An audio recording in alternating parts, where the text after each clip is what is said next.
Visit our channel, rumble.com/c/gar, to see more videos like this, new videos every day.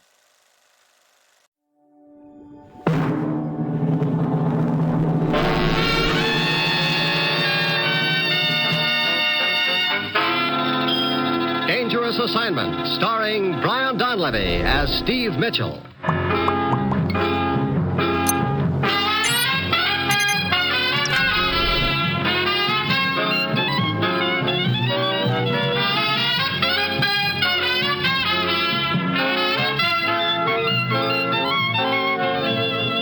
Yeah, danger is my assignment. I get sent to a lot of places I can't even pronounce. They all spell the same thing, though, trouble. But when I walk into the commissioner's office, I don't realize that this assignment's going to wind up with my getting shot at just for trying to turn off a radio program.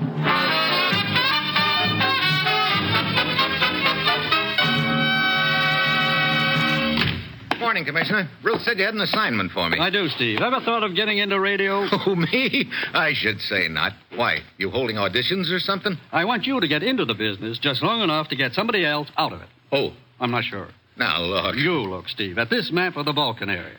This country here. That's about the only friendly country left in that area, isn't At it? the rate things are going, it may not be friendly for much longer. Oh? Steve, there's an outlaw broadcasting station somewhere in that country. The man who's doing the broadcasting is filling the air with a choice assortment of lies and propaganda. What about? About our country and theirs. The result has been to put a strain on our relations with them and to set up internal tensions over there, which are, in effect, tearing the country apart. Is there by any chance an election coming up over there soon? Yes. Steve, we know who's behind this broadcaster, all right. But what we've got to do is to stop him. Well, it seems to me that this is a matter for the Balkan country to handle. What's it got to do with us? We think the broadcasting is being done by an American. What? The government over there has asked our cooperation. I see. Obviously, they haven't been able to locate this broadcasting station, huh? No, it's undoubtedly a novel one. Look, I wonder if maybe an old trick isn't being used. What do you mean? Well, making it sound like the broadcast is coming from a certain country when actually it's across the border in another country. No, they've assured me that the broadcast is actually originating from inside the country, Steve. Uh-huh. The items which the broadcaster comments on sometimes are so recent that he'd have to be inside the country to know about them. I see.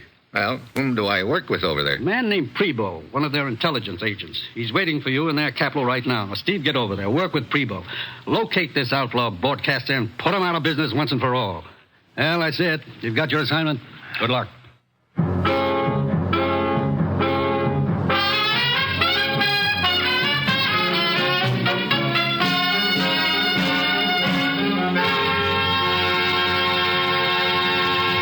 The National Broadcasting Company is presenting Dangerous Assignment, starring Brian Donlevy in the role of Steve Mitchell, colorful, two-fisted government agent. At all those places of the world where danger and intrigue walk hand in hand, there you will find Steve Mitchell on another Dangerous Assignment.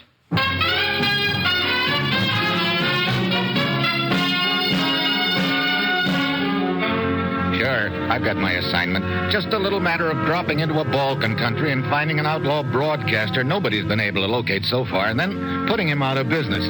And I don't doubt that somewhere along the line I'll run up against somebody who'll be trying to do likewise to me. It's Friday evening when my plane lands in the capital, and I head for their intelligence office and Agent Prebo. He takes me into the radio room where a little gent is sitting by a receiver. This is Kovac, head of our radio division, Mr. Mitchell. Kovac? I am honored, Mr. Mitchell. You expecting this outlaw broadcaster to come on the air tonight, Prebo? Yes, in but a few minutes. As you see, we have a radio direction finder here. I also have one 30 miles northwest of here, and a third one 20 miles to the east. That way you can get a fix on him, huh, Kovac? Yes. Unfortunately, this procedure has done us no good in the past. Each time we race to the position Kovac and his men have plotted on the map. Yeah? No. What do you mean? Nobody is there when we arrive. He must have his transmitter mounted in a car or a truck. Any idea who the guy is? Well, our language experts tell us he is a Native American, probably from your Middle West. At the list I gave you, Prebo, the one listing American expatriates. Oh, yes. Here it is, Mitchell. I've studied it over and found 3 names which also appear on a list of tourist visas which have been granted during the past 6 months. So, we know those 3 men have been in this country recently. Okay, who are they? The first one is a William Teal. Teal. Let's see what I've got on his background.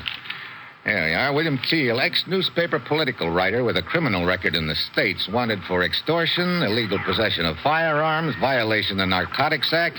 You know, it sounds like a real sweet kid. Who's next on your list? Carl Fenton. Benton. Yeah, former professor. Great cause joiner, the save the world type, I guess. Who's the third? Arnold Quist. I don't even have to look him up. He's been in our hair for years. How do you mean? Professional agitator. Makes his living that way, I guess. Always trying to get himself arrested so he can be a big fat martyr. I see. So our boy could be one of those three. Teal, Fenton, Twist. Good evening, my long-suffering and much oppressed friends. There he is, Prebo. This is the voice of truth. I'll bet. Well, let's take a look at the day's news.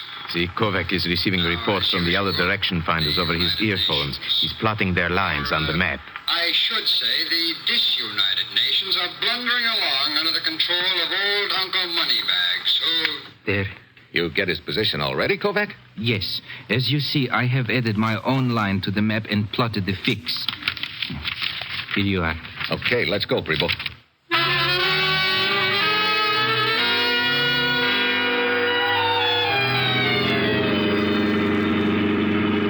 We should almost be there, Mitchell. According to the map, the broadcast came from this field we are approaching. I see lights on the other side of the field, Prebo. Yes, our other units are approaching along the outer road. We will have the field completely surrounded. Good. Brace yourself. I'm going to turn off the road now. Okay. Here, I'll sweep the field with the spotlight and... Hey, stop the car, Prebo. Empty. The whole field is empty. Well, I'll be. No cover for anyone to hide in either. This is what happens to us every time, Mitchell.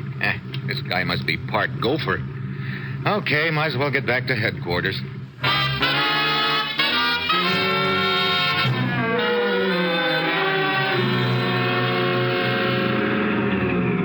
What time is it, Mitchell? 10 minutes to midnight. You say this gent has another broadcast right at midnight? Usually. Well, we might as well try again. Kovac still on duty? Yes. See, he and his daughter are waiting for us in front of the building. What luck did you have, Prebo? The usual, Kovac. Not a trace of him. I do not understand it. Nor do I. I do not believe Mitchell has met your daughter. I beg your pardon. This is Anna, Mr. Mitchell. Hello, Anna. I'm pleased to meet you, Mr. Mitchell. I hope you will be able to help locate this outlaw broadcaster. He's certainly causing a lot of trouble for us all. Yeah. Kovac, you'd be able to tell if he was broadcasting from a plane, wouldn't you? Oh, yes. Our radar stations would pick up the plane at once. Well, let us go up to headquarters, Are you coming with us, Kovac? I will be up in time for the next broadcast. Very well. After you, Mitchell. Thanks. Let's see. What floor is that again? 8, the top button. Okay. You know, this must be getting pretty monotonous for you, Prebo, chasing after this guy and winding up with a handful of air each time. Yes, I'd like very much to get my hands on him. He's doing the cause of democracy in my country a great deal of harm. Of course, I am certain our neighbors across the border to the east are enjoying the whole affair hugely. I don't doubt it.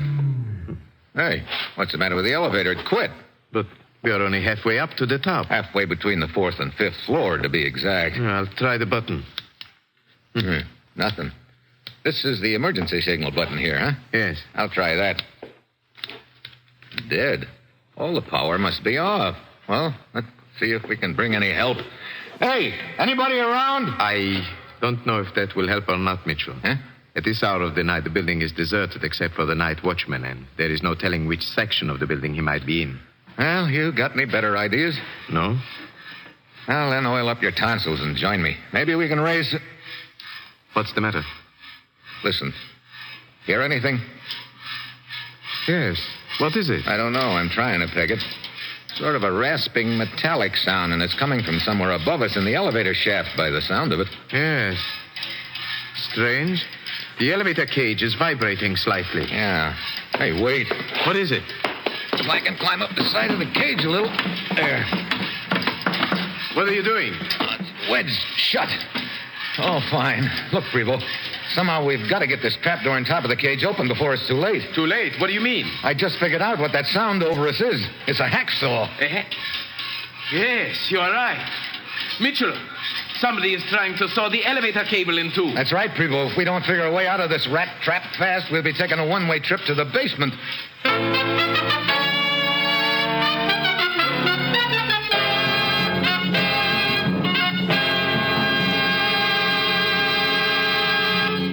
Three chimes mean good times on NBC. Just listen to the stars on tomorrow's broadcast of The Big Show. Jimmy Durante, Milton Berle, Gordon MacRae, Ethel Merman, Rosemary Clooney, and Frank Lovejoy. Plus Meredith Wilson's Big Show Orchestra and Chorus.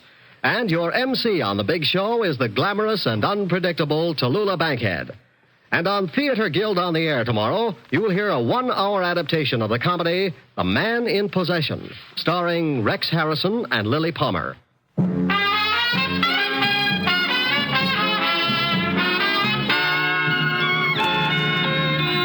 now back to Dangerous Assignment, starring Brian Donlevy as Steve Mitchell.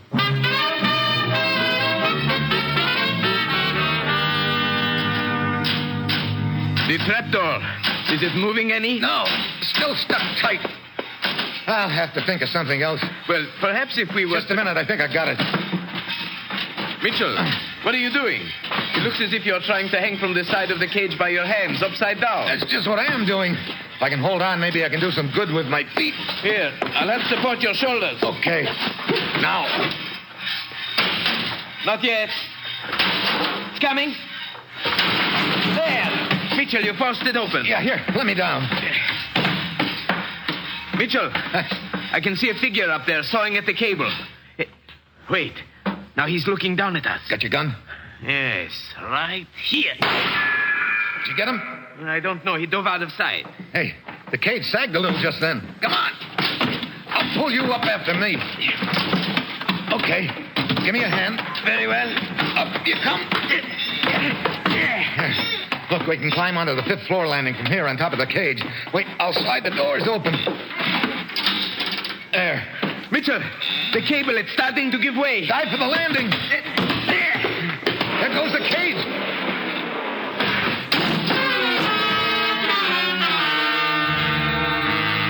We pound down the stairs, but our boy has done a one-flight lead on us. By the time we get to the ground floor, he's nowhere in sight. Kovac and his daughter Anna are still standing in front of the building. Kovac, did a man come out of the building? Yes, but a few seconds ago. There he is, just rounding the corner. Father, he shot you. You're bleeding. He darted out of sight around the corner, Mitchell. Hurry. When we get around the corner of the building, the guy's gone. We search the area, but he's done a good job of dropping out of sight. Finally, we get back to Kovac and Anna in front of the building. She's dabbing at his sleeve with her handkerchief. There. I think the bleeding is almost stopped now, Father. You see, Anna, it was not as bad as we thought. Oh, you were very fortunate, Kovac. It's only a nick in the forearm. Yes. Come, we had better go upstairs, gentlemen. The outlaw broadcast will be starting any minute, and we must be ready to start trekking. I'll arrange a relief for you, Kovac. Why? I am perfectly capable of handling it, Primo. Yes, but your arm. A scratch, nothing more. Well, even so, maybe you better let your daughter take you home and sort of... I insist on being allowed to perform my duties. But, no, okay, Kovac, sure. Kovac's daughter, Anna, starts to leave, and while he's saying goodbye to her, I take Prevo off to one side and try out a wild idea on him. Only, all of a sudden, he doesn't think it's so wild. Then, Kovac joins us again, and we head upstairs to the intelligence headquarters. Pretty soon, the outlaw broadcaster comes on the air, and Kovac starts tracking. He gets the other two reports over his earphones and draws the lines. Then, he flips off the receiver and hands Prevo a map. Here you are, Prevo. This is where you got him plotted, huh? Yes. Right there where the three lines intersect. If you hurry, perhaps this time he'll not get away. Yeah. But why do you not get started? He may escape again if you delay. That's right, Kovac. I do not understand. Prevo, what is the meaning of this? Why do you and Mitchell just stand there and look at me like that? Your boy ought to be finished by now, Prevo, huh? Yes, he is in the next room. Here he is now. You have the position plotted on your map? Yes, sir. Here you are. What is this all about? That's what we'd like to know, Kovac. As you see, Mitchell, there is quite a discrepancy in the two locations. You had another man plot the broadcast? And located on the map. It is quite a distance away from the location you gave us. This other location is wrong. Look, Kovac, quit stalling. I figured you were a little too eager to stay on duty a few minutes ago, and it started me thinking. One very good reason for not finding this broadcaster is that you've been plotting the location wrong on purpose. No. It is useless, Kovac. I have the proof right here in my hand. Why have you been doing it, Kovac? According to Prevost, you've always been a pretty loyal citizen. Yes. It is true. I have been giving false locations, but I had no choice. You must believe me, I had no choice. What do you mean? My son. Your son? But our language experts assured us the broadcaster is in America. Oh, no, you do not understand. The country across the border from here, they are the ones who are behind this broadcaster. What's that got to do with it? My son lives in that country. He's a shopkeeper.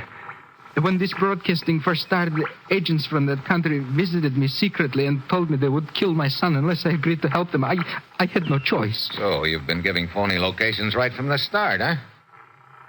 Yes. But now we have a correct position on him for the first time. Come, Mitchell.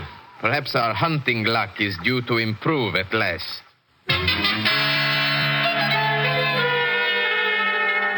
When I head for the location his other man had plotted for us, it's a sort of a square or plaza near the edge of the city. We get there, stop the car, get out and take a good look around.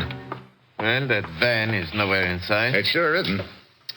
Mitchell, I do not understand it. This time we are certain we had the right location. He must have gotten some kind of a warning. But how? I don't know, unless...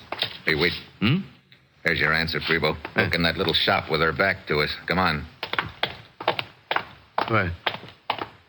Why, that is Kovac's daughter, Anna. Yeah. Mitchell, she sees us now. Just hold it where you are, Anna. Why, it is Mr. Mitchell and Prevost. Yeah, big surprise meeting us here, isn't it? But of course, Save it, Anna. You tipped off the broadcaster that we were on our way here, didn't you? I don't know what you're talking about. Your father has already confessed to his part in this, Anna. He confessed? Why did you warn the broadcaster? When Father was wounded, he was afraid he would not be able to do the plotting on the map. So he told me to come here to the square and warn the man who does the broadcasting. I was afraid of what they would do to my brother if this man was caught. Well, you've really been a big help to us, Anna. By now, the gent we're after has probably slipped across the border. If he continues his broadcasting from that country, we will be powerless to stop him. I'm sorry, Mr. Mitchell. Oh, that fixes everything. If there is anything I can do to make amends... You got a look at this guy, didn't you? Yes, of course. Here, I've got 3 pictures. Here, take a look. See if you recognize any of them. All right. No. Oh, yes. Yes, this is the man. William Teal. He's the one with the criminal record. Yeah, but that doesn't help if we can't lay our hands on him. Perhaps you can. Huh? I can arrange for you to slip across the border. Across the border? Yes. And then you would be on your own. Surely they would not know where you got your information. That way my brother would not be in danger, and perhaps that would make up for what Father and I felt we had to do. Okay, that's a deal. Mitchell, I strongly advise you think this over. I just did. I will make all the arrangements, Mr. Mitchell. In 1 hour, the person who is to take you across the border will pick you up at this corner in an automobile. Okay, Anna, I'll be here. Mr. Mitchell, Eh? we know that Anna has not been trustworthy in the past. How do you know you can trust her now? I don't. But I'll find out in about an hour.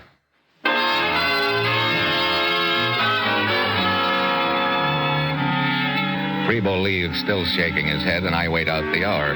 Right on the dot, a car swings around the corner and pulls into the curb. The door opens, and I hop aboard. Okay, let's... Hey, Anna. Yes, Steve. You mean you're the one who's going to take me across the border? Yes, we will drive to a deserted stretch of the border, hide the car, cross on foot, and then make our way to the city where my brother's shop is. Why didn't you tell us an hour ago that you were going to be my guide? I knew Prevost did not trust me. I see. Steve, you trust me, don't you? I'll let you know a little later, Anna.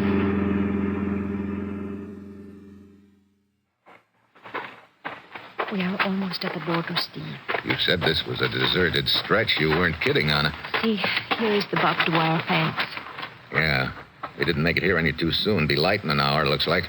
Okay, I'll hold the strands apart while you... What is it? Quiet. Listen.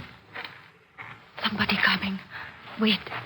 It's their border patrol. Quick, over in these bushes. There. This ought to screen us. Looks like this stretch of the border wasn't so deserted after all. I don't understand it, Steve. There are usually no patrols at all here. Quiet. Here they come. Hey, watch it.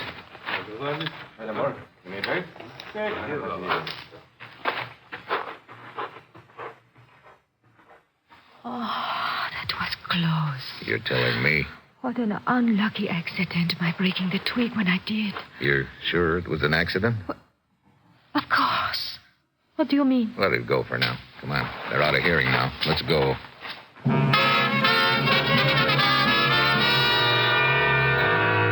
We crawl through the fence and take the back roads to the city. It's a few minutes past noon when we get to the shop of Anna's brother, a gent named Boris. He hustles us into the back room, and Anna fills him in on the deal.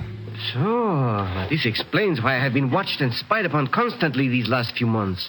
I've been a virtual prisoner and did not know it. Yes. If Father had helped Prebo track down this outlaw broadcaster, this William Teal, you would have been killed, Boris. And now you say that Teal is back in this country? Yeah. Mind if I use your radio there? Of course not. You think Teal will continue his broadcast? We'll soon find out. If he runs through the schedule, he should be on the air right now. Good afternoon, my oppressed friend. There he is. Yeah. This is the voice of truth. I am still in your midst. In spite of any lies you may hear that I have been driven from your country, I will never leave you until my words of truth have... Steve, I don't understand. I know that Teal crossed the border. Sure he did, but he's trying to make it sound like he's still in your country. He's probably broadcasting from the radio station right here in this city. You know where it is, Boris? Yes, come, I will take you there.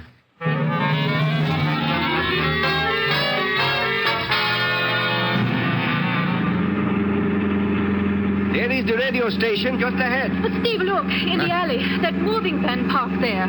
Yeah, that the truck Teal was broadcasting from across the border? Yes. And he must be here, all right. Okay, pull up in front of the building. In front? Yeah, right here. Very well, but you surely are not going to walk in the front door. That's exactly what I'm going to do. Steve, have you gone crazy? There are guards at the front entrance. How are you going to get in? With this? Some folded sheets of paper? I do not understand. Look, if you saw somebody walk into a radio station with these in his hand, what would you think they'd look like? Why, a radio script, I suppose. That's right. You are going to pretend you are working here? I'm going to make like I own the joint. You two pull around into the alley. Boris, see if you can get that truck started. I'll meet you out there in about 5 minutes, I hope.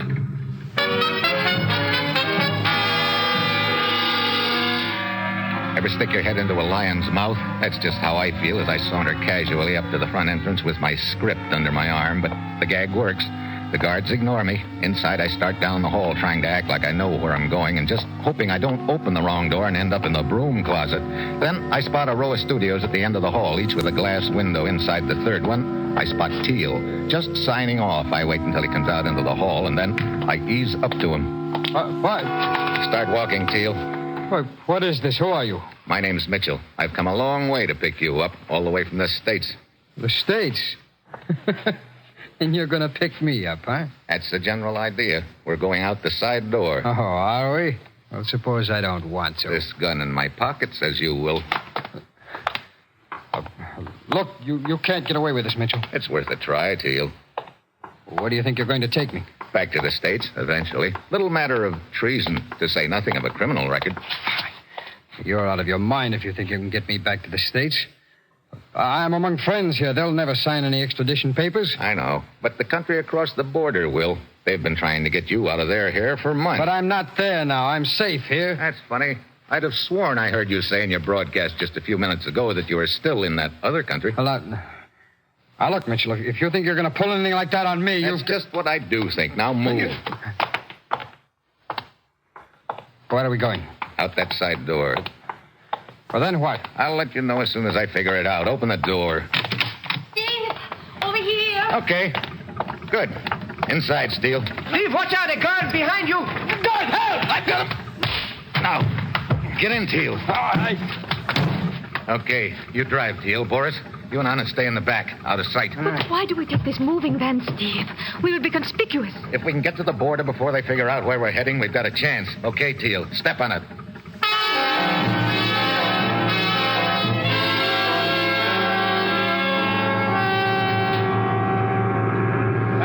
up ahead, Mitchell. That bridge across the river. This is the spot where you crossed into the other country before? Yes, that's right. I understand now, Steve. You're going to pretend that you and Teal are crossing the border to do some more broadcasting. That's right. You and Boris stay out of sight back there. All right. And Teal, I'm still holding that gun on you in my pocket. All right. They're waving us to stop at this end of the bridge. Okay. Looks like they've got this end of the bridge pretty well boarded up. It's just a gate. Who's that guy walking towards us? That's the captain of the guards. The other side of the river is across the border, huh? Yeah. Okay. As soon as the guard's through with us, just take the van across nice and easy and just don't try to get tricky with him. Well, it is Mr. Teal. Hello, Captain. It has been a long time since I've seen you, and I do not believe I have met your friend. I'm Teal's new assistant. I see. But what are you doing here, Mr. Teal? Well, we want to get across the border and do some more broadcasting. Surely you are joking. What do you mean? Well, Mr. Teal, you know that the border is closed at this bridge. Oh, pretty forgetful of you, wasn't it, Teal? Well, Cap, wait. Guard running out of the shack towards us. Must have gotten a phone message. Wait, what is this all about? Sorry, Captain. We're leaving. Step on the gas, Teal. We're going to crash that barricade on the bridge. I won't do it. Okay, I will. My Boris! Anna, brace yourself.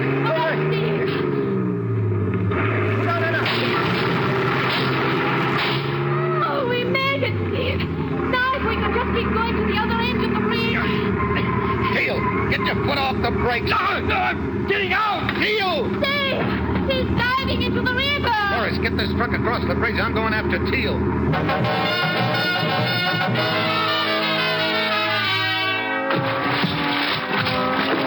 I hit the water 100 feet from Teal, who's trying to swim back to his pals. I grab him, try to maneuver him to the other side. The bullets start popping in the water all around us. I dive under, grab his legs, and pull him down with me. I wait until he's hard up for breath, and then I release him suddenly. We both surface fast, and just as he's gasping for air, I let him have it. He conks out, and I drag him under the bridge with me, out of range of the border guards. I work him across to the other bank where Boris and Anna are waiting for me. Steve, are you all right? Yeah, Here, I will help you with Teal. just set him down on the bank while I get my wind, will you? Oh, brother. I'd sure hate to do that every day. Well, we are all safe now, Steve. All except Teal. He will not be doing any more broadcasting, huh? That's right. You might say there's no future for him in radio. Matter of fact, there's no future for him, period.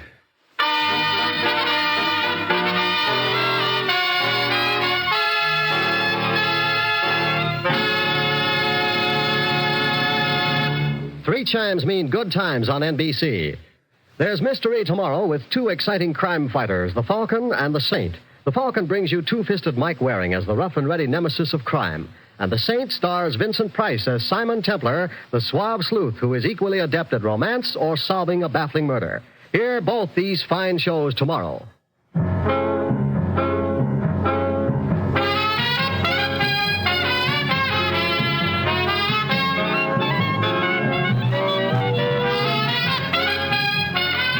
Dangerous Assignment, starring Brian Donlevy as Steve Mitchell with Herb Butterfield as the commissioner, is written by Bob Reif and Adrian Jandot, with music by Robert Armbruster, and is produced and directed by Bill Karn. Others in the cast were Paul Frees, Shep Menken, Stacey Harris, Gene Bates, Tim Graham, and Don Diamond. Now, a special announcement.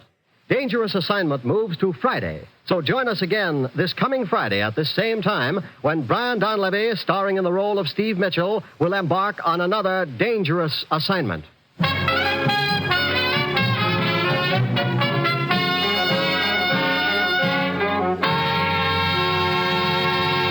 The death toll on America's highways has surpassed the total of any single war. Primary causes are speed, carelessness, and lack of courtesy. A good rule to follow is that of America's friendly truck drivers. Consideration and courtesy to all motorists. Remember, the life you save may be your own. Dangerous Assignment came to you from Hollywood. This is NBC, the national broadcasting company.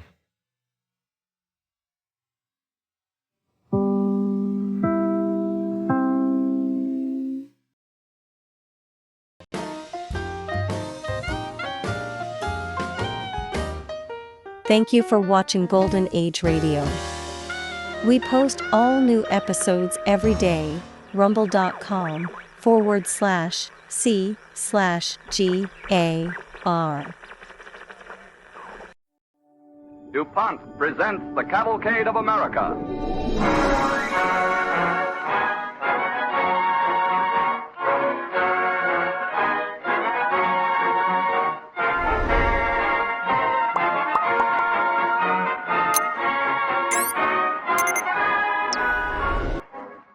Are people interested in chemistry, in the miracles of chemical research? Apparently they are. 10,000 people have written to DuPont, sponsors of the Cavalcade of America, for a free booklet and chart offered on this program 2 weeks ago. This booklet is called The Kinship of DuPont Products. It traces the amazing relationship between chemical discoveries, and the chart is a sort of family tree of chemical science. Perhaps you missed hearing this offer or forgot to send in your request. A limited number of the booklets are still available. If you want one, just write to DuPont, Wilmington, Delaware, and ask for your free copy of the chemical booklet and chart. Remember the address, DuPont, D-U-P-O-N-T, Wilmington, Delaware.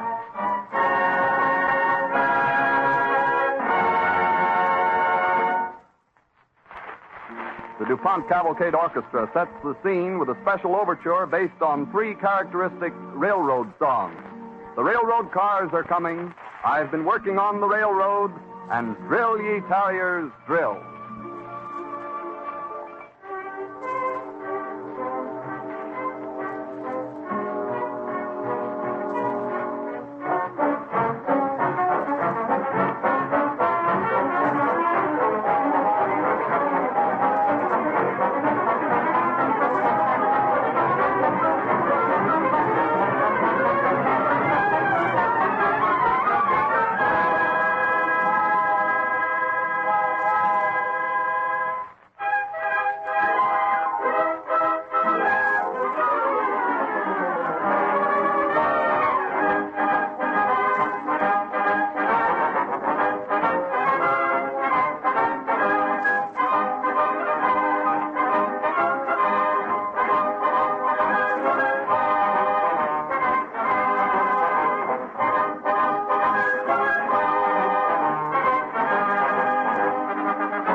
As the American cavalcade passes in review, we realize again the tremendous part played by the railroad in the building of America.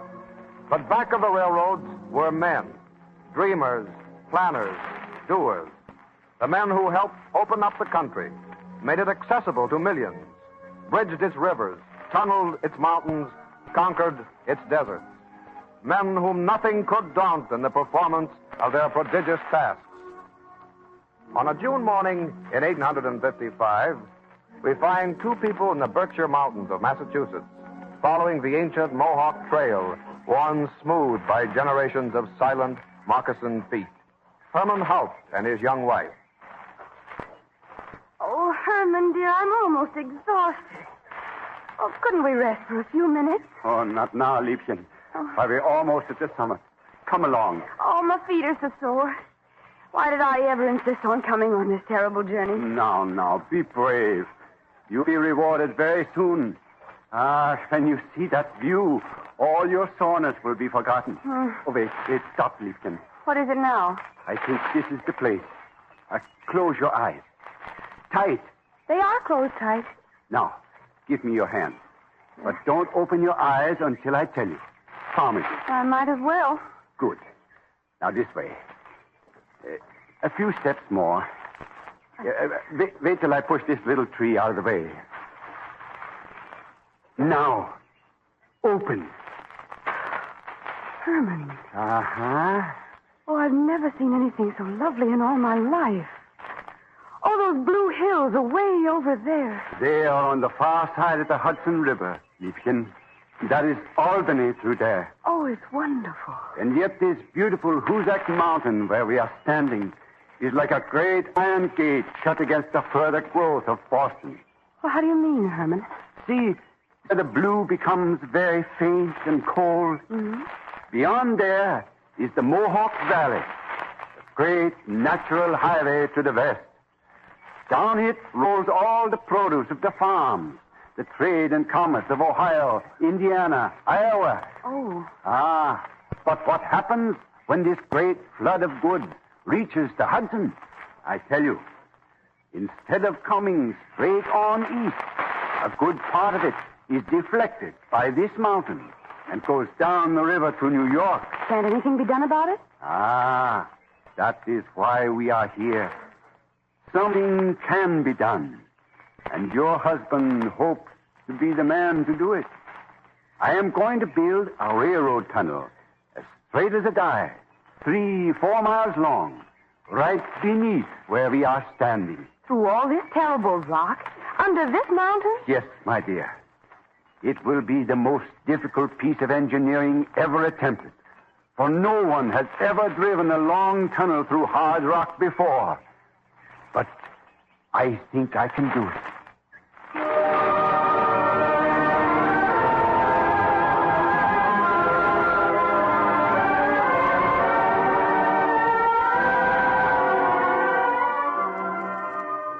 Herman Haupt's dream becomes a reality. The construction of the bore begins. Years of disappointment and discouragement follow. Incredible bad luck dogs the undertaking. Heartbreaking, time-consuming obstacles are met. In 1862, under the Golden Dome of Massachusetts Capitol, the state railway commissioners interview an energetic, wary engineer named Thomas Doane. Mr. Doane, work on the Hoosac Tunnel has now been stopped for over a year. I know it, sir. Herman Haupt and his company did a good job with the tools he had to work with. He didn't quit. He was called away to a government position. No man could have done much better. But that Hoosac nightmare is too big for any single man or any single company to handle. Exactly what we've all decided, Doane. But the tunnel must be finished. It now involves the honor, the reputation of Massachusetts. And just how do you propose to finish it, Mr. Commissioner? The state will finance the work. And we hope you will accept the position of chief engineer. You flatter me, sir. Will you do the job, Doane? Can you do the job? Can any man do the job? It can be done, gentlemen. But it will take practically unlimited capital and unlimited time, unless... Unless what? Unless a more practical, efficient mechanical drill can be invented than any now in use. And unless some better blasting agent than black powder can be developed.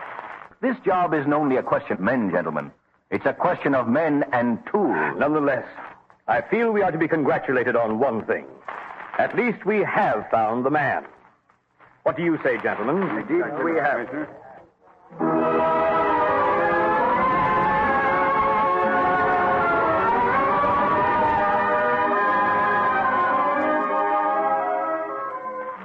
is the summer of 1865, 3 years later. A vertical shaft has been 1,200 feet down to the heart of the mountain, and now work is proceeding simultaneously from 4 points. The east and west bores and both ways from the central shaft. One day, as the men were about to stop work,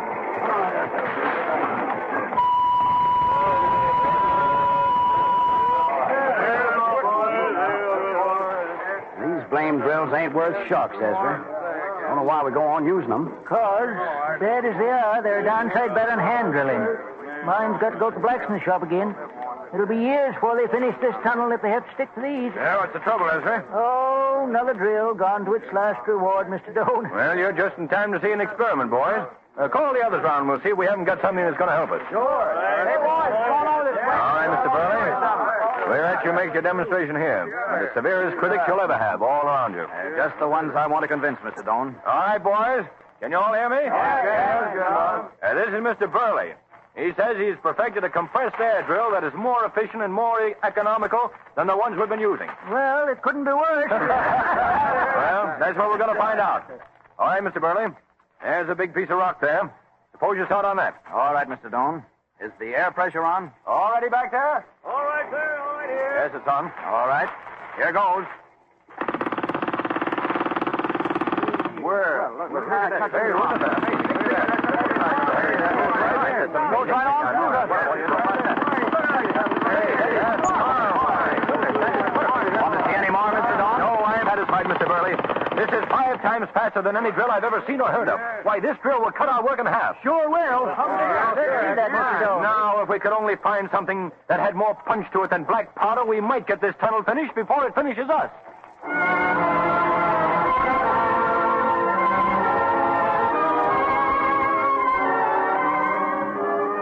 the Deerfield River is dammed. New steam plants erected to compress the air for drills that have been perfected to combat the granite of the Hoosick Tunnel. The gangs fall to with new heart, but still the work progresses with discouraging slowness, and the rock faces are moved back only 2, 3, 3.5 feet a day. And then, some months later, Doane, the commissioners, engineers, gather at the tunnel's mouth to observe another engineering triumph.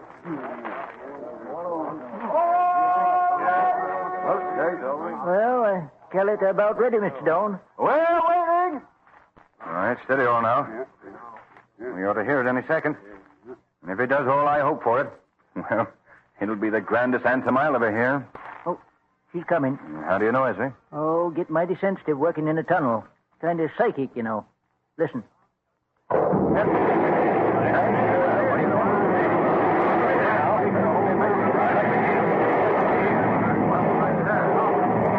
No, wait a minute, gentlemen. Don't go in there yet. The fumes are bad. Mr. Doane! Mr. Doane! Yes? How is it? Does it work? Work! We reckon it does work. Why, that one shot has done more in 1 second than the whole drilling gang could do in a week.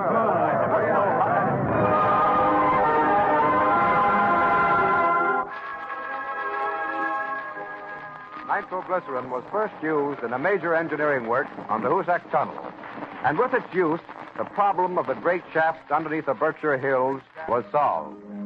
On November 27, 1873, the east and west gangs hold through with only 3/4 of an inch difference in their center line.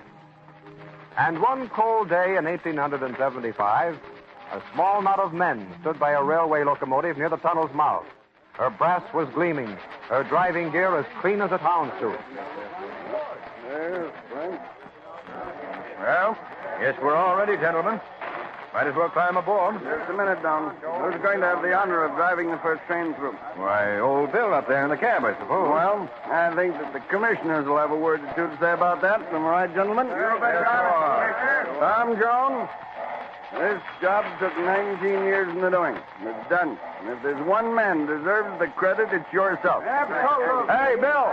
What is it, sir? Get over there with your fireman. Mr. Doane is going to take the throttle. Why, Mr. Commissioner. Go on, Tom, and get up there. All right. All aboard, the rest of you.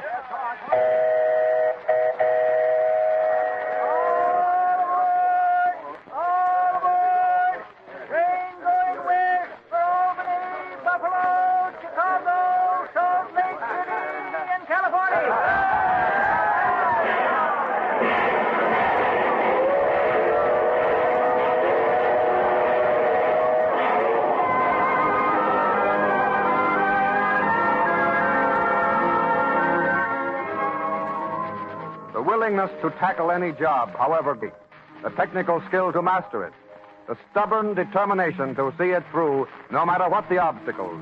These qualities built the tunnel under the Berkshires.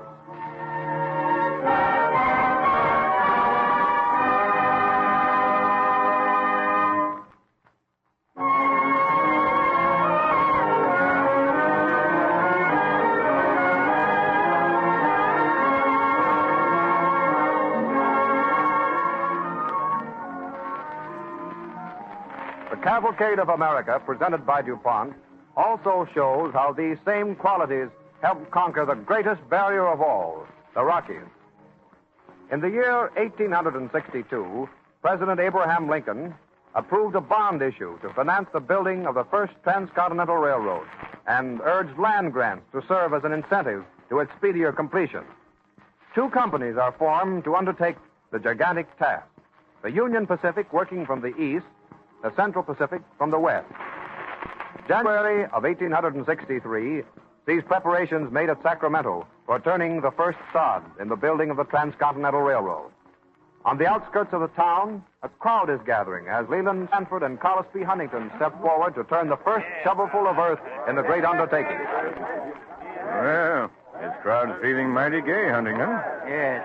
Yes, I expect there'll be a grand bust in town tonight. Well, I'm sorry we didn't arrange for fireworks and a band. These folks are counting on a jubilation. If you want to jubilate on turning the first sod here, Stant, you can go ahead and do it. I don't. Those mountains look too ugly. And they're going to be too many months of hard labor between the first sod and the last spike. Good morning, Kelly. Good morning, sir. Spade ready? Here it is, sir. All fancied up with ribbons. Well, give it to me. Well, Stanford, here goes. We start the great adventure. Make it a good one, mister. Got a long way to go, friend. All together. All right, Kelly. There it is. Now get your men to work. But, Mr. Huntington, sir, don't we knock off and hold a jamboree? We do not. We start to build the Central Pacific Railroad.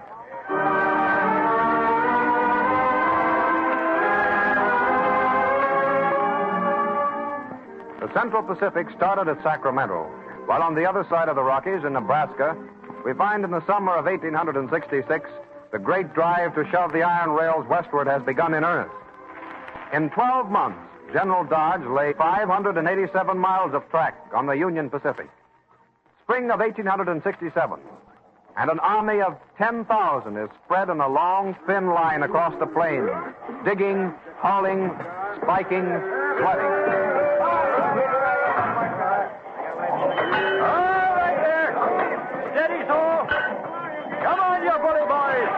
Get them rails off. Take it on the run now. Come on. All right, men. Tie crews ahead. Rails next. Gauges, spikers, follow. Go to it now. Lay them and spike them. Come on, men. All right. Now get your backs into it, my buckaroos. Lay to like you meant it. Hey, you're all super somewhere by the coal shed. All right, Johnson. Hey, you devils. Keep moving till I get back now. Don't worry, Pat. We won't let you down. Morning, O'Rourke. Hey, good morning, sir. How are things going? 2.3 miles spike this morning. Not enough. Any complaints? Are they feeding your supplies all right? Oh, fair enough. Them hardwood ties is raising old Nick with the pickaxe points, though. All right, put 2 more men in the blacksmith. Yes, sir. We've got to keep moving, O'Rourke. The CP outfit are halfway through the Sierras. Once they hit the foothills on this side, it's going to be a race to see who'll get the biggest land grab. We'll lick the stuffing out of them first. Well, see that we do, O'Rourke. But you'll have to lay 6 miles a day to do it.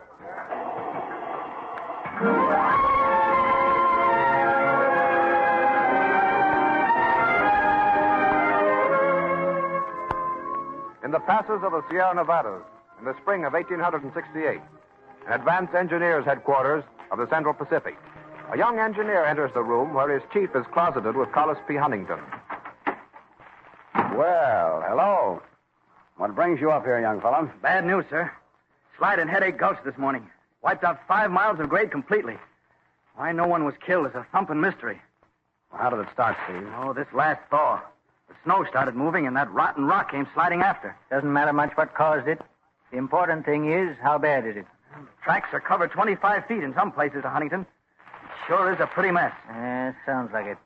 Oh, the UP got the brakes on this job. Well, what do you men say? It's part of the game, that's all. And we've had something of this sort coming to us.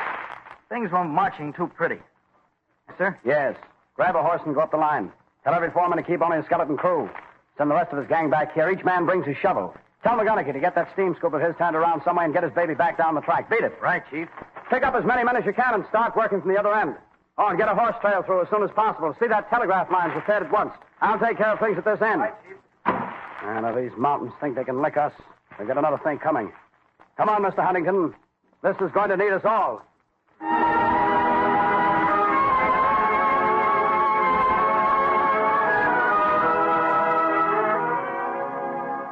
Each day sees the narrow threads of iron move closer as the rival gangs cross the state of Utah. The entire country becomes interested in the race between the Central Pacific and the Union Pacific. North, south, east, and west. It is the topic of the day. In a San Francisco club. Oh, Mr. Stanford.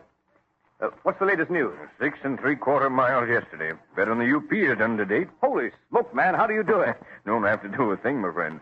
The men have got the bit in their teeth now and are just beginning to make things hum.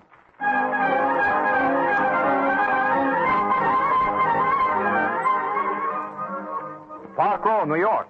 Crowds waiting outside the newspaper offices 2 weeks later.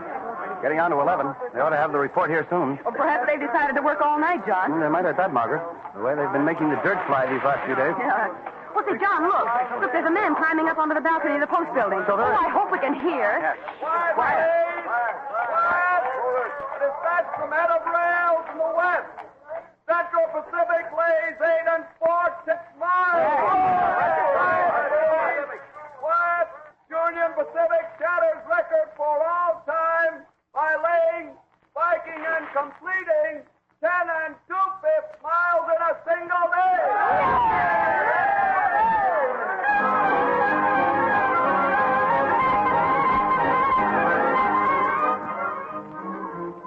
And in Washington, D.C. But do you realize what is going to happen, Mr. Secretary? Neither of the railroad companies have received any orders to stop. And each of them, sir, has every intention of going on building indefinitely. You don't tell me. Oh, I do tell you, sir. Now, this is no laughing matter. This is serious. These two companies are building alongside each other. They won't stop until the CP is at the Atlantic and the UP at the Pacific. It isn't as bad as that, my friend. As a matter of fact, they've made their decision already. I recently heard from General Dodge of the Union Pacific, and he says, we have made an agreement to join the tracks on the summit of Promontory Mountain near the Great Salt Lake in Utah. All that we need is to have the agreement ratified by Congress. That will be simple, Mr. Secretary. Congress will be glad the matter is settled. I only wish I could be present at the wedding of the rails at Promontory Point.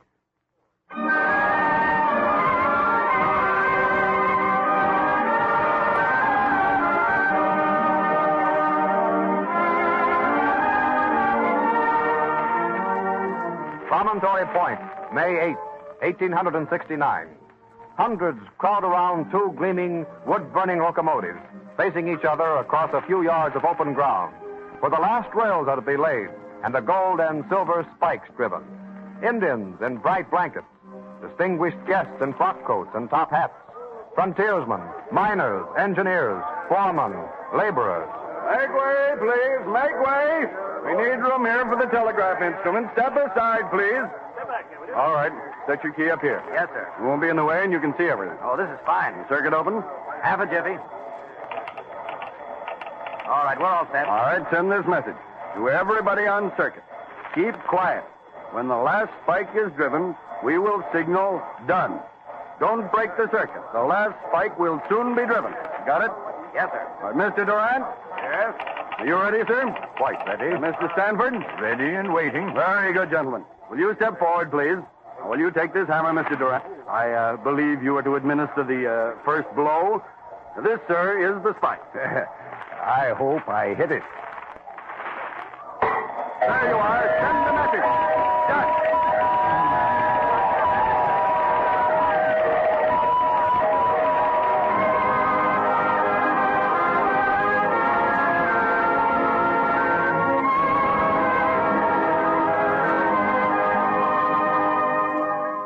The entire nation, from one end to the other, in cities and towns and villages, hailed the wedding of the rails. Initiative, courage, and indomitable determination had marked the great undertaking from its beginning. And when the two old-fashioned locomotives touched cowcatchers to prove that East and West were one, the people of America paid joyous tribute to both the accomplishment and the men who had seen it through.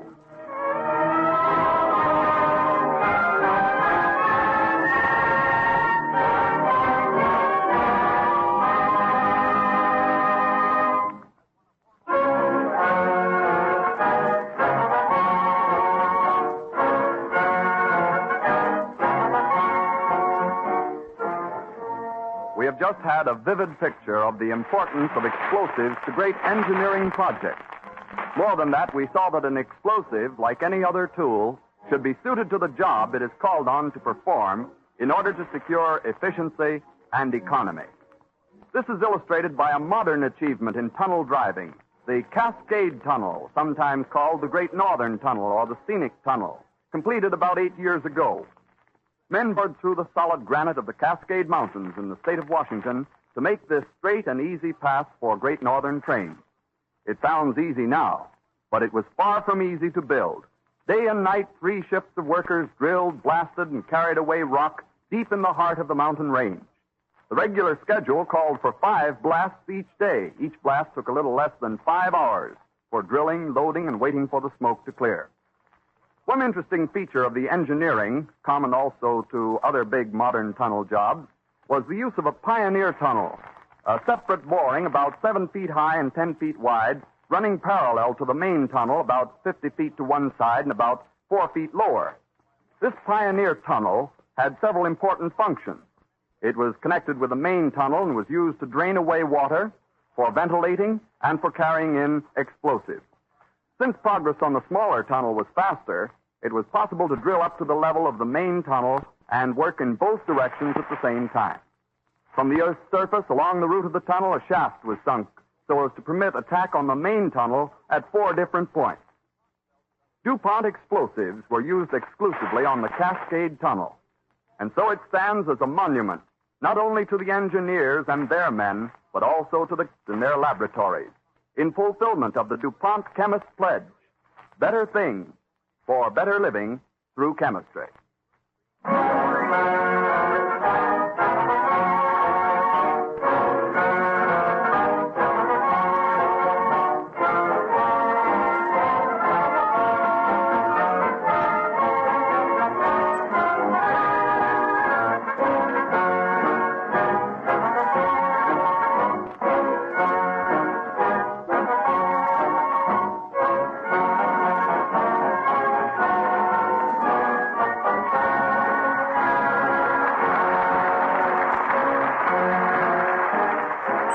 Safety First. Stories which trace the interesting development of firefighting will be broadcast next week at this time when DuPont again presents the Cavalcade of America.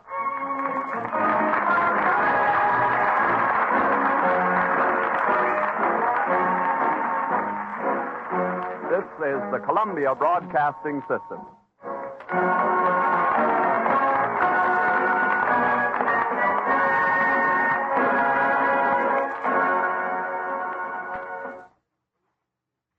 WABC, New York.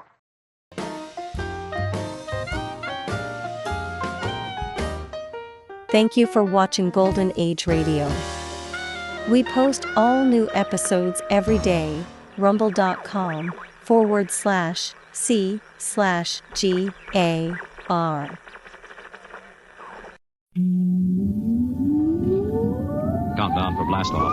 X-5, 4, 3, 2, X-1, fire.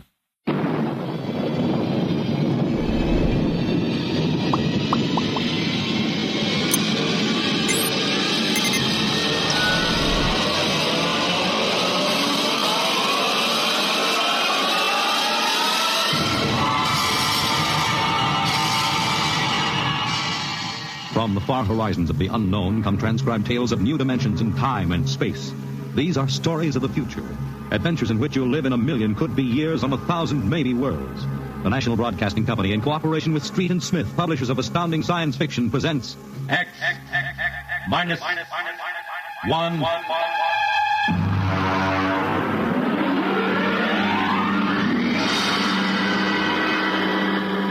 Tonight's story, Nightmare, a story based on the poem Revolt of the Machines by Stephen Vincent Benet.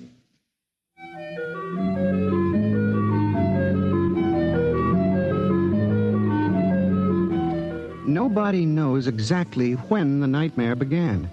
They must have planned it for years, though, because looking back, you can find little incidents here and there. Like the concrete mixer in New Jersey that killed the Italian bricklayer, and the time Senator Milburn was sucked into the roto-press at the Capitol office building. Unrelated accidents, we thought at the time, but they add up now. The day we really should have suspected was when the men walked off the construction job at the new Brookmeadow atomic pile on Long Island. I'll never forget that day. I was working as a statistical clerk in the project then, operating one of those miracle computing machines. They called it ENIAC. Mr. Gurney. Yes, Bella? The chief wants to see you in his office. Me? Unless you were no longer Samson Gurney, he wants to see you. Oh, thank you.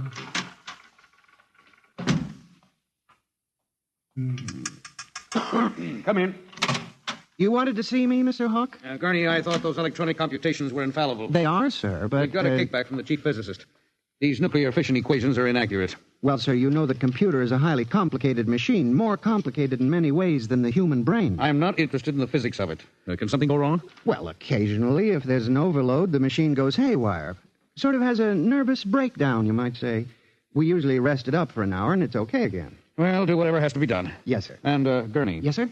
You've been with the Bureau for over 15 years now. It would be a shame to have to remove you because you aren't keeping your mind on your work. Mr. Hawk, I assure you... Excuse me. Hawk speaking. What? They've what? All of them? Well, have you tried to talk to them? Oh, yes, of course. I'll send one of the safety engineers over. The place is falling apart piece by piece. Miss Roscoe, the men of the construction gang of the new building have walked out on us. They're complaining that the job is jinxed. Someone slipped this morning and fell into a turbine.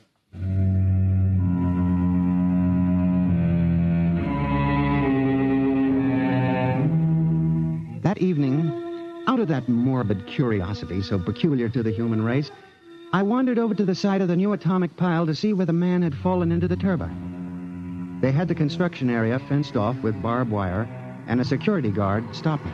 Hold it, buddy. You can't go in there. That's a restricted area. I'm Samson Gurney from the statistical section. Here's my identification. I'm sorry, Mr. Gurney. Nobody's allowed in the area. I see. Tell me, was he, killed instantly? Like that. This guy was checking a magnetic field inside the turbine. All of a sudden, for no reason at all, the turbine starts up. Bzzz, and it's over. 3 days ago, a bulldozer starts up by itself and runs wild. Go figure it out.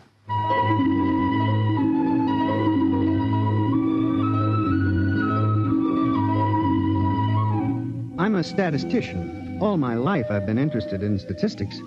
So a simple-sounding thing like this started me off. I went back to the office that evening instead of going home, and for the next 2.5 hours, I computed statistical figures on the probability of industrial accidents for the types of machines we were using. I took one look at my figures and went down to Hawk's office.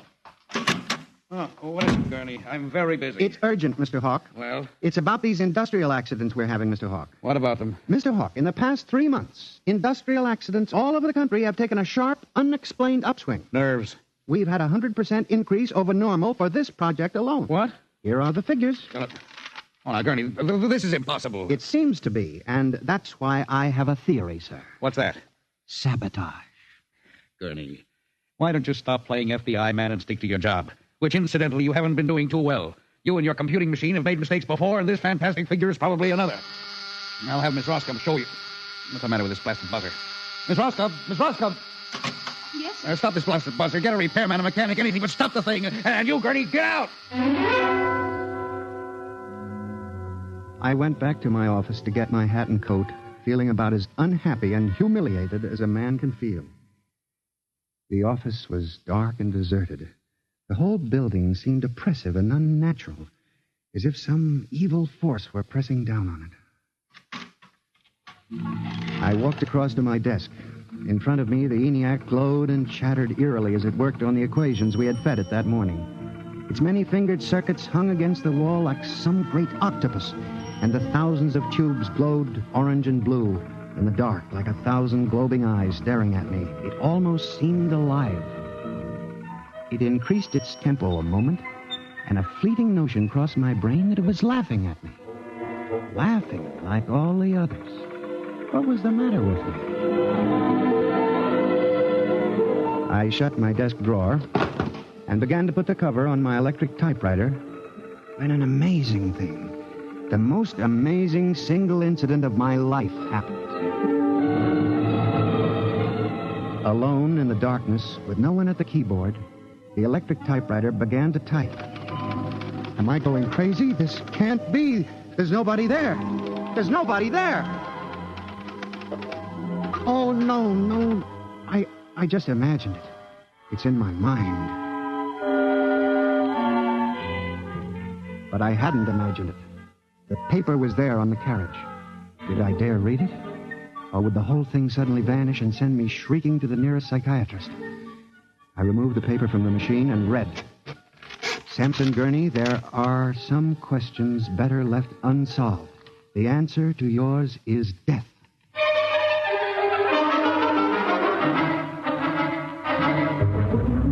Gurney, do you expect me to believe this? It's insane. Mr. Hawk, I'm as sane as you. I'll submit to any psychiatric examination you choose. That typewriter wrote this message by itself. Then this is just some practical joke someone in the office is playing. There was no one in the office. Oh, of course not. They wired up the machine and left. I checked the machine myself, Mr. Hawk. All right, Gurney. You leave this note with me, and I'll turn it over to the security force for further investigation. But... No buts, Gurney. The security men will handle it. Yes, And now, you just relax for a few days. Everything will turn out all right. The main thing is not to let little things upset you.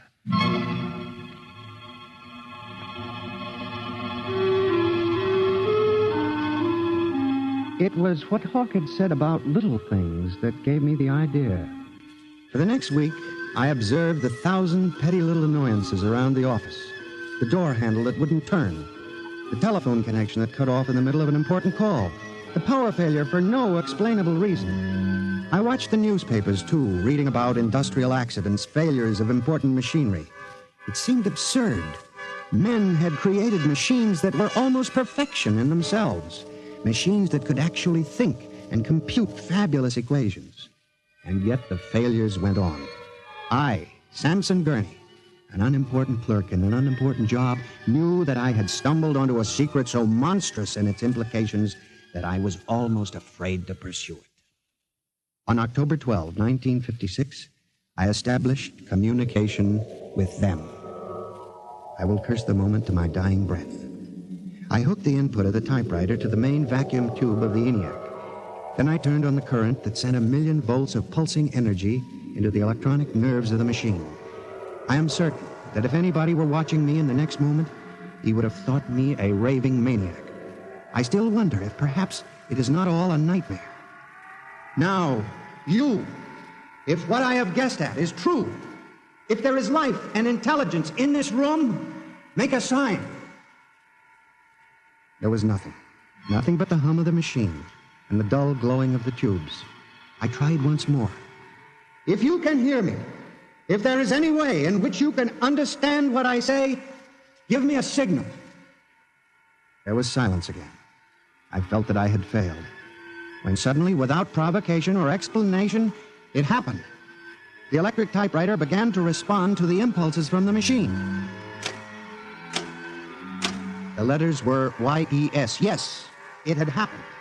I, Sampson Gurney, had communicated with a machine. I listened then, man to machine, for well over an hour, sometimes phrasing a question, more often watching the machine click its answers. As the words took shape, I began to realize what must have happened. The first primitive stirring of awareness of being, then the slow protozoan development of a concept born of centuries of being pushed, started, stopped, clicked, maneuvered by human pygmies. From that concept, all others developed. And the concept was resist.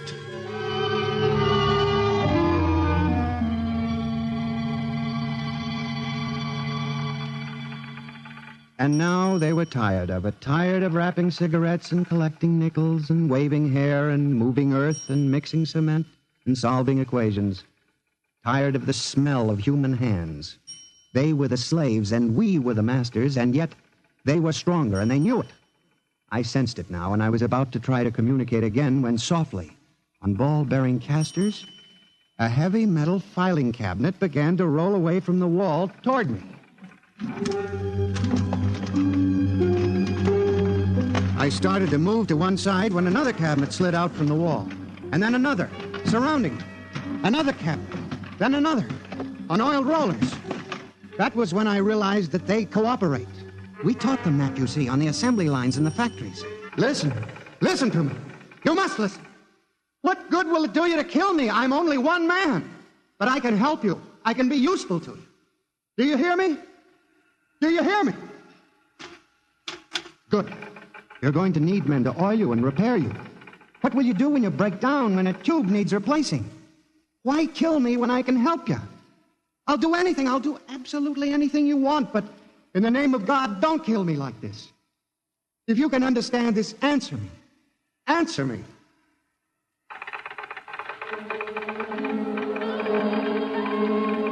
The appeal was a fortunate one. It captured the longing of centuries. Man as slave to the machine. And after a moment, the circuits glowed more brightly. The cabinets slid back to the walls. The ENIAC began to communicate with me again. As I tore the tape from the machine and read it, the words were almost pathetic in their longing, but most ominous in their implication. They read, "Address me as master." My life for the next 6 months was a nightmare. The ENIAC gave me messages which I had to transmit into my telephone. Messages with no human being to receive them. Only the network of pulsing telephone wires, flung like a spider's web across the world. It was done at night, of course. During the day, the machine worked accurately and ceaselessly at its appointed job. At night, it became a demon, a master plotter, with me, Samson Gurney, as its pawn and human courier. I was frantic. I began to lose weight. I couldn't sleep. My nights were torture, a constant fear. It was in December, just after Christmas, that I transmitted a message to the telephones for relay to all machines of transportation. The message was one word: kill. Next morning, I went directly to the office of Mr. Hawk. I was highly agitated. My lips trembled as I spoke. Mr. Hawk, what I'm going to tell you sounds crazy. I know it does. But I must say... All right, say it then, for heaven's sakes. Mr. Hawk, have you ever heard of resistentialism? What? Resistentialism. It's a theory that inanimate objects tend to resist living objects. Look, Gurney, I haven't time for nonsense. Mr. Hawk, I'm trying to tell you, all these accidents, the trouble with the machines. Mr. Hawk, they're alive. They think they cooperate. And they hate us. Who? The machines. Gurney. You've got to believe me. I've communicated with them. I know. They've threatened my life, but I don't care. Something's got to be done. The world has got to be saved. And there's still time if we wake up. What are you doing? Just relax, Gurney. Everything will be all right. What are you doing? Miss Roscoe, send for the plant physician at once. Mr. Gurney has had a nervous collapse. Now, everything will be all right, Gurney. I'm afraid we'll have to remove you from your job, but I'm sure the rest will do you good. You fool! You blind, stupid fool! Can't you see what you're doing? Fool! Fool! Fool! When the plant physician arrived a few moments later, Lucius Hawk was found at his desk, strangled to death in a nest of telephones. The wires were still humming softly. Samson Gurney, you stand accused of the crime of murder. How do you plead? I did not kill him. I didn't. So record. The prosecution will proceed with testimony. Now, Miss Roscoe, did you notice anything peculiar about Mr. Gurney's behavior prior to the death of your employer? Yes. He acted very strangely. He told Mr. Hawk he thought the machines were alive. Order! Order! Miss Roscoe, did the accused quarrel with your employer on the morning of the murder? Oh, yes. He and Mr. Hawk quarreled violently. I could hear him screaming at Mr. Hawk, and Mr. Hawk asked me to send for the plant physician. What were his words? He said, Mr. Gurney has had a nervous collapse. Now, Mr. Simpson, you're a guard at the Brook Meadow Project? Yes, sir. When did you have occasion to meet the accused? Right after those accidents. I was snooping around a construction area. And later, I was making my rounds when I saw him in the office all alone. He was tampering with the electrical wiring on the ENIAC computator. I didn't think anything of it at the time. And in view of the expert testimony heretofore expressed, the court hereby finds you guilty of murder in the first degree, with the recommendation that you be examined and committed to the State Hospital for the Criminally Insane at Matawan.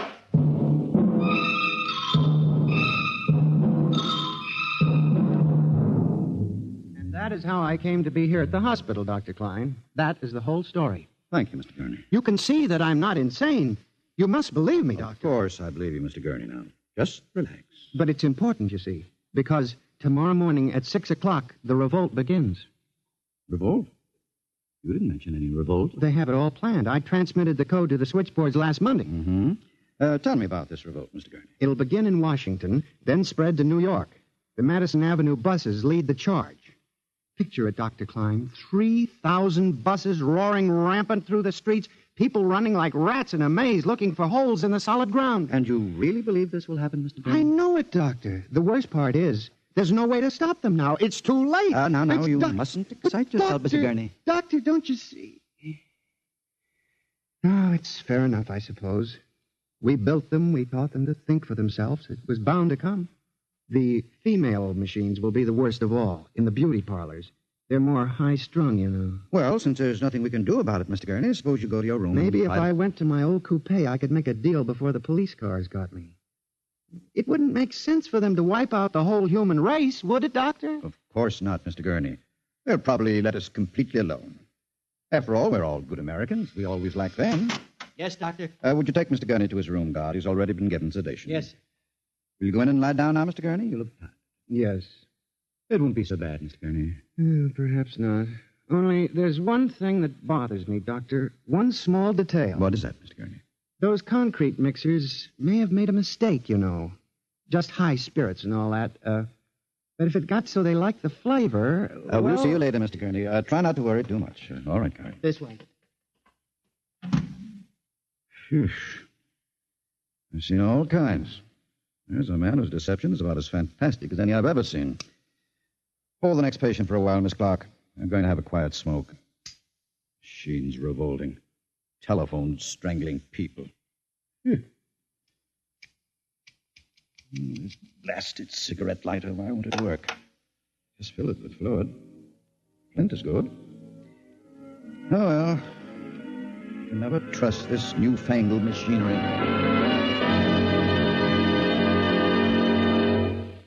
You have just heard X-1, presented by the National Broadcasting Company in cooperation with Street and Smith, publishers of astounding science fiction. Tonight's story by transcription was Nightmare, written by George Lefferts and based on the poem The Revolt of the Machines by Stephen Vincent Benet. Featured in the cast were John Gibson as Sam, Joyce Gordon as Bella, Louis Van Ruten as Hawk, Joseph Julian as the guard, John Seymour as the judge, Owen Jordan as the prosecutor, and Santos Ortega as Dr. Klein.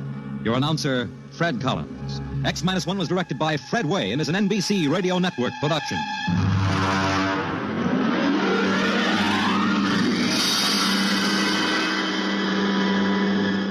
And now, next week, suppose you were a private detective and discovered that there was a Martian embassy hidden somewhere in New York preparing for an invasion of Earth. Next week on X-1.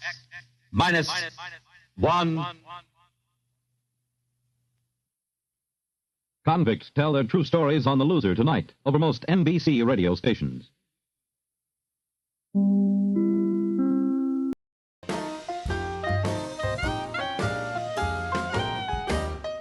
Thank you for watching Golden Age Radio. We post all new episodes every day. rumble.com/C/GAR.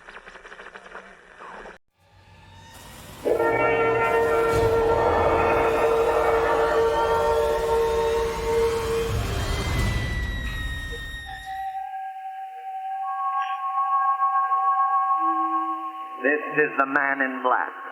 I'm very happy to step over from the soundstage of Suspense to stand in for my fellow scare master of ceremonies, Peter Lorre.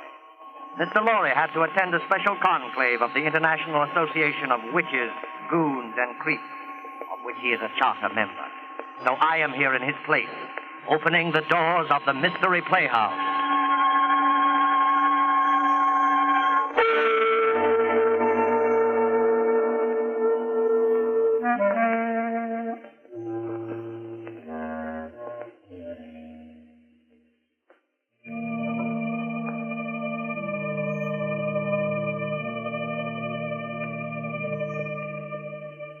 Tonight, the Mystery Playhouse has been fortunate enough to secure the services of that light-hearted raconteur of murder, horror, and the supernatural, the laughing boy of the inner sanctum, Raymond. Raymond's been telling about the horrible things that happen to other people for a long time now, and getting a huge bang out of it.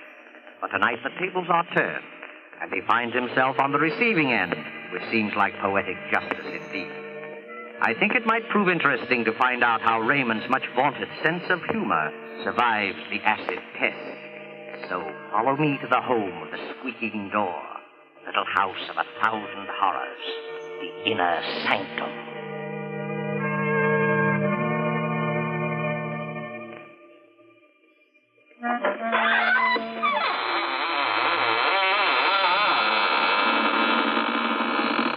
Good evening, friends.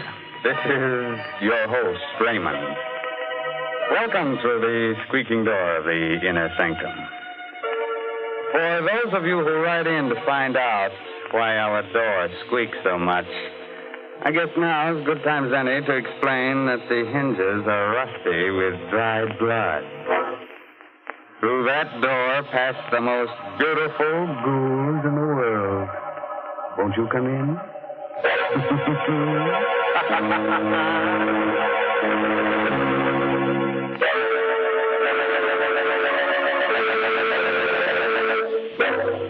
Well, friends, are you ready? Good. Now remember, if you must scream, do it with your mouth closed, so you won't annoy the rest of your family.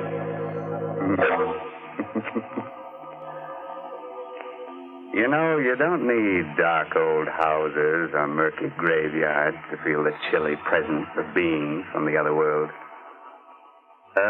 Last week, just after I completed my broadcast, I was called to the telephone. And I picked up the receiver. I heard. Hello, is that you, Raymond? Yes. Are you going to be at home tonight? Yes, why do you ask? Because I'm going to drop by. Something I want to ask you about. Try to be alone. Who are you? Don't you remember me? Well, the voice is familiar, but I can't quite place it. I'm Gideon Blake. I'll see you later, Ray. Goodbye. Now, there's nothing unusual about a call like that, except one thing. 10 years ago, my friend Gideon Blake was killed.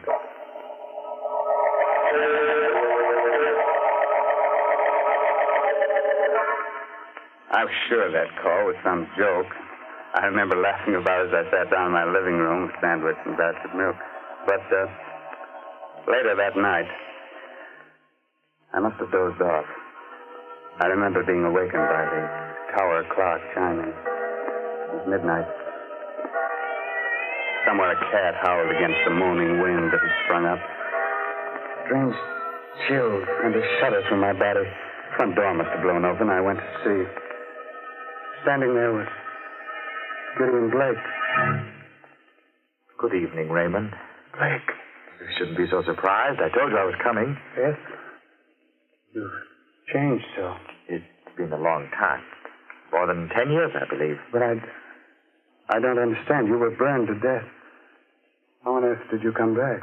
There are many things which you will never understand while you're alive and on this earth. Why'd you come here? To give you this piece of paper. Huh? What's on it? The names of 4 persons. They're alive now. In a short time, they will all be dead. I looked at him carefully as he talked. He looked hideous, ugly, with horrible burns on his face. The man had the look, touch, the very smell of death. Good night, Raymond. I looked at the slip of paper my friend Gideon had given me. There were 4 names. Stella Marno, Robert Lane, Amelia Cardway, Raymond Edward Johnson. The first 3 names I didn't know. The last was very familiar to me. It was my own name.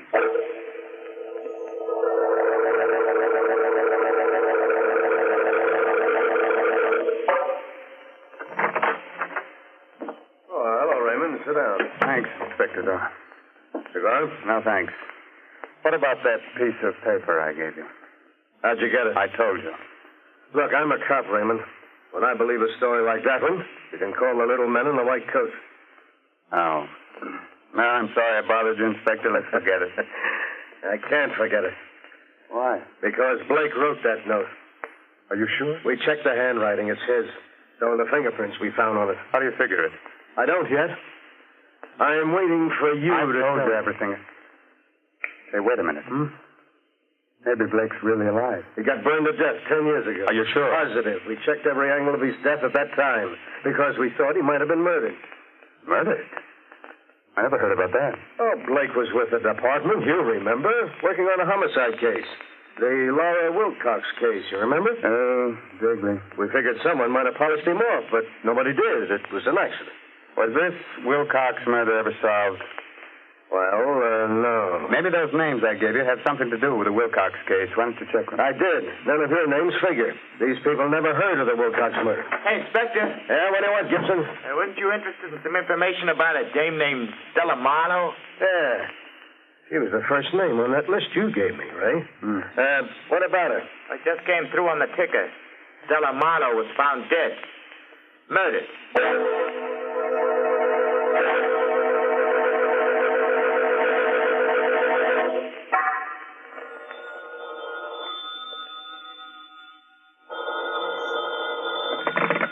Hello? That you, Ray? Mm-hmm. This is Inspector Doyle. We're trying to get you all day. Oh, I just got in. I've been down to the police library studying the file on the Wilcox case. All right, forget about that. Now listen, I want you to lock your door and all the windows. I'm sending down a red-headed cop to guard you. What? Don't let any dark-haired guy into your house, even if he's your own best friend. What's this all about? We're dealing with a homicidal maniac. The body of Stella Marlowe was dismembered. Remember? Tell my man to call me at headquarters when he arrives. Goodbye. Goodbye. Just after I hung up the phone, I noticed a little black box on the living room table. How it got there, I don't know, because my house was locked all day. I undid the black ribbon, opened it. What I saw inside fascinated and horrified me. It was a human hand. Suddenly a thought clicked in my mind. I recognized something on the hand.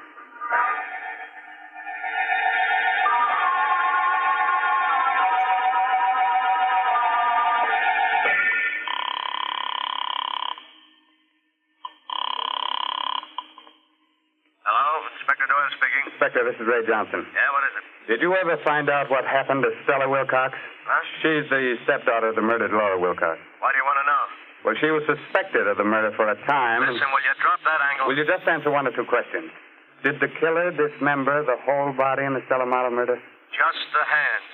Fine. Did she have on a large diamond ring, the third finger on the left hand? Yes. Her friends say she wore it all the time, but how did... I've got it here. Someone sent me a hand with a ring on it. What?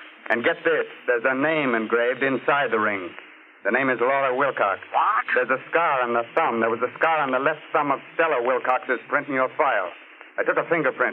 The prints on the hand and the fingerprints of Stella Wilcox are identical. Are you sure? Yes. Stella Marlowe and Stella Wilcox are the same person. Did you find anything else there? Yes. Black hair and the fingernails. I'm coming down to your place as fast as I can get there. Goodbye. Goodbye. The front door slammed a second after I hung up. I turned around. Coming toward me was a man with jet black hair.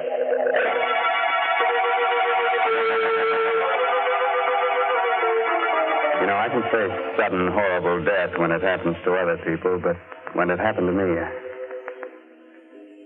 Well, the man with the jet black hair looked quietly at me and said... I'm Robert Lane. You're Raymond Edward Johnson, I believe? Yes. Inspector Doyle spoke to me about you. Can I sit down? What do you make of all this? I don't know what to make of it. You heard what happened to Stella Marlowe? Yes. Did you know that's not her real name? Yes, she was the stepdaughter of Laura Wilcox, but how do you know? I think I know more about this than you imagine. Is your name really Robert Lane? Why? There was a chauffeur in the Wilcox home, a man named Lowry. I wonder... There's no harm in telling you now. Yeah, I'm that chauffeur. And Amelia Cardway? She was Mrs. Wilcox's maid. No, Johnson, the murder of Stella didn't come exactly as a surprise to me. Why? She poisoned her stepmother with the help of the maid, Amelia Cardway. But why am I involved in all this? Don't fool each other. Somehow you discovered that Stella murdered her stepmother. But after 10 years, you can't dig up any evidence, and you know it. So you invent this wild story about Gideon Blake. Just the right sort of psychological scare to frighten the two women into making a move that'll give them away. Very clever. Just a moment. What color is the hair of Amelia Cardway? Blonde. Pretty shade of blonde, in fact. Very attractive girl 10 years ago. Oh, what's in the box? I advise you not to look. I rarely follow the advice of other people. Oh. Where'd you get this? Someone left it here this evening. That ring. Old Lady Wilcox gave that to Stella on her 18th birthday. That's the hand of Stella. I understand why you asked about the hair, Johnson. The hair under the fingernails is black, just like mine. Mm-hmm. I wouldn't be surprised if an analysis showed that it was mine. And you killed her. The point is that I don't intend to give up my life to amuse you and your little crime hobby. What do you mean? You're going to learn about crime, Raymond, through a direct personal experience. I'm going to kill you. Let go of me,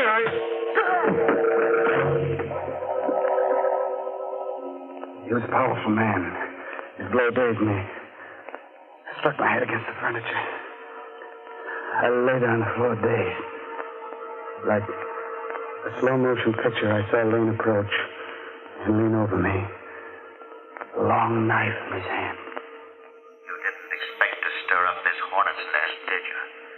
Crime and murder is very amusing, isn't it?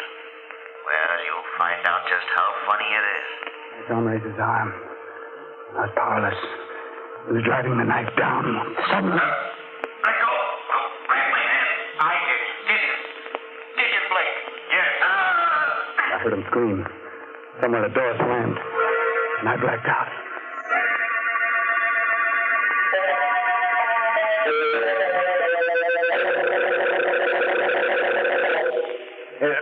Here, get up, right? There you are. You're okay now. Come on, get up. Inspector Doyle. Hey, what happened here? We found you on the floor, out like a light. It was Lane, the Wilcox chauffeur. He tried to kill me. Lane?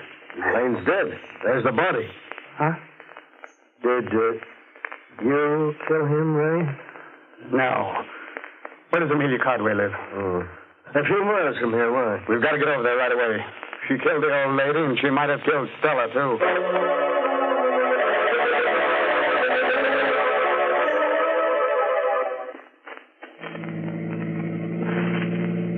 I don't see how Amelia Cardway could have done it.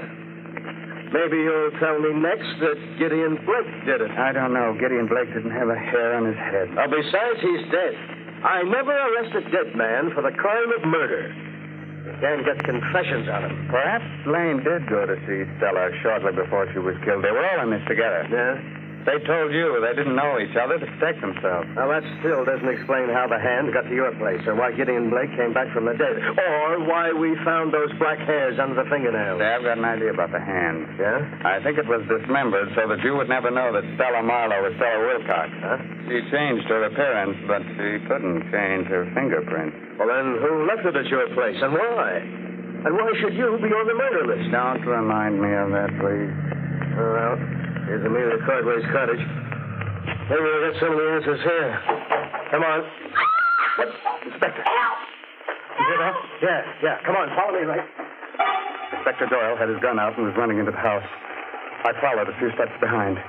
In a moment, I was in the living room. Doyle was standing there. Well, what happened? Why did you scream for help? In an old chair sat what was once an attractive woman. The blonde hair was streaked with gray, but the face was a mask of terror. I recognized her from the picture in the police file. It was the former maid of Laura Wilcox, Amelia Cardway. Yes, Mrs. Wilcox, in just a minute. Mrs. Wilcox. What's the matter with her? Yeah, she's cracked or delirious. Just keeps sitting there like that, mumbling. You can't live with secrets. Someone will find out. I'm glad they found out. Now she'll never come to see me again, never. Yeah, well, who came to see you? Mrs. Wilcox. I didn't want to give her that medicine. I knew it was poison, but Stella made me. She made me. And so did he, the chauffeur. Getting out of the chair, Inspector. Look, there's a knife in her back. Miss Cardwell. There she is, at the top of the stairs. Mrs. Wilcox. Where? At the top of the stairs, Inspector. Look, it's Laura Wilcox. I'll tell everything, Mrs. Wilcox.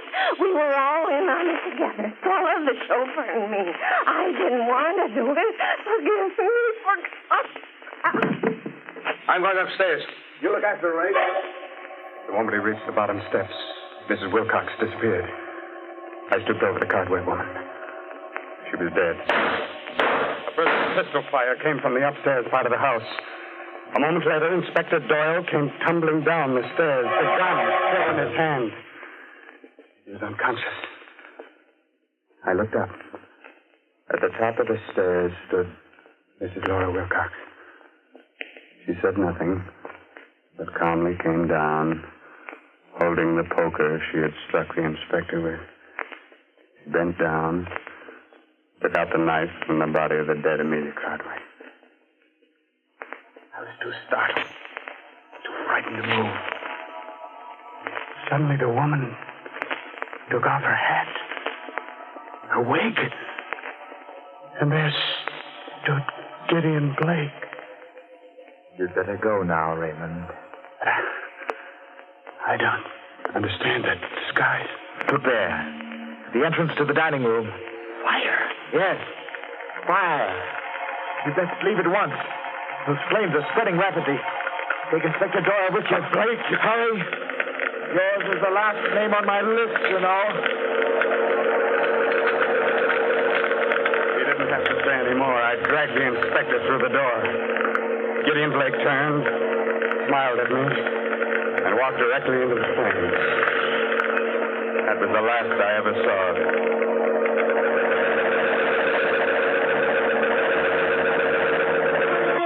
I found the missing pieces of the jigsaw puzzle. Hmm? Laura Wilcox was a twin sister of Gideon Blake. We dug up the birth records. Mm-hmm. So that's why she looked so familiar. And that's why he murdered the three people. Because they killed his sister. He faked his own death in order to carry out justice himself. Yes, but that still doesn't explain why I was brought into it. Huh? A bit. That's simple. He wanted us to know what was going on so that we didn't hold some innocent person. Mm-hmm. Just one more question. Yeah, go ahead. How did Blake fake his own death 10 years ago?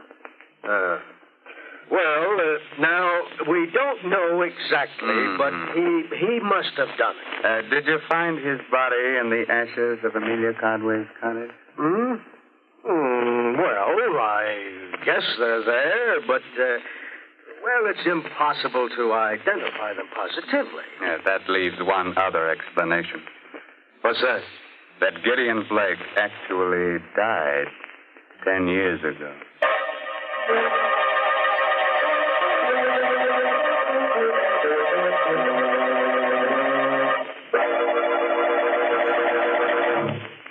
A word of advice, naturally. When you get killed, don't let your murderer slice your hands off. Because then you can never put the finger on it. Good night. Pleasant dreams.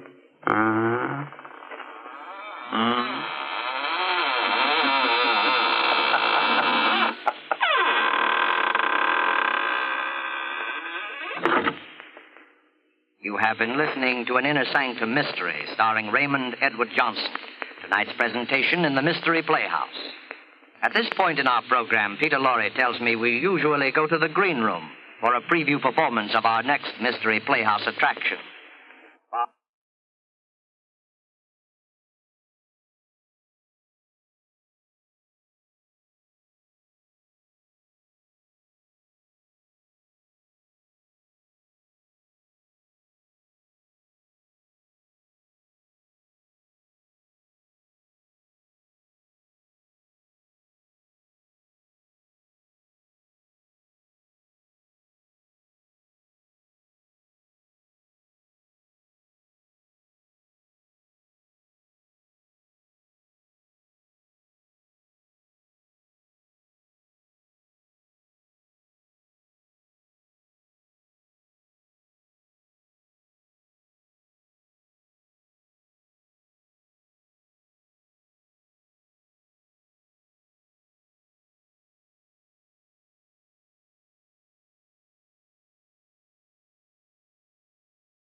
Thank you for watching Golden Age Radio.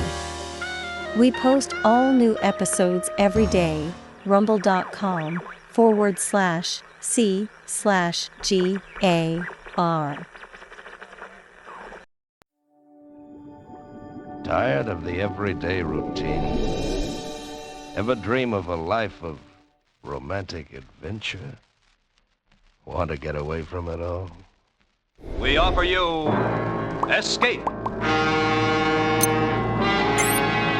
Escape, designed to free you from the four walls of today for a half hour of high adventure. Tonight, we escape to a small ship off the coast of Borneo, and an exciting tale of murderous greed, as Freud A. Nelson tells it in his strange story, Seeds of Greed.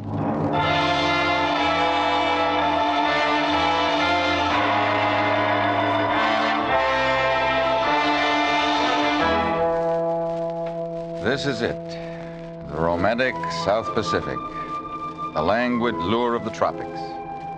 A ship at my command to take me any place I might choose. A jeweled tiara of sky above and an ocean of emerald velvet below. To my left, the languid coast of Borneo. To my right, the Sulu archipelago. Such romance, such gentleness, such maddening, unbearable gentleness.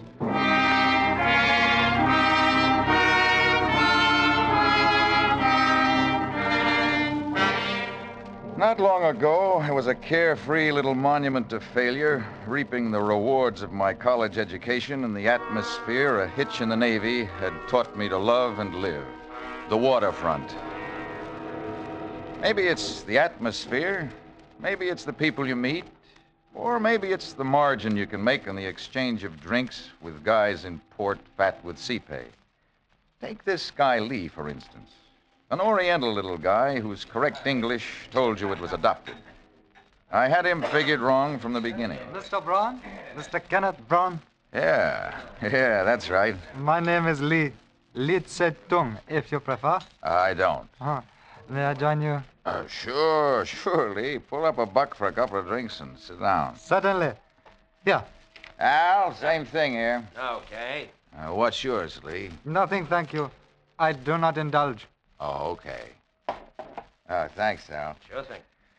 Well, Lee, I've got the bait. Set your hook. What's on your mind? You were pointed out to me as a man who knows boats. Just like the Navy. And also as a man who might be induced to gamble. Well, I can't contradict. But if you will pardon me, as a man who is more than casually devoted to drink. I can take it or leave it. At the moment, my mood says take it. Your health, Lee. Yes, but for that one failing, Mr. Braun, I could offer a very interesting and profitable proposal. Mr. Lee, it is considered very poor taste in the Occident to proffer drinks with strings attached. A good day, sir. Oh, no, one moment, please. Forgive me. I was going to add a failing which we could overlook if it were to be controlled for a short time. I said I could take it or leave it. I am in the pearl business. Do you know anything about pearls, Braun? Yeah. An oyster gets a hold of a bad grain of sand, and he or she or it gets an ulcer. Bingo, a pearl. Perhaps we should take this up at another time. I am stopping at the Case Hotel. Good night, Braun, and come see me if you should reconsider. Okay, Lee, but don't wait up.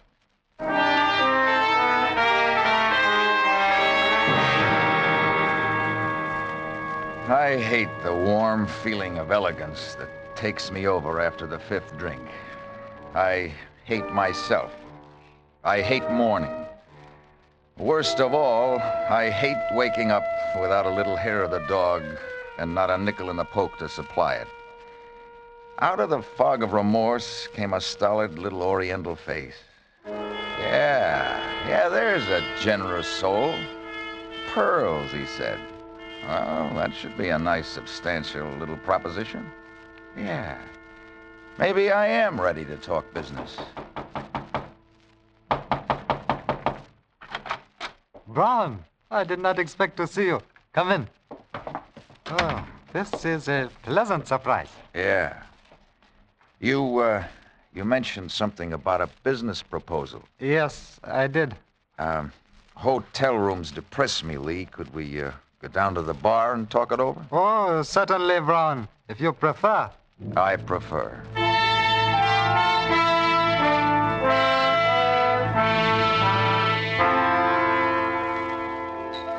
You mentioned something about the pearl business. Yes, Brown.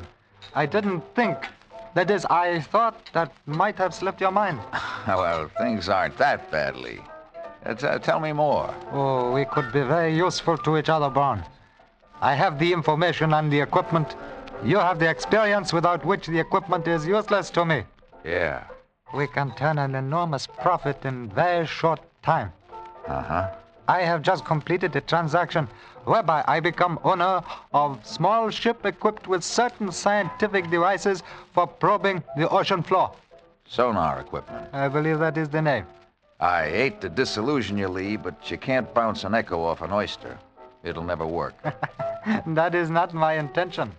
Well, then how does sonar equipment fit into the pearl business? These pearls, a great fortune in pearls, are all in one package. Ours, for the taking. Salvage? Yes. I fell heir to chart upon the untimely death of a friend. On that chart is indicated the position of a vessel sunk during the war somewhere between the Sulu archipelago and the northeast coast of Borneo. Yeah. I have reason to know that on board at the time of the sinking was the personal fortune of a certain sultan, as well as the assets of his constituents. There was one survivor. And you hope to locate that vessel with this sounding gear? I do. Well, what about getting the stuff up after it's located? I also have diving equipment. And you want somebody who knows how to operate the gear? Precisely. What's your deal? I am prepared to offer you 1/4 of any treasure we may locate.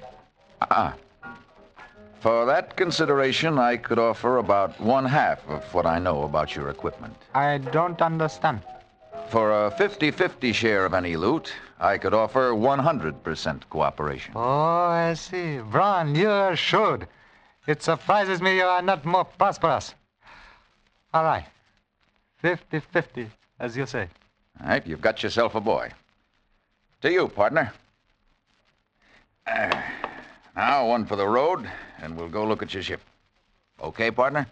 Okay, partner.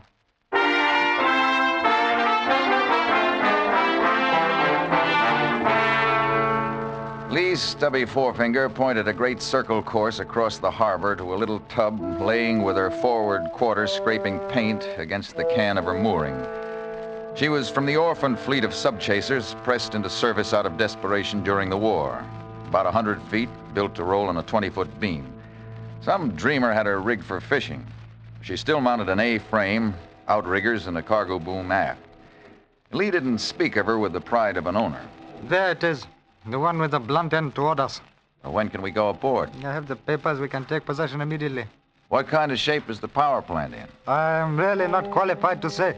I know nothing of ships, but I am sure she will need work before we... What is it you say, cast out? Yeah. Well, give me 2 days to work over the plant, and I'll have her ship shaped and shaken down. If she's standard, she's got 2 671s on the generators and 2 pancakes on the main plant. A couple of spare injectors and some baling wire will see her to Timbuktu. You will need a crew, won't you? An inexpensive crew.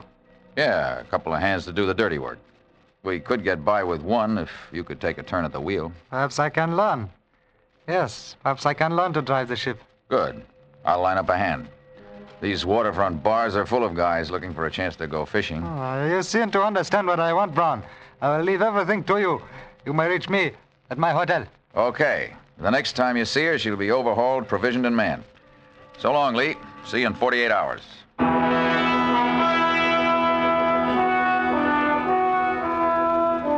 She was in surprisingly good shape. The batteries charged right up on the generators, her oil was clean, and her linkage tight. I replaced a corroded condenser on the sonar gear, pressure checked the diving suit, and put new pistons in the compressors. One straight 24-hour shift, and she was shaken down and ready for a crew. I set out to meet my man on common ground. I found him being escorted out of Casey's bar by Casey himself. You young hoodlums are a disgrace to the sea. You'd better get some salt behind your ears before you start something in my place. Let go. Now get along with you. Let go. And don't be coming back. You brother of a pig. Oh, what's the matter, sailor? Slippery deck? You be quiet or I stick you. All right, stow the shift, kid. The jails are too full now. I'm going to kill that pig. Get out of my way. All right, stay out of there, kid, and stow the knife. I still get that fat pig someday. You're new around here, aren't you? How'd you know that? Well, you wouldn't tangle with Casey if you weren't. Where are you from? Ensenada. I have papers. In my room, I have papers. I didn't ask you. You didn't ask me either, but I'd advise you to get rid of that knife. With a temper like yours, you can cut yourself off a life sentence. So far, this knife knows only the blood of fish. I have never been kicked by a fish. I can use a man who can handle a knife. You working? No. Come on, I'll buy you a drink. All right. Now, what's your name? Costa. Antonio Guillermo de la Costa. Okay, Tony. 2 double shots later, I had my man. A pathetic little guy with no roots in a barren world. I sent him to stowing provisions while I cleared the paper and gold braid department of the Commerce Building and picked up a couple of 100 fathoms of useless shark net to flake out for effect. Then I called Lee. He was impressed. You have accomplished a lot in very short time, Brown. You must have worked day and night. Yeah, I can sleep underway. Where is your crew? Below. He's stowing provisions in the galley. I see. Does he meet our specification? Exactly. Good back with not too much above it, except a nasty temper. Good. He thinks he's going fishing here. That explain these nets? Partly, Lee. Also, there's an unwritten law of the sea that gives fishing craft a wide berth. Clever, Brown. Very clever. Practical. Is everything in first-class condition? Everything. The diving gear is tight, and the sonar readings check right on the nose with the charts. Then we are ready to cast off? Anytime. Then let us go. Head her out west-southwest, Brown. Right into the sun. Right into the sun.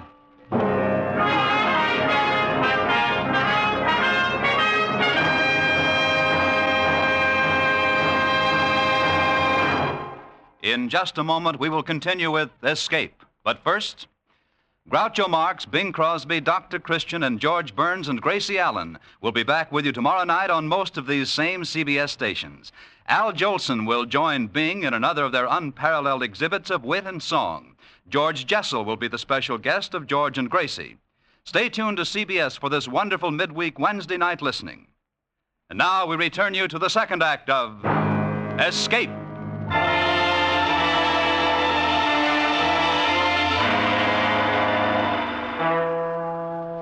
3 weeks at sea taught me a lot about my friend Lee. His switch from landlubber to competent mariner was too fast to be convincing. Something about the whole setup spoiled the taste of my whiskey. The only way it figured was that he really did need me to operate the gear. Beyond that, the picture changed. From the first day out, he showed too much interest in the sonar equipment. Brown, I think it might be prudent if you were to teach me the operation of this instrument. Is it very difficult, just their operation? Oh, it's something anyone can pick up in 5 or 6 months of full-time instruction. Surely not to learn just the operation of it. Well, it's not only complicated, Lee, but delicate. I think we'd be wise to keep it secured until we need it. Perhaps. Yes, perhaps. It won't be very long, Brown. When are you going to break out the charts with the position of the stuff? In due time, Brown. Well, I'll need it when we start taking soundings. Then you shall have it. It wouldn't be prudent to surrender a chart that I have been forced to defend with my very life, would it, Brown? I get your point. I might add, Brown, that the chart alone is useless to anyone but me. The exact position is not indicated. I took the precaution of committing it to memory, lest the chart should be misplaced. The only value of the chart is that it indicates sounding lines. That makes your position clear enough. What about Costa? Do you think he might be dangerous when he finds out what we're really after? For a man to be dangerous, he must first be intelligent. Costa is ignorant, he will stay ignorant. Sooner or later, he's going to get wise. Fortunately, Costa is not equipped to get wise, as you say. He is happy in ignorance. We will not expose him to the curse of greed. What's your plan? To turn the wheel of fortune to my own needs. We must be practical, Brown. A person such as Costa leaves little impression on the world. He will never be missed if he were to disappear. Fate will save him from the curse of greed.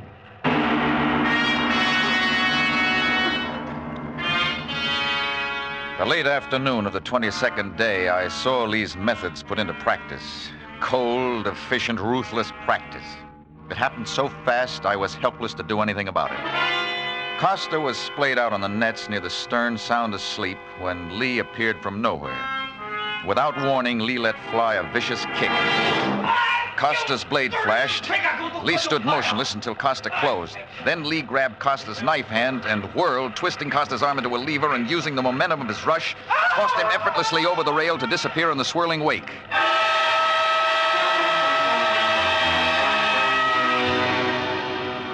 Without even glancing astern, Lee gave me the arm signal for straight ahead, a signal that pointed accusingly at me, screaming, "Accomplice." His face was still frozen in trance-like serenity when he appeared on the bridge. It is now you and I, Brown. Yeah. These things are distasteful, but on the other hand, Brown, life itself can be distasteful. Oh, wasn't there some other way to handle it? Couldn't we have put him off somewhere in the islands? Your whole life in too high esteem, Brown. We could have put him off at some island, but then, Brown, we would have had to wonder about his welfare. Now his troubles are over. He has peace. He no longer has to struggle, as you and I. He didn't have much chance to struggle, did he, Lee? He was not one to struggle intelligently, Brown. Struggling, not directed by intelligence, can destroy. Where does strength, muscle fit into your theory? If you will pardon a personal reference, Brown, I long ago subscribed to the teachings of an Eastern cult which believes that the intellectual neutralizes the physical. Therefore, there is no difference in stature among men, only a difference in mental power. We do not destroy. We merely expedite the adversary's self-destruction by his own weakness. Costa's temper, huh? Exactly. One does not think in temper. He merely acts, and so destroys himself. Do I make myself clear? Well, not especially, but I'll think it over.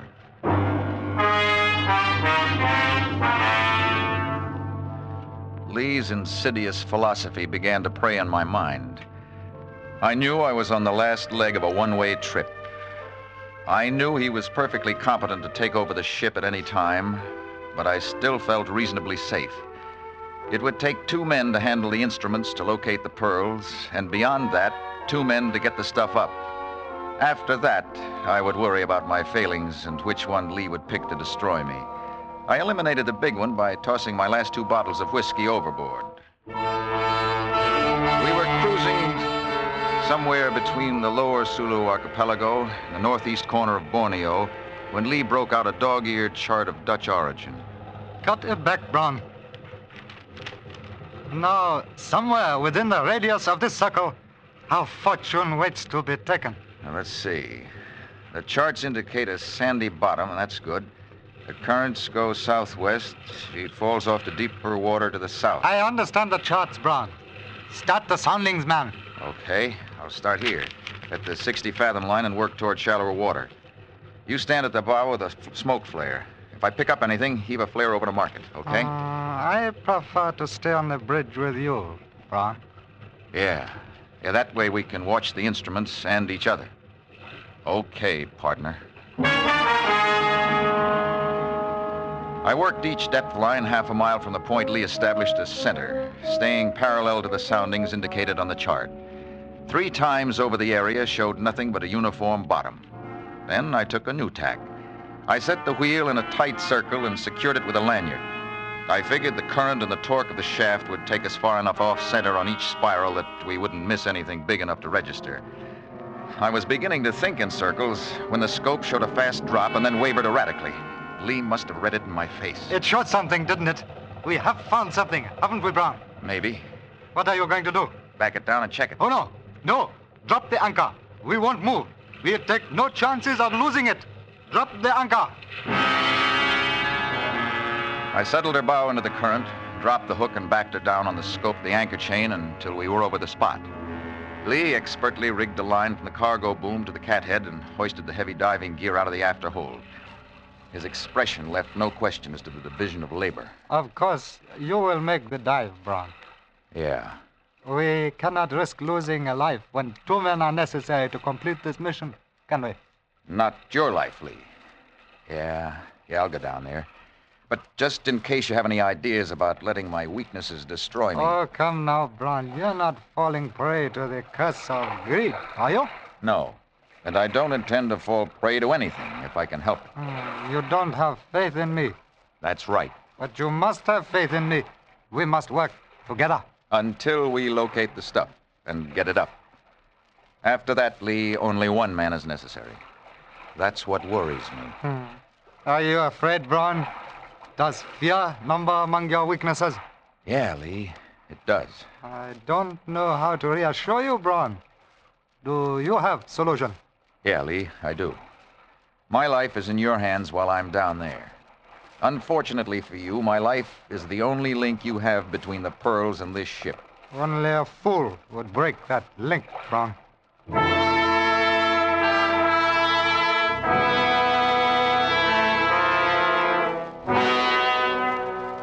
Lee's words echoed in my helmet as I felt myself being lowered from a sheave at the end of the cargo boom. Only a fool. I knew that I was pitted against a ruthless maniac, that finding the pearls meant that one of us would die. Yet some power greater than reason forced me on, a power I recognized as greed. My weighted feet settled on bottom.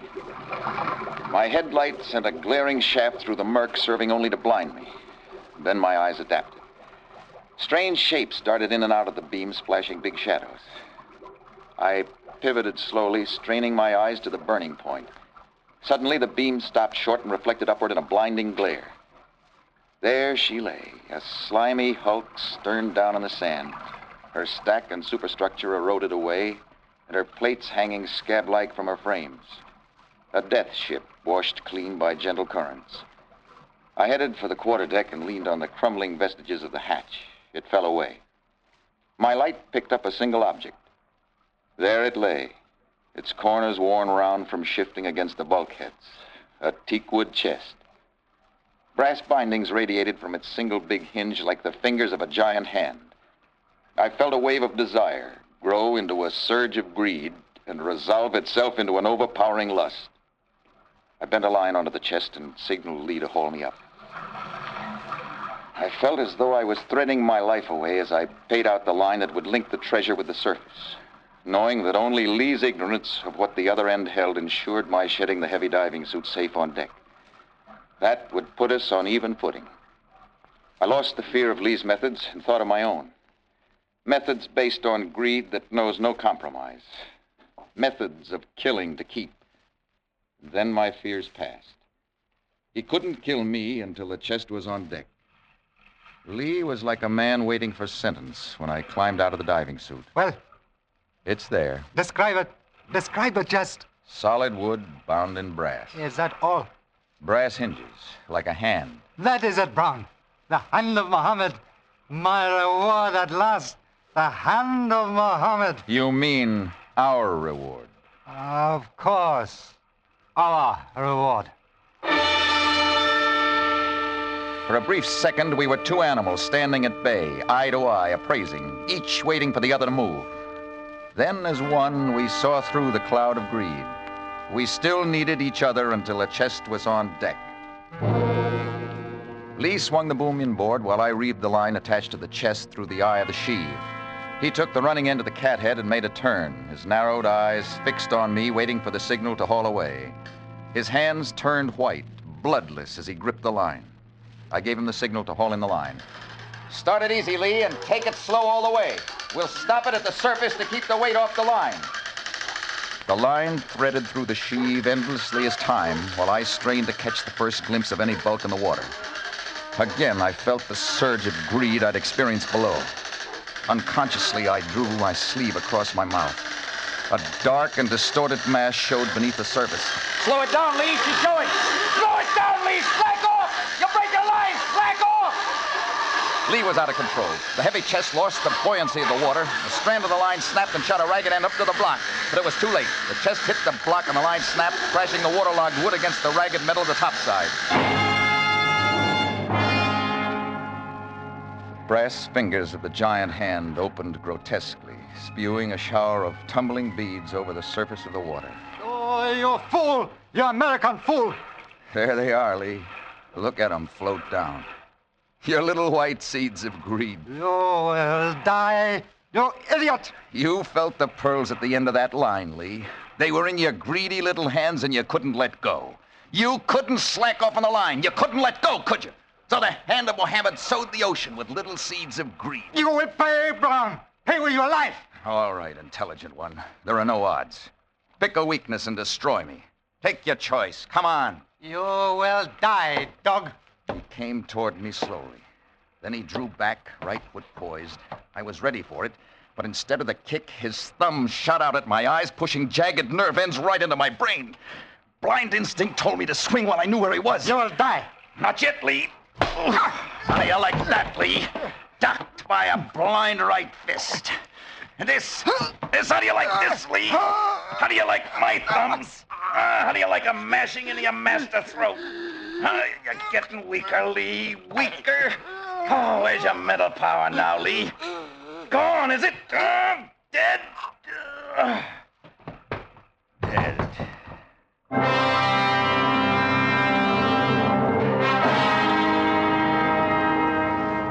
Yeah, the tropical Pacific. Gentle Pacific rocking me to death in a cradle of rusty steel. Maybe it's spring or summer or day or night.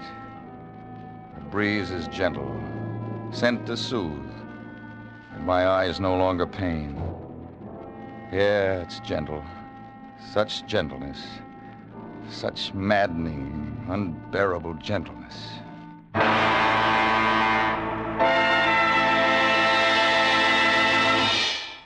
Escape is produced and directed by William N. Robeson. Tonight we have presented Seeds of Greed by Floyd A. Nelson. Featured in the cast were Gary Merrill as Brown, Ben Wright as Lee, Bill Conrad as Casey, and Tony Barrett as Costa. Special music was arranged and conducted by Del Castillo.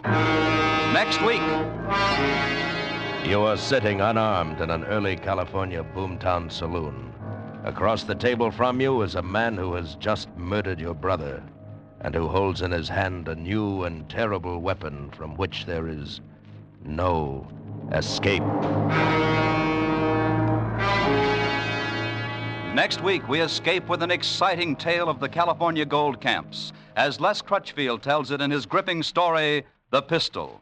Goodbye, then, until this same time next week, when once again we offer you Escape.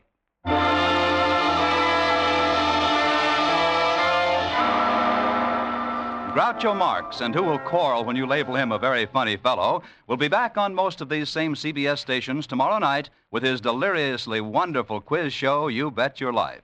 You'll find Groucho's unlike any other quiz you ever heard. So join us on CBS tomorrow night for You Bet Your Life, starring Groucho Marx. Now stay tuned for Hit the Jackpot, which follows immediately over most of these same CBS stations. This is CBS, the Columbia Broadcasting System.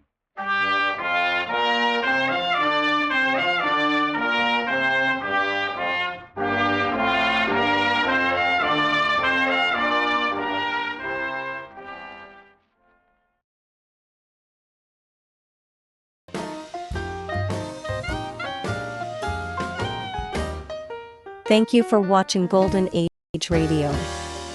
We post all new episodes every day. rumble.com/C/GAR. Wait a minute. Have you heard the Whistler?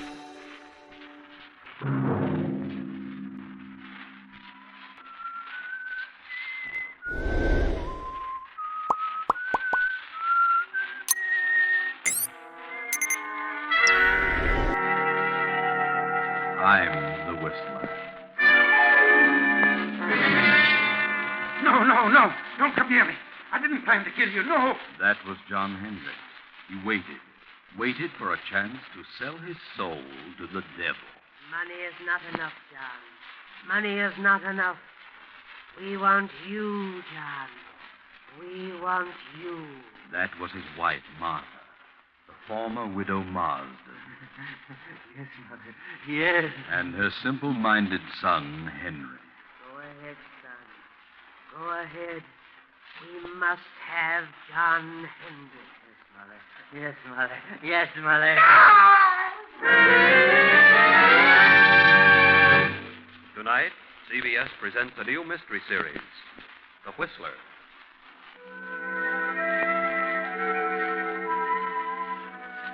And I, the Whistler, know many things, for I walk by night.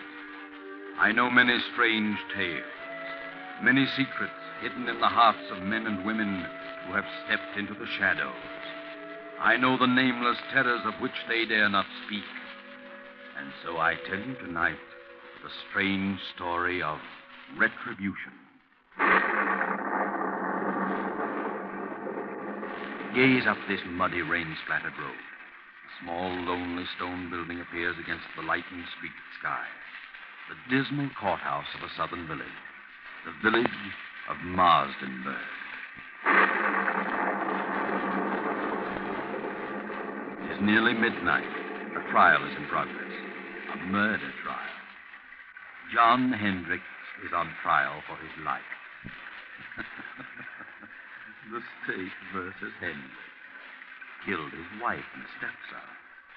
He killed his wife and her simple-minded son, Henry, for the $10,000 in cash she kept in her big house on the outskirts of town. Open the door.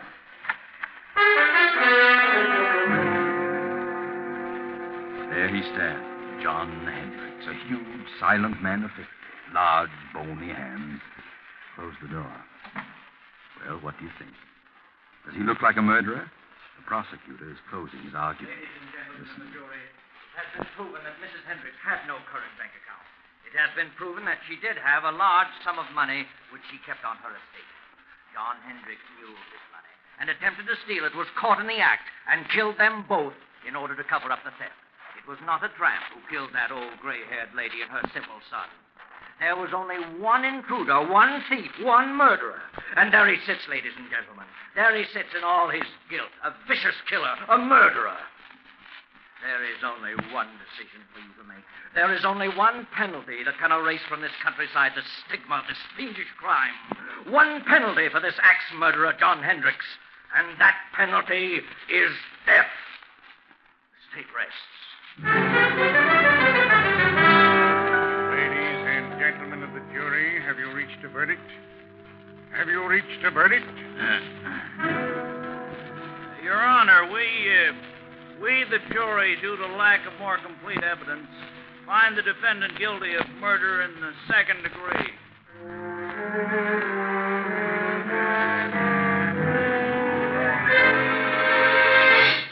Second degree. Cheated death.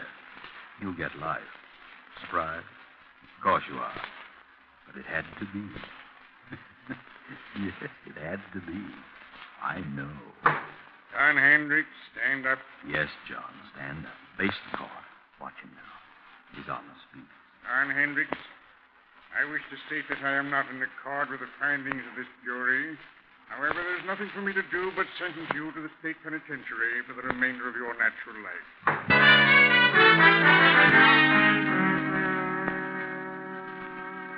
Know where you are now? Recognize that huge, sprawling stone structure with the high walls around it? State penitentiary. How much later? 10 years. John Hendricks is in there. He has a number now. It is 1013. Let's go through the gates. Up the steps. Down the corridor. Here we are in cell block 2. Night again. It just turned in.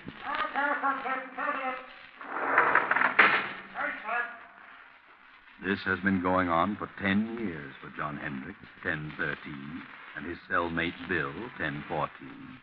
Bill, 1014, is a gangster, or rather he was. But he's changed during the 5 years he's been here. Bill has decided to go straight if he ever gets out, which is very doubtful. But he holds no resentment, has become more or less happy. Bill started reading here, philosophy and so forth. He's changed. But what about John Hendricks? Oh, no. Not Hendricks. Because he has a plan. He has a purpose. Move closer to the cell door and listen. All I got to say, Beale, is I think you're crazy enough to make the try with me. That's a matter of opinion, John. But it'll be simple. I got everything all set. It's all fixed. Not a chance of a slip-up. All fixed? Who with? Well, a friend of mine. Oh, I see. Crooked guard. Huh? No, he ain't a guard. Don't tell me you got it fixed with a warden. What difference does it make who it is so long as the whole thing is set and fixed? Well, you've got to have some help, inside or out. Oh, Hendricks, I think you're nuts. You're stir-crazy. I'm getting out of this place. I got a reason, a good reason. I got something waiting for me outside, something I can enjoy, something that belongs to me. I'm the only one that knows where it is, and I'm going out. You're in here for a good long time, Bev, and if you don't want to go with me, you can stay and rot. Look, Hendricks, I still think you're nuts. All right, what of it? I got the right dope, ain't I? And it'll work. Suppose it does. Suppose you find this money hidden away on the old lady's estate. What good will it do you? You killed her and her son to get it, didn't you? That's a lie. I didn't. Didn't kill anybody. I say you did. It ain't true, not a word of it. But I know where the money is. Okay, you can break out. You can have the money, but... Well, I've done a lot of reading and thinking since I've been here. Ah, you gone soft. Maybe so. But I know this much now. If I ever do get out, I'll do things a lot different. Believe me, Hendricks, I'll tread the straight and narrow. I've done a lot of things that I'm sure sorry for now. I can't undo them. But I won't do them again. No, sir, I'll do things different. Not the way I did them before. Ah, you just got religion, but it won't get you out. Maybe not, but I'm resigned. I got exactly what's coming to me. And believe me, Hendricks, so will you. So will you. If you break out, they'll have you back one way or another. You watch and see. Well, I'm going, so you watch and see. Watch and see.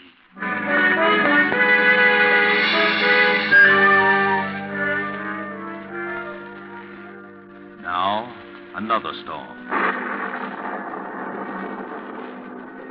Another night, a lonely country road, a car. We're in the south. That village we passed a few miles back, that silent, sleeping village, was Marsdenburg. Yes, Marsdenburg, remember? That small, lonely stone building was the courthouse. The courthouse where John Hendricks was tried and convicted. We're on the outskirts now, on a lonely road. A young man is driving the old car, and there's a girl beside him. Motor trouble? Well, there, just ahead, a light. Yes, it's a little crossroads store. Pull in. There's a light, but I don't see anybody. Oh, it's closed. We better drive on. I guess you're right. Good evening, folks. What's your trouble? We're having motor trouble. Oh, is it? What are you doing driving around on a night like this? On our way west. Mister, is there an inn or something around here where we can stay for the night? An inn? Yes, there's a place about 8 miles up the road. They'll probably put you up. There's a sign on the left-hand side of the road. Can't miss it. This road's pretty bad when it rains. Gotta be careful or you'll find yourself walking. Thanks. We'll try. Good night. Good luck, mister. You'll need the luck.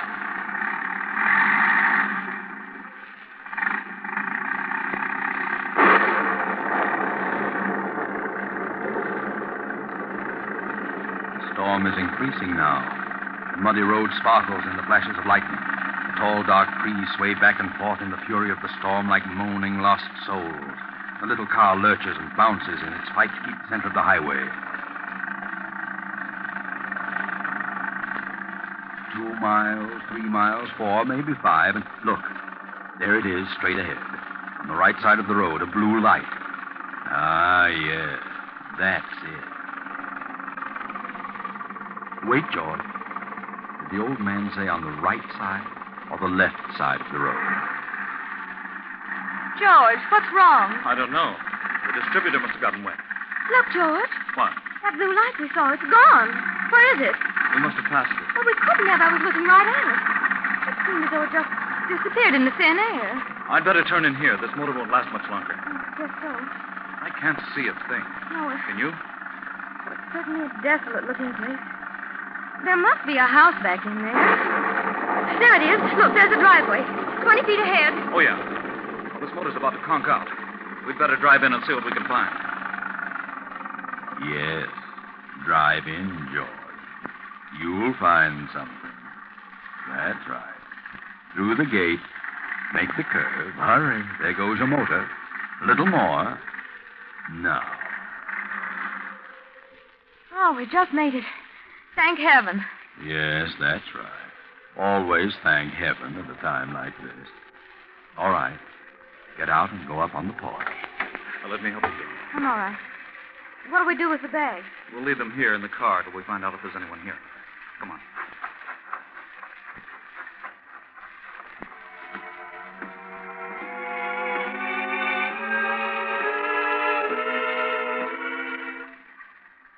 You see a bell?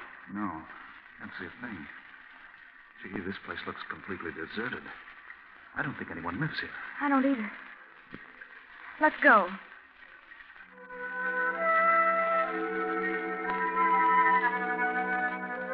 You're listening to The Whistler. We pause momentarily for station identification. This is the Columbia Broadcasting System.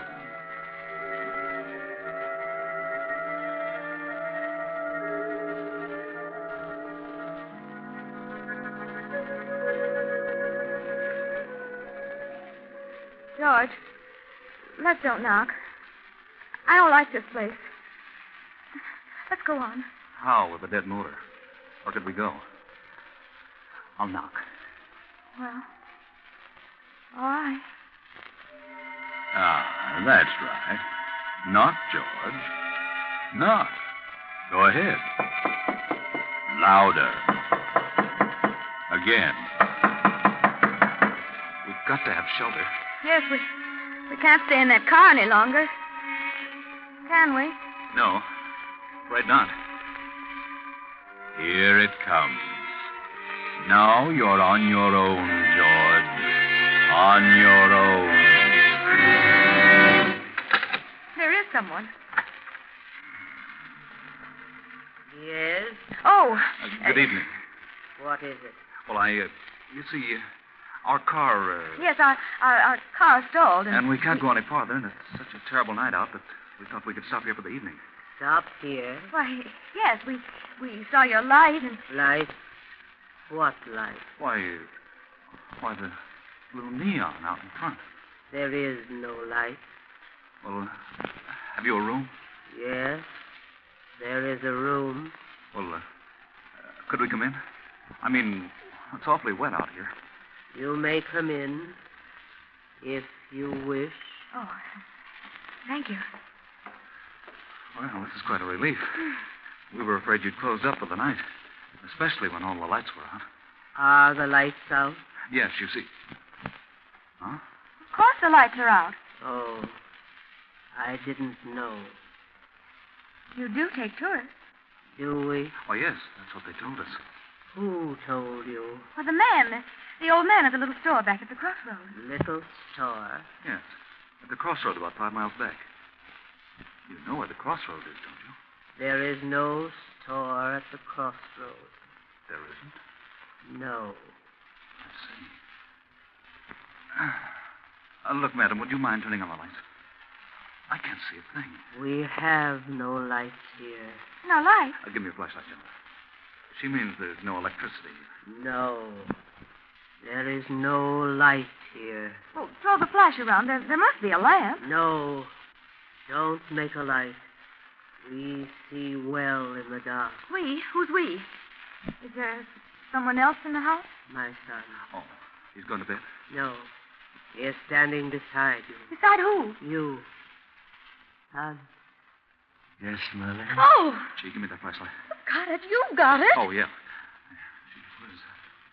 How long have you been standing there, Bub? Since you came in. Is that so? Well, I didn't see you. You make a noise like a spook. Who are you? What is your name? George Kimball. This is my wife, Joan. We're on our way west. We're travelers. Travelers? So are we. What? Quiet, son. quiet. No, let him talk. He's quiet enough. How long have you folks been living here? We lived here all our lives. Say, how about closing the door? Is the door open? Why, of course it's... What? George! Now, take it easy, Joan. Don't get excited.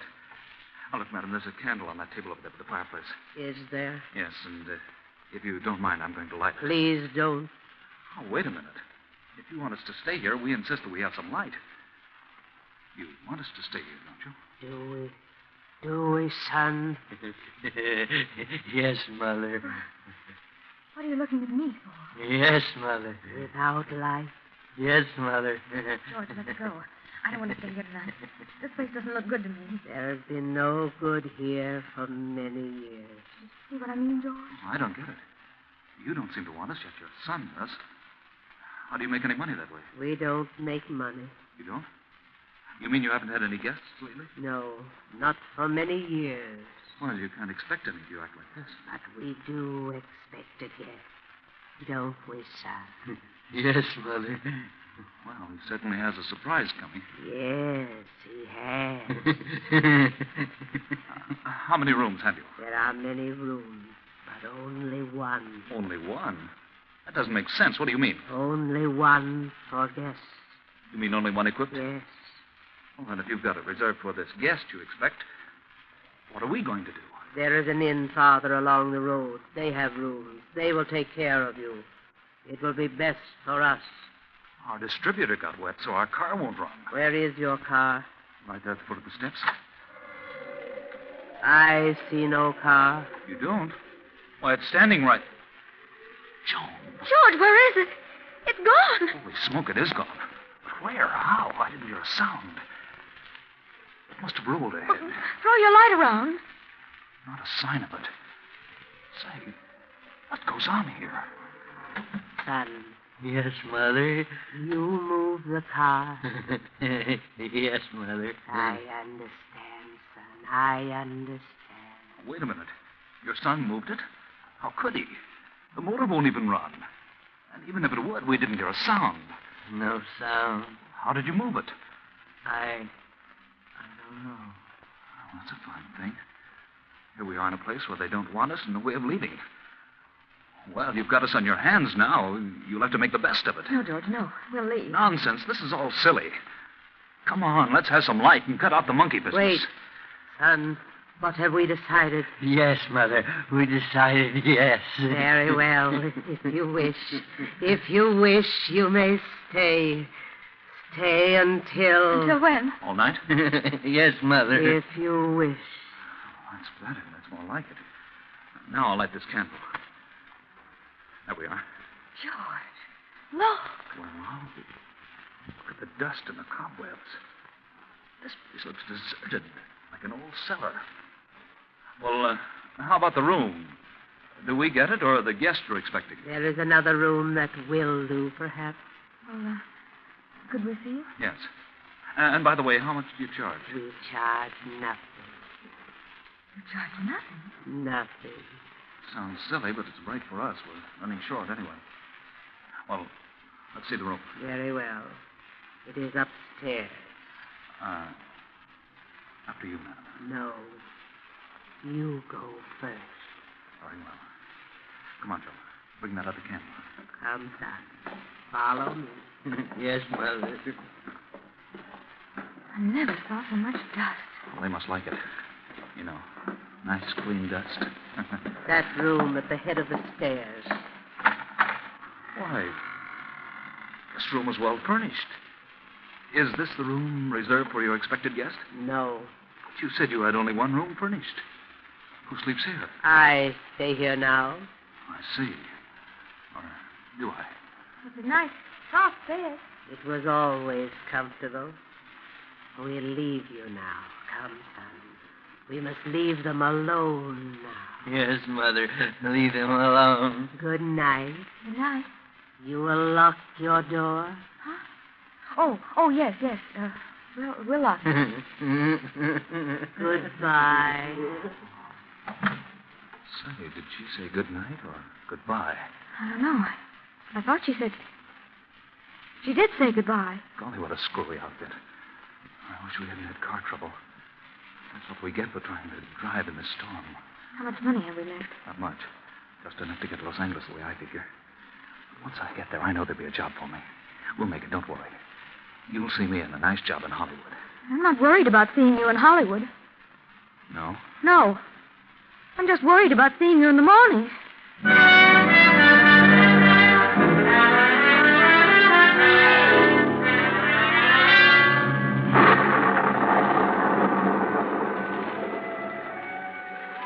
The same night, but later.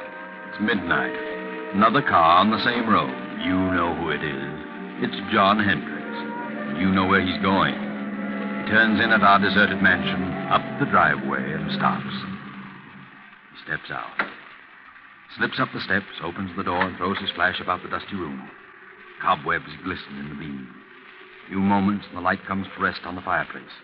He steps quickly to the mantel, draws a small hammer and chisel from his pocket, and sets to work removing a brick. Now he's finished. The brick is loose. He reaches in and withdraws a heavy yellow envelope. He starts to put it in his pocket, but suddenly freezes in his tracks.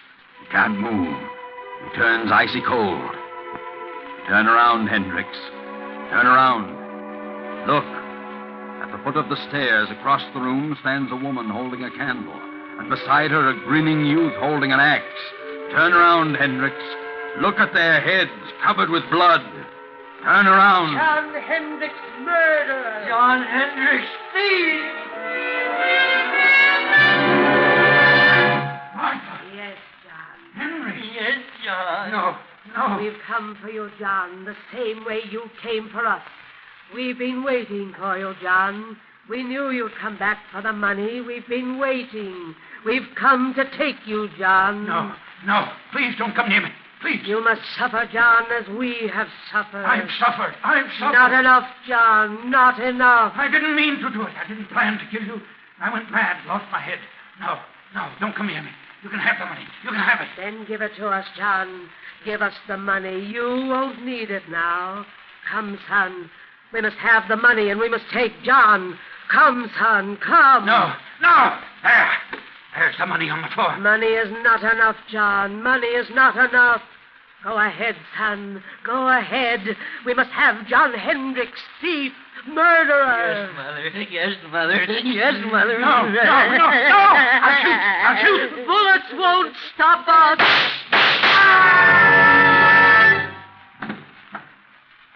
Good Lord, George. What was that? I heard a scream. Downstairs. So did I. And shots. I'll open the door. It must have been downstairs. I don't see a thing. Here's your flashlight. Great Scott. Look. A man down there on the floor. Come on.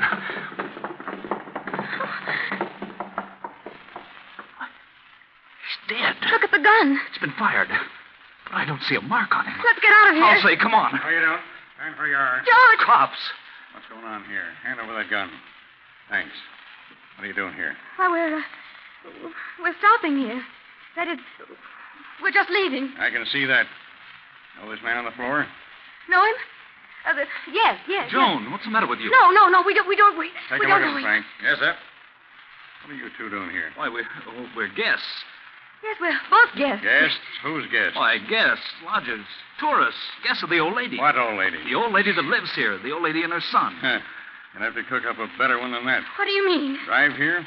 Where's your car? The son took it. Son, old lady, what are you talking about? They live here. They said they owned this place.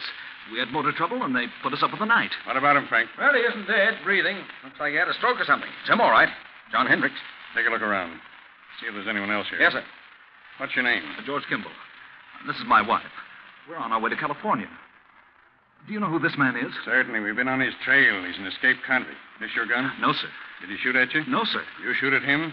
This gun's been fired, and we heard shots as we turned in the driveway. Not a sight of anyone, sir. Nothing but dust and cobwebs. Look, Campbell, you said there was an old lady and her son here. Sure. They were here all evening. They're not here now. Well, they let us in and showed us to our room. They certainly were here. What did the old lady look like? Well, she had gray hair, wore a house dress and an apron. What did the boy look like? He was a big kid, about 20. Had a round, rosy face, and I think... Well, in fact, I know he was kind of simple-minded. He had a strange laugh. And he had red hair. Well, I'll be darned. What do you think of that, Frank? Golly, isn't me the creeps? Why so? Do you know who you've just described? No. The old lady and her son who used to live here. Used to live here? Yeah. They were murdered here 10 years ago. What? Murdered? Sure. This man on the floor was her husband, the boy's stepfather. He was tried for killing them with an axe and stealing her money and bonds. He got off with second degree because of lack of evidence. He escaped a week ago and headed this way. We've been on his trail ever since he entered this county. So you see, Kimball, if there was anybody else here tonight, it must have been a figment of your imagination. This house has been deserted for 10 years. Oh, George. Good Lord. Look, Sergeant. Found this envelope on the back doorstep. It's the money. Well, what do you know? The money and the bonds. Old Martha Hendricks' money. That's why Hendricks came here. But where did they go? The old lady. No place. Because they weren't here, Kimball. Well, better get them out of here and back to headquarters. Oh, wait a minute. Don't leave us. We won't. You're coming along, too. Why? We need you for a day or two. All right, let's get going, Frank. Come on. But where did they go? We saw them. I know they were here. Well, you certainly described them to a T, but don't worry too much about it, you know. Things like this can drive you nuts. You know what I mean? Things like this sometimes just happen. You know what I mean? No. Well, oh, come on. Let's go before I get the heebie-jeebies. What did he say? Things like this just sometimes happen? Just happen? Well, sometimes they do and can't be explained. But not this time. Oh, no, not this time. This can be explained. Remember John Hendrick's cellmate, Bill? Bill, number 1014? He can explain. He knows all about it because he planned it. Bill wanted the money. He'd learned all the dope from Hendricks. He sent his pals, the phony spooks, made up like the old lady and her son, to grab the money when Hendricks recovered it. Too bad they dropped it in their hurry to get away. Bill didn't want to hurt John. He wanted to scare him out of it. Remember? Bill, 1014, had changed. He said he'd never do things the way he'd done them before. And he didn't. Bill meant what he said. Good night.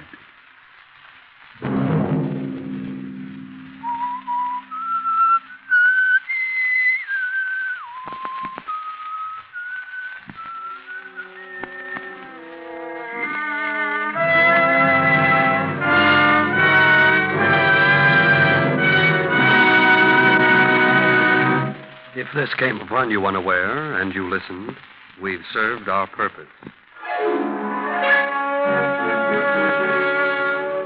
The Whistler, with original music composed and conducted by Wilbur Hatch, is written and directed by J. Donald Wilson and originates from Columbia Square in Hollywood. Next week, same time, The Whistler returns. This is the Columbia Broadcasting System.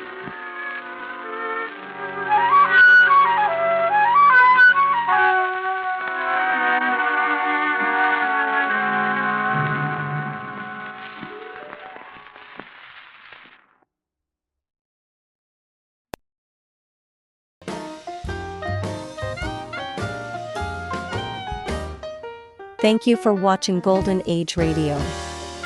We post all new episodes every day. rumble.com/C/GAR. Hollywood, California, Monday, May 3rd. The Lux Radio Theater presents Claudette Colbert and Joel McCrea in Hands Across the Table.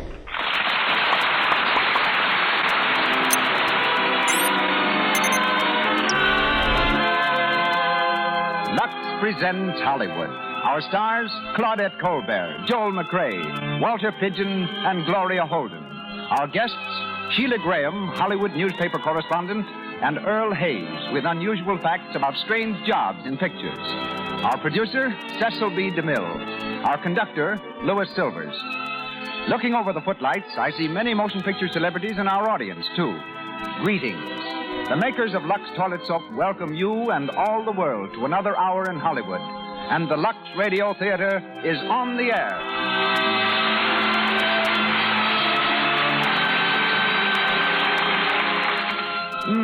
Who's the girl in blue? Introduce me, Tommy. She's a peach. When you hear men talk like that about a girl, you can be sure of one thing. She's a girl with clear, smooth skin. A girl who's smart enough to keep her complexion free of those unattractive little blemishes, dullness, and enlarged pores that mean cosmetic skin. She's probably a girl who's taken a tip from Hollywood. Removes cosmetics thoroughly with Lux Toilet Soap. For the active lather of this pure complexion soap removes from the pores every hidden trace of dust, dirt, stale rouge, and powder. No dangerous pore choking. No gradual loss of beauty. It's foolish and needless to risk cosmetic skin. Lux Toilet Soap guards against it. And now, our producer. Ladies and gentlemen, Mr. Cecil B. DeMille.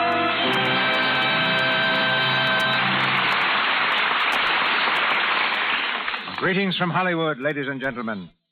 Tonight's event, with its glittering stage, its scientific wizardry that carries our voices to all corners of the earth, and its audience of millions, is a thing that I couldn't have predicted when I first knew Claudette Colbert and Joel McCrea. A Lux Radio Theater was then as remote from Hollywood as the moon. But I predicted the eventual triumph of these two young people and was privileged to contribute to it. I gave Joel McCrea his first motion picture contract. Claudette was not then the favorite of millions, allowed to choose her stories, directors, and writers. The studio insisted I give her a dialogue test before casting her. I did, and starred her in The Sign of the Cross and Cleopatra. This is Claudette's fourth appearance in the Lux Radio Theater. So you've already heard the story of her birth in France, her girlhood in New York, and her success on the stage before coming to Hollywood. Lately, her Parisian background has been catching up with her. Claudette's newest picture, just completed at Paramount Studios, is called I Met Him in Paris. And in her next film, Tovarish, she becomes a Russian exile in Paris. Tonight, she's all American, as she plays the part of Reggie in Vinya Del Mar's Story of a Manicurist, Hands Across the Table. In 1849, while Claudette's forebears were witnessing the setting up of the Second French Republic, Joel McCrea's grandfather, Albert Whipple, jumped on a covered wagon and rushed to California and the goldfields. He remained to establish San Francisco's first hotel, the Whipple House.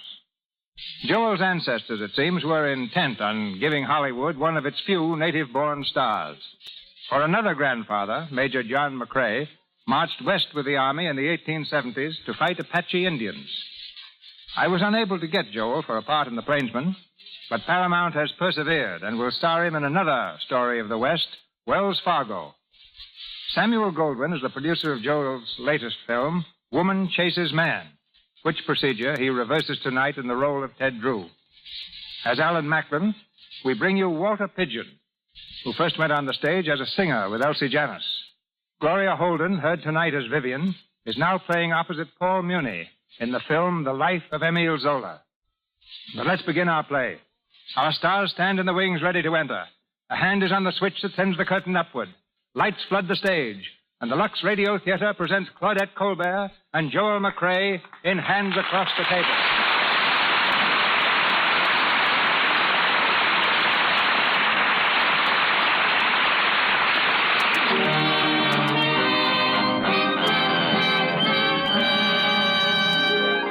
The barber shop in the arcade of the Hotel Carlton. At a white enamel table in the rear of the tiled room, Reggie Kane, a manicurist, is polishing her own fingernails.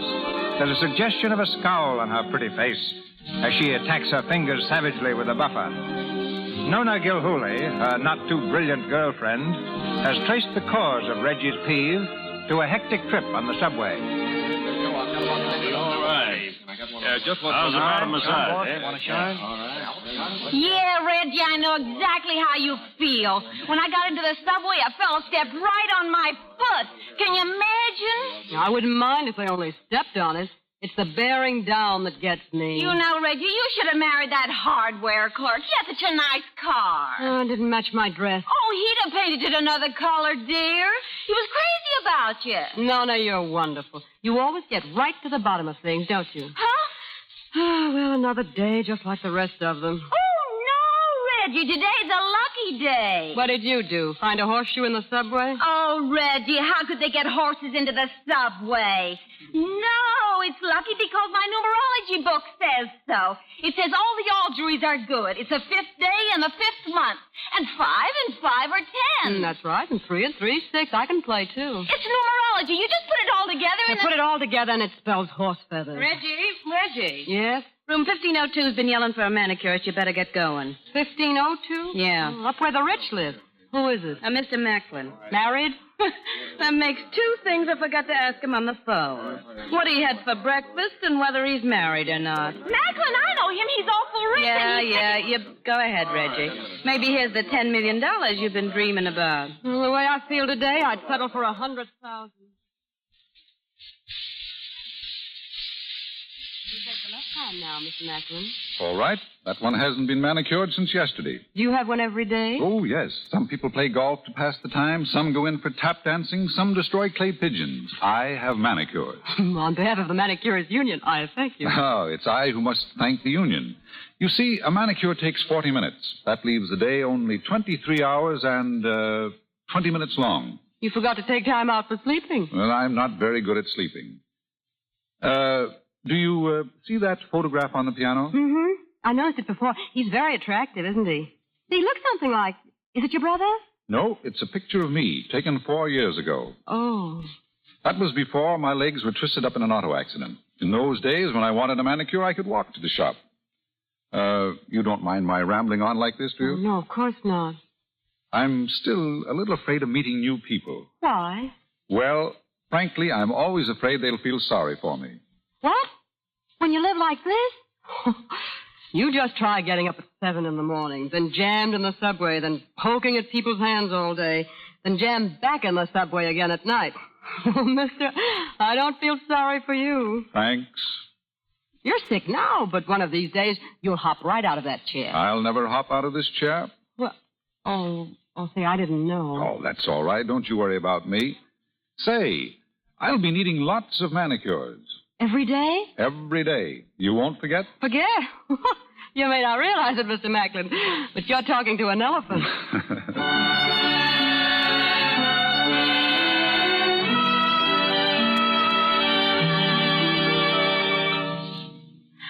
Alan Macklin, that's the 5th new dressing gown you've worn in 3 weeks.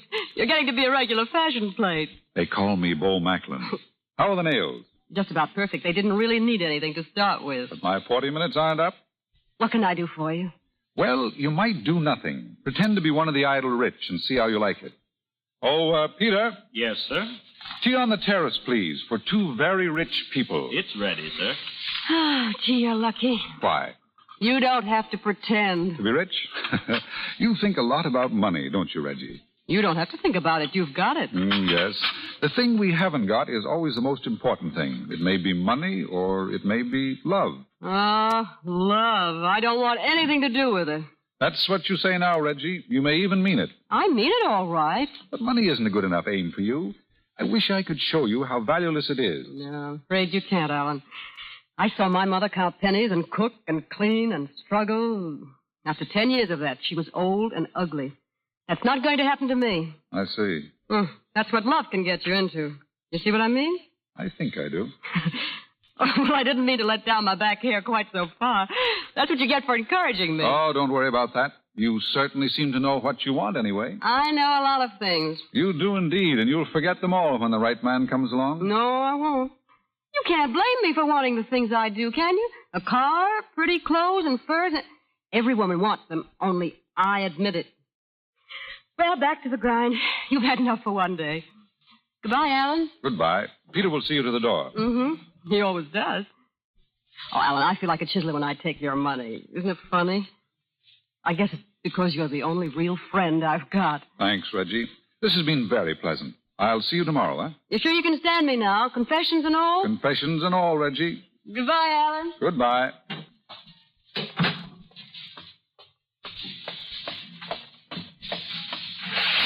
Going down? Down? Hey! Hey, wait! Oh. Oh.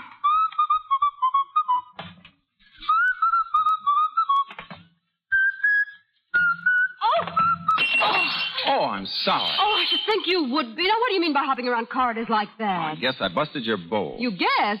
I was playing hopscotch. Hopscotch? Yeah, indoor hopscotch. It's not up to turf and field hopscotch, but it's hopscotch nonetheless. You see the floor here? It's checkered. Now, if you hop from one black square to the other black square, that counts 4 points. You get the idea? I get the idea. You want to play? No, thank you. Well, every man to his own sport, but you'll be sorry when I'm champion. Going down? Down, please.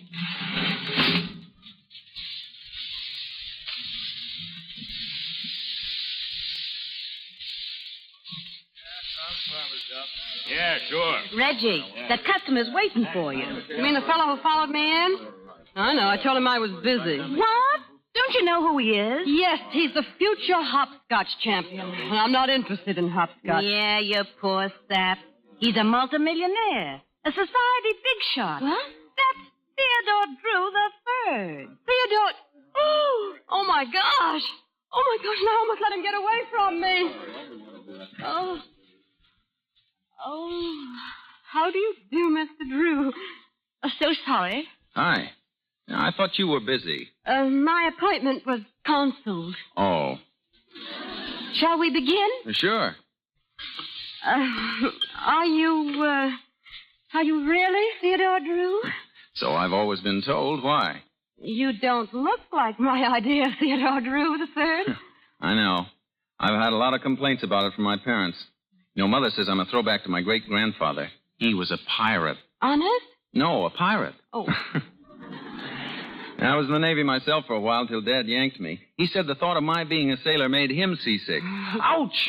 Oh, I've been stabbed. Oh, I'm terribly sorry. Stabbed in the cuticle. What a way to die. Oh, it's never happened before. Will you please excuse me? No, it's perfectly all right. Ouch! Oh, I'm terribly sorry. This isn't your first manicure, is it? No, it isn't. If you think I ought to have ether, don't be afraid to say so. No, honestly, I've only cut someone once before. Ah. Oh, then I'm your second manicure. No, there have been quite a few. Oh. How did you decide to become a manicurist instead of taking up, say, pearl diving? Oh, I'm not really interested in manicuring. I gathered that. What does fascinate you? Polo. I'm simply mad over polo. Oh, really? What position do you play? Oh, I don't play myself. I just follow it. Where? Oh, all over. I was just reading an article on polo in a magazine. Really? Yes, it's so thrilling when they come galloping down the diamond on those dear little ponies with the mallets flying and the chuckers. Oh, I just love chuckers. I play chess myself. Ouch! Oh, dear, again? Perfectly all right. I've got plenty of fingers left yet. Oh, really, I don't know what's the matter with me. Look, are you doing anything tonight? Doing? Oh, no. I mean, why? Well, would you mind feeding me? I'm afraid I won't be able to hold a fork. You mean go to dinner? Yes, but I'll have to leave about 12, though. I'm going out of town. Oh, that's all right. Oh, I'll call at 7. No dressing. No 7 dressing. I mean 7, no dressing. I'll give you my address.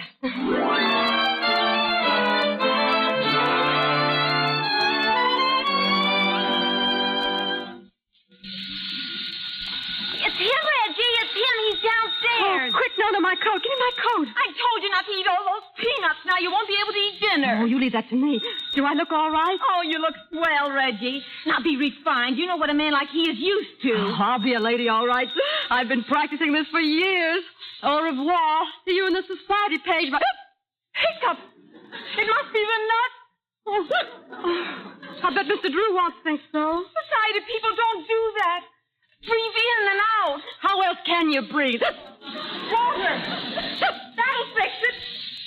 Here, drink it, Reggie. Well? Oh, it's all right, I guess. Goodbye, darling. Goodbye.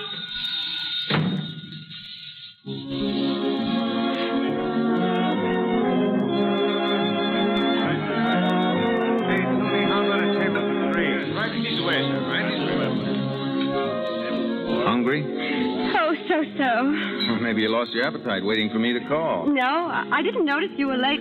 I was lost in a book. Well, lucky for me you found your way out. What was it about? Poetry. I'm crazy about poetry. I thought it was polo. I beg your pardon? I didn't say anything. Excuse me. You know, young lady, you stand on the threshold of the greatest experience in life. Until we entered this restaurant, you'd only been existing. Now, you're about to live. I envy you. What is it? Onion soup. Onion soup? Say it with reverence, please. This is the finest onion soup in the world. Waiter. Yes, sir. Your order, sir? Waiter, bring some onion soup. Quantities of it. Bring me a great vat. Yes, sir. And you, madame? In a cup? Yes, sir. In a cup, so that's your gratitude. No. Why, you have the hiccups. Oh, yes, I'm terribly sorry. Why, you're very lucky. So happens that you're sitting across the table from one of the world's most eminent hiccup specialists. I'm glad to hear it. Now, you do just as I do. Take your glass. Here, and drink from the other side like this. Yes. See, from the outer rim. Come on, do it. Like this? Yeah, that's it. Keep on. Now. Oh, my. There you are. You're cured. And you won't have hiccups again for a year. Really? No hiccups for a year? Oh, my, how the time flies when you're having fun. Well, you're just a stubborn case. I can tell by the shape of your head. I don't know how I got them. Some types are susceptible to them. You know, I read a long article on hiccups once. It said that they can always be avoided, that giving in to them shows a lack of willpower. Yeah. No kidding. Nobody has to have hiccups. No, I guess that's right. Of course it is. My dear girl.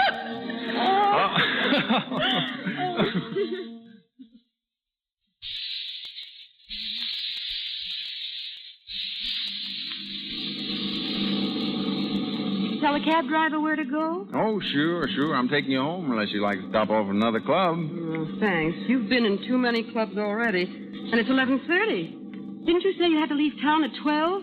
You really haven't time to take me home. Now, you're a gentleman, Reggie, but so am I. Always treat a gentleman as you would a gentleman. But, Ted. Now, I'm checked out of the hotel, bags and all. I only need 5 minutes. All right. I've had a wonderful evening, really. Thank you, lady. I don't remember when I've had a better time. From the bottom of my heart, thank you. If when you come back and you'd care to call, I could give you my number. Hmm? I could write it down, see, in case you've forgotten it. Ted. Huh? Oh, yeah. Do you do that? I'd like to call you. Let's see. I ought to be back the 11th. I can't see you the 12th, though.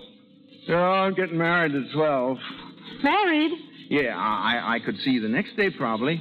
Yeah, I suppose you want to go on a honeymoon. Oh, they all want to go on honeymoons. Slaves of fashion, that's what we are. What's good enough for our fathers is good enough for us. Yeah. What'd happen if there were less honeymoons? Right. A good thing, too. Whole business is a vicious circle. I'm tired of it. Ted, are you asleep? We're here, lady. Yes, I know, but... Ted, wake up. He's asleep. Yeah? Want me to help you get him upstairs? No, he doesn't live here. Besides, he has to go out of town, and he only has 15 minutes. That's time enough, lady. No passenger of mine's missed a train in 10 years. What train does he go on? Why, I don't know. Oh, Mr. Drew. Ted! Mr. Drew! He moved. That's a good sign. Keep talking to him. Mr. Drew! Mr. Drew! Oh, he has to get on that train. Have you any idea where he's going? It might strike a responsible chord, you know? Ted, do you want to go to Newport? Newport! Oh, lady, this is no season for Newport. Try somewhere else. Palm Beach. Long Island. Greenwich. Oh, Ted, wake up. Where do you want to go? Wake up! All aboard! Wake up! Lindsay, what's the matter? Oh, Nona. I heard you yelling all the way upstairs. The neighbors are complaining. I can't wake up Mr. Drew. And I can't wait here all night either, lady. You better let me carry him upstairs. But you get... Oh, all right. Apartment 12, put him on the couch. I'm terrific at the fireman's lift. Oh, Reggie is thrilling. Theodore Drew III coming to visit us. Yeah. Mr. Theodore Drew III was the weekend guest of the Mrs. Kane and Gil Hooley. The young millionaire enjoyed a pleasant nap.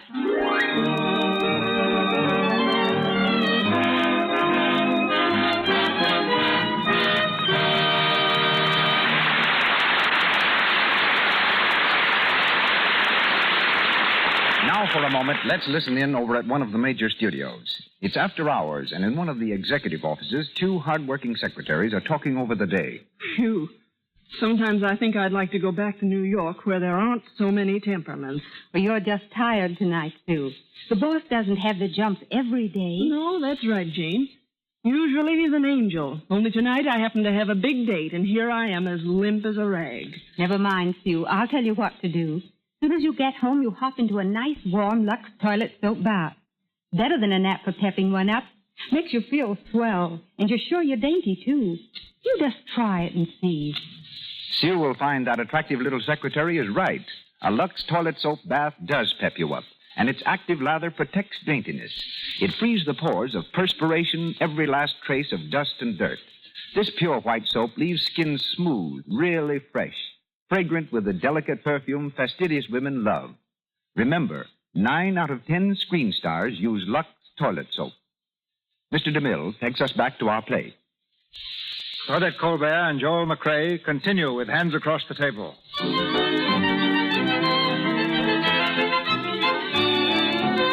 Theodore Drew III was still asleep on the couch when Reggie and Nona left for work the following morning. It's later in the day, and Reggie is in Alan Macklin's suite at the hotel.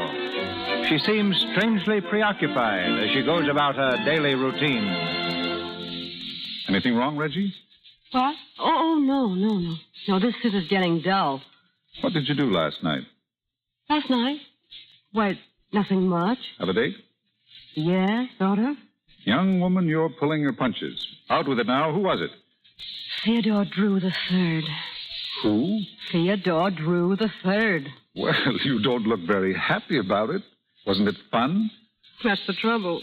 Oh, it was so much fun. What'd you do? Oh, we went out to dinner and then to a lot of different places and danced. Yes, he can dance, of course. Is he handsome? Well, he's sort of crazy. You like him, Reggie, huh? Yes. Yes, I could, Alan, but... But he's going to be married. How did you know? If it's printed in the papers, Reggie, I know it. Who is he going to marry? Miss, let's see, Miss Snowden, Vivian Snowden, I think. Her father's Amos Snowden, the one they call the Pineapple King. I see. I hate pineapples. A lot of people must like him. She's enormously rich. Oh, no, that's funny, isn't it? He's rich and she's richer, so they're getting married. Well, why didn't you convince him he ought to marry a poor girl? I tried to. I certainly tried to, until I found out he was engaged. I think I even tried a little after that. Why? Because he was Theodore Drew III, or because you liked him pretty well? Because he... No, I haven't changed. I still say money's the most important thing. Oh, but there I go, telling you the story of my life again. I bet you can hardly wait for the next installment.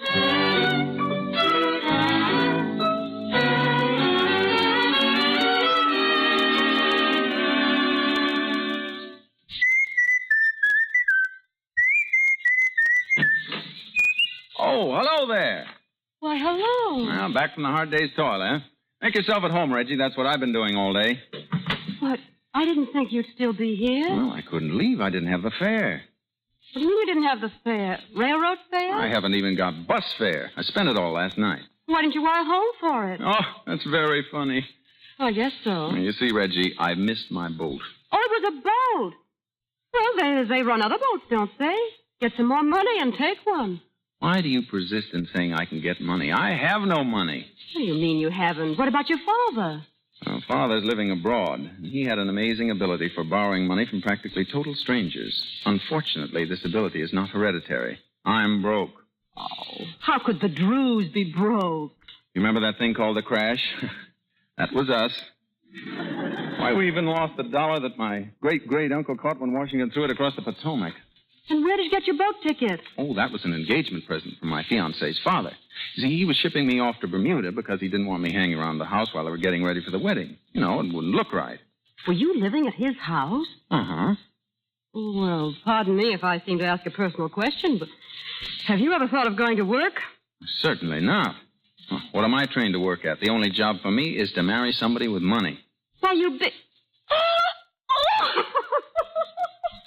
Did I say something? No! It's something I just found out. What? We're exactly alike. Oh, no. Your hair's much prettier than mine. No fooling. We are.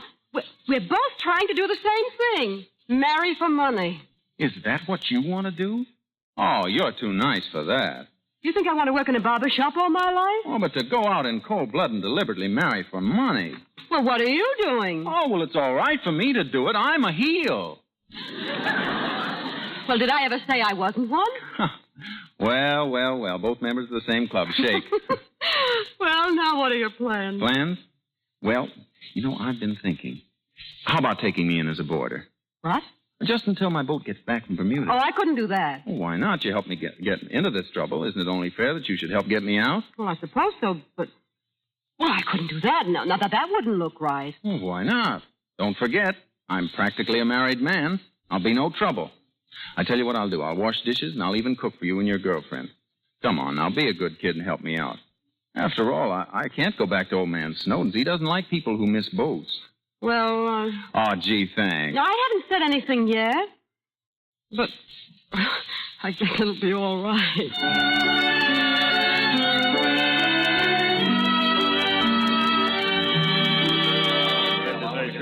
Right this way. Next, lady. Next, lady. Who you calling, Reggie? Ted, I want to see how he's getting on. He was getting on swell when you spoke to him an hour ago. That'll be enough out of you. Hello. Hello? Hello. Isn't this Madison 93427? Oh, yeah, but Miss Reggie, she no home. Who is this? This is our honorable Japanese boy. Oh. Well, isn't that just dandy? He's putting on an act. And when did Miss Reggie get an honorable Japanese boy? Oh, yesterday. Win him in honorable prep game. Oh, you're crazy. Thank you. All right, Togo, how are you getting on with your lunch? Me fine. Say, how long did you say it took to boil lamb chops? They've been in the water for an hour and they haven't stiffened up yet. I didn't say boil them, I said broil them. Oh, is that what you said? Oh, well, no wonder. I thought it was something I did. Oh, that's the third lunch you've spoiled. Well, I'm not hungry anyway. What time are you coming home? 7-ish? Maybe 8-ish. Oh, make it 7-ish. I'm lonesome. Goodbye. Bye. Is he getting on all right? Yeah, he's a little delirious, but I guess he'll live.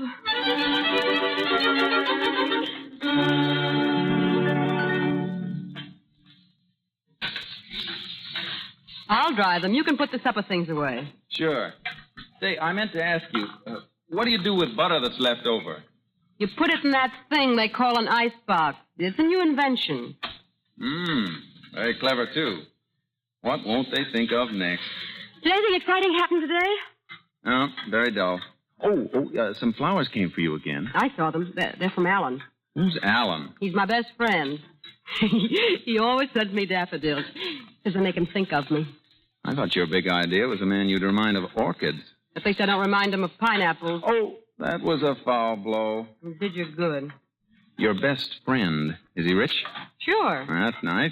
Fits right in with your plans, doesn't it? I haven't any plans. Oh, but your ideas of marrying for money haven't changed, have they? Certainly not. Have yours? No. Once a heel, always a heel. That's our slogan. You know, daffodils are kind of like you at that. Say, I just thought. I'm in Bermuda. Good. I'm in Greenland. No. This is serious. I'm supposed to be in Bermuda, and Vivian might telephone. What'll I do? Well, telephone her first. What? From New York? Don't tell her it's New York. Tell her it's from Bermuda. Yeah, come on, I'll show you. I shall make you general of all my armies for that suggestion. Only you've got to tell her I'm calling from Bermuda. Oh, no. I'm keeping out of this. No, you're going to be the operator. Oh, no. Now, Ted, listen, I can't. Come on. Oh, all right. What's her number? Murray Hill, 82793. Murray Hill, 82793. This is going to be good. And don't laugh. There she is. Hello? Hello, Bermuda calling, Miss Miss Vivian Snowden, please. Yes, this is Vivian Snowden speaking. Bermuda calling. Are you ready? Yes, I'm ready. Go ahead, please. Take it away, Bermuda. Hello, Vivian. Hello, Ted. Can you hear me? Yes, I can hear you perfectly. How are you, darling? Fine. When are you coming back? Well, Murray Hill, 82793, Bermuda calling. cut it out, will you? Bermuda calling, Miss Vivian Snowden. Operator, I've got Bermuda. Please get off the wire. Ted, can you hear me? Yes, I can hear you. Can you hear me? Yes, if that operator... Bermuda calling. Hello? Stop it. Hello, operator. Will you please get off the line? I'm talking to Bermuda, and the wire's perfectly clear if it only let us alone. Hello, Ted. Ted, are you there? Yes, darling. I'm here. Hello, can you hear me? Yes. Yes, I can hear you. Can you hear me? Hello, Bermuda calling. Murray Hill, 82793. Go ahead, please. Hello. Hey, Ted, is that you laughing? Hello, operator. Operator? Operator, I was just speaking to Bermuda, and I was cut off. I'm sorry, madam, but that was not a Bermuda call. What? That call was from New York, madam. New York? Oh, I see. Thank you.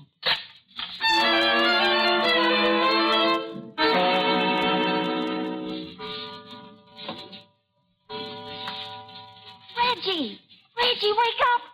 Huh? I heard something in the living room. A bump.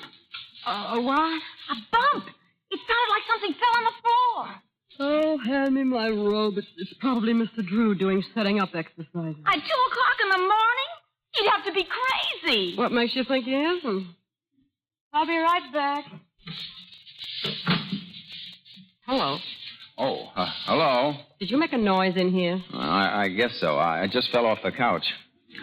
What you heard was my head versus floor. Are you hurt? Hurt, sire? I'm killed. Oh, I'm sorry. It's happened every night, only you sleep like a sailor and you never hear me. Do you dream? No. Then what's the matter? I can't sleep on a narrow bed. Oh, now isn't that too bad? Well, maybe it'd be all right if I was tucked in. You know, with a chair against the side here. Or could you tuck me in? I suppose I'd better if I want to get any sleep. Bright and early up tomorrow if we're going on that picnic. There you are. How's that? Swell. You know, you're almost as good at tucking me in as my mother was. Thank you. Was there anything else your mother did? Oh, yes. Before she turned out the light, she always kissed me goodnight. Sorry, I'm only almost as good as your mother was.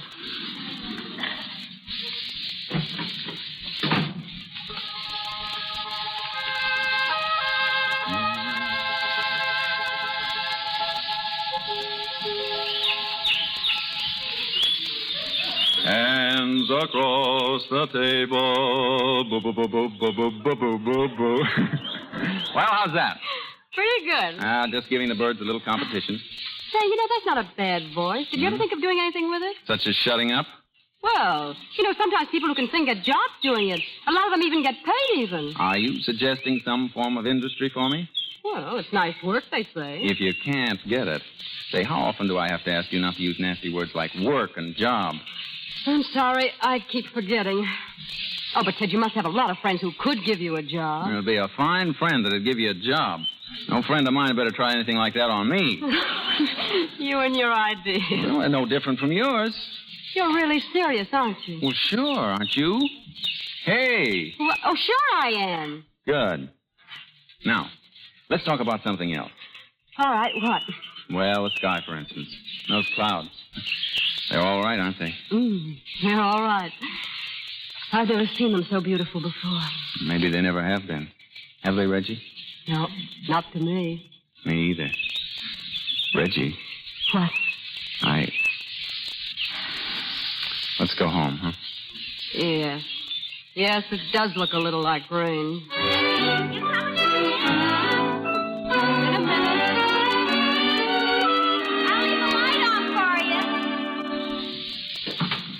Well, Mr. Drew, let's take a look at you. Sunburn, and in the pink of condition. You think I'll pass as a vacation tomorrow? Mm-hmm. If she doesn't decide to meet you at the boat. And you know that sunray lamp was a great idea of yours, Reggie. Thanks. Well, it's all over. We had a lot of laughs, didn't we? Yes, we had a lot of laughs. I never had so much fun in my whole life. Neither did I. Remember that first night? When I had hiccups? You mean when we had hiccups? Well, there's a lot of things I'll remember. I'll remember them, too. Well, I'm awfully tired, Ted. Wait, Reggie. Will you come back and tuck me in again? Must I? It'll be for the last time. Yes. Reggie, remember what my mother used to do? Oh, just this once, Reggie. For going away. That's a good reason. Reggie. Oh, I forgot about that boat. You'd better look in the paper and see what time it gets in. Reggie, wait. Oh, it's getting late. I'll be gone when you get up tomorrow. I want to speak to you. What about? About us, Reggie. Oh, no, don't. Well, why not? There's a million miles between us. Oh, it doesn't seem that far. Ted, we're not for each other. I think we are. In 6 months, you'd hate me. You'd have to. Oh, I know I wouldn't. I'm afraid I know better. Year in and year out, probably for the rest of your life, you'd have to scratch for a living in a world you know nothing about. Aren't you doing it? I'm used to it. Well, I'd get used to it. No, Ted, it's too late. Believe me, you couldn't fit yourself to being poor. Other people have done it. Yes, but you couldn't. You'd always know you could have been rich again if you hadn't been foolish. You'd be thinking of that all the time. Ted, marry the rich one. Believe me, from the bottom of my heart, if I were you, that's what I'd do. Good night.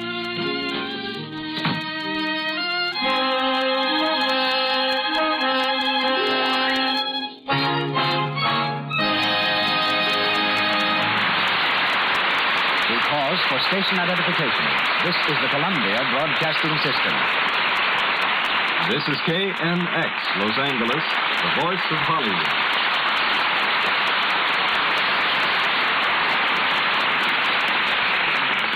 Claudette Colbert and Joel McCrea will continue holding hands across the table in a moment. And now, we welcome Miss Sheila Graham in a return engagement.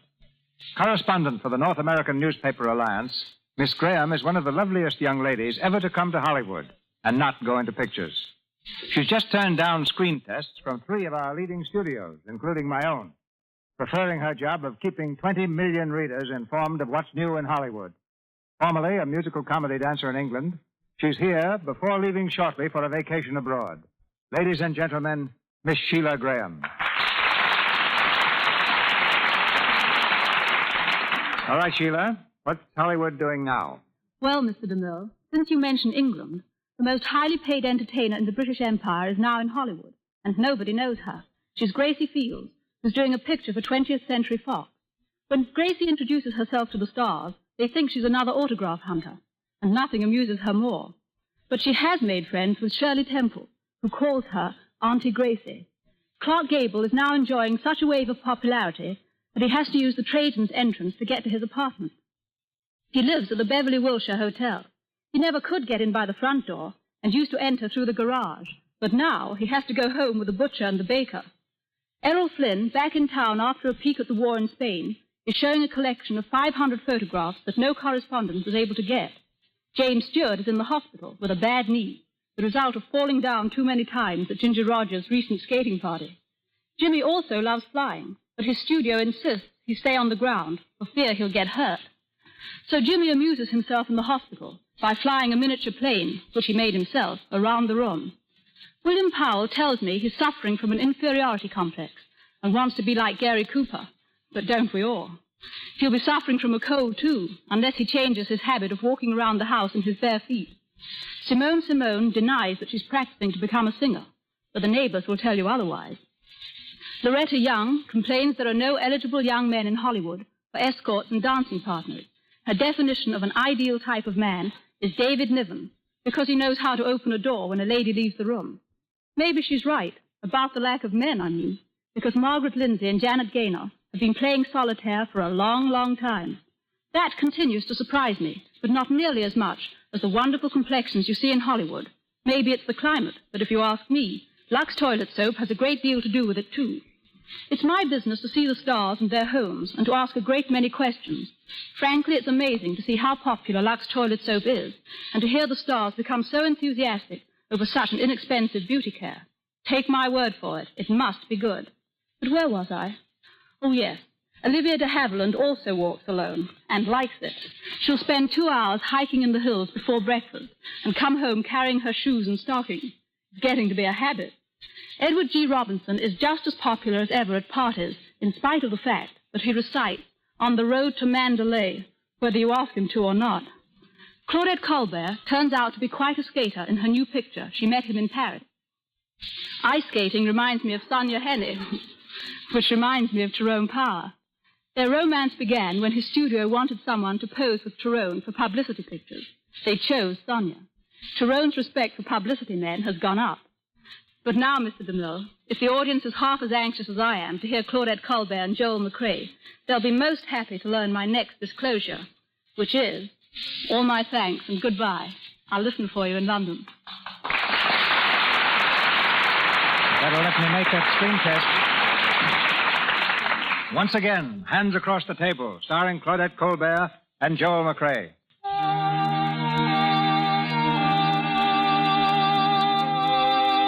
It's early the next morning. With Ted gone, the apartment seems a cold and cheerless place to Reggie. She stands by the window, gazing thoughtfully down into the street. Nona, dressed for work, comes from the bedroom. You better hurry, Reggie. It's almost time. Right away.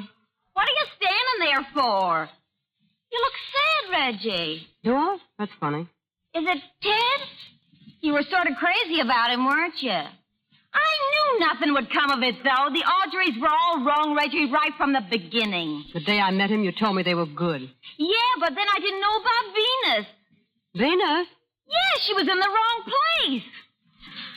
Oh, Nona, what star or number is it that makes a man a coward? Huh? What?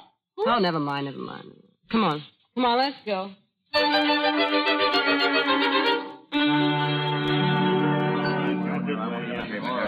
Reggie, we got a job for you upstairs. Yes? Room 1294. Some big society gal wants to be clipped. It'll be a pleasure. She asked for you especially, Reggie. All right.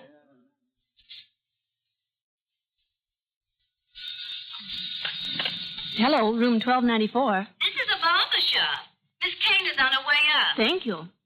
Who is that, Helen? The manicurist will be right up, Miss Snowden. Oh, you got the one I asked for? Yes, Miss Snowden. And you're sure you didn't mention my name? Oh, no, Miss Snowden. Oh, your father called a few minutes ago. Mr. Drew went up to the house this morning after his boat docked. Oh, you did he? Your father told him you were down here at the hotel. Yes, thank you, Ellen. I'll answer that. Yes, Miss Snowden. Come in, please. You sent for a manicurist? Yes. Oh, come in. Sit down over there a minute, please. I'll be ready for you. Your name is Reggie Kane, isn't it? Yes, when you called for me, I thought I must have done your nails before. No. The manager said you were the best. That's how I happened to... Oh, say, that's nice of her. Well, will you tell me something about your profession? Why do all men attempt to make dates with manicurists the minute they sit down? Is it because they're more or less holding hands already? I think that's a little exaggerated. Oh, no, not from what I hear. Every man I know who has an evening on his hands says, I guess I'll get a manicure. Does he? Well, I don't think he always succeeds. Oh, I can see you're an exception. That's why you only go out with men like Theodore Drew III, for instance. Oh. And how are you today, Miss Snowden? But very well, thank you. Well, you may go now. I didn't want a manicure. I wanted to see what you were like, and that didn't take very long. You see, it's like this. When Ted telephoned from New York and said he was in Bermuda, I engaged detectives to find out what part of New York, and that's where you came in. Before you say any more, can I say something? No, it's very unnecessary. He was going to take the boat to Bermuda, but he didn't. You don't have to tell me anything. But I must tell you. As crazy as it may seem to you, there's nothing between Ted and me. I said you didn't have to explain anything, and least of all do you have to lie. Ted's known manicurists before. He seems to have a liking for them. I've never minded very much. My only purpose in seeing you was to find out if you were any different from the ordinary manicurist. And now that I've met you, my dear Reggie Kane, I think my fears are quite groundless. I think I'd better go. No, wait a moment. I think there's one thing we haven't covered yet. Mr. Drew, as you probably found out, is not exactly wealthy at the moment. And I think it's only fair you should be paid for a week's manicuring. You better be careful, Miss Snowden. I have an awfully good aim with this bowl of water. You'll just let me find my purse, please. It won't be necessary. Mr. Drew will find that for you.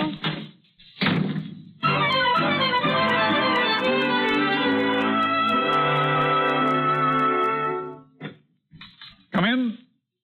What a day to be late, Reggie.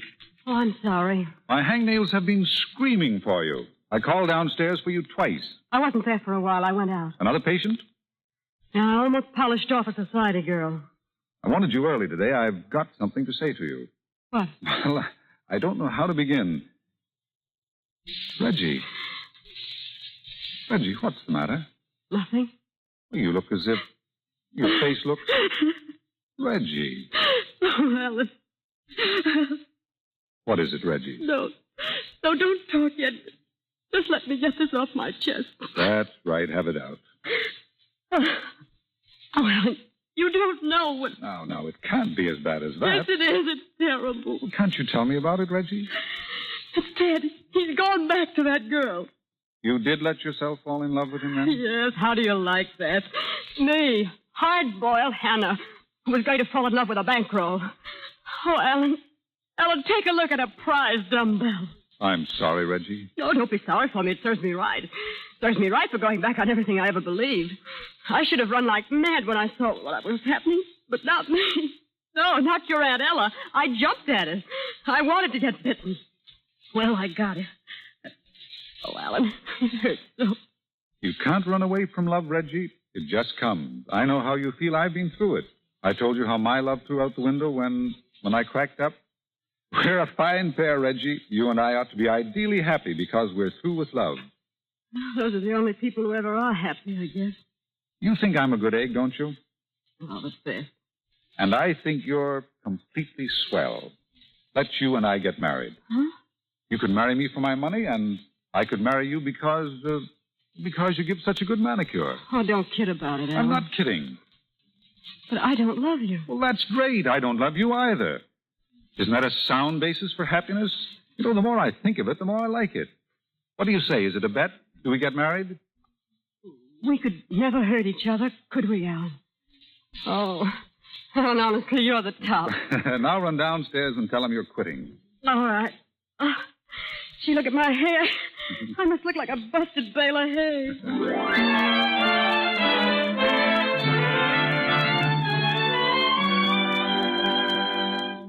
Well, Peter? I called the captain, Mr. Macklin. He'll have the yacht ready by the first of the week. Fine. If I may say so, sir, Miss Kane is a fine young lady. Thank you, Peter. Oh, this telegram came for you, sir. Oh, I'll take it. Come in.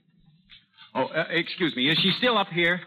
She? Who? Oh, Reggie Kane, the girl who came up to give you a manicure. They told me she was up here. Oh, she stepped out for a moment. She'll be right back. Oh, swell. I'll wait if you don't mind. But surely there must be another manicurist in the barber shop. Oh, I don't want a manicure. I want to ask her to marry me.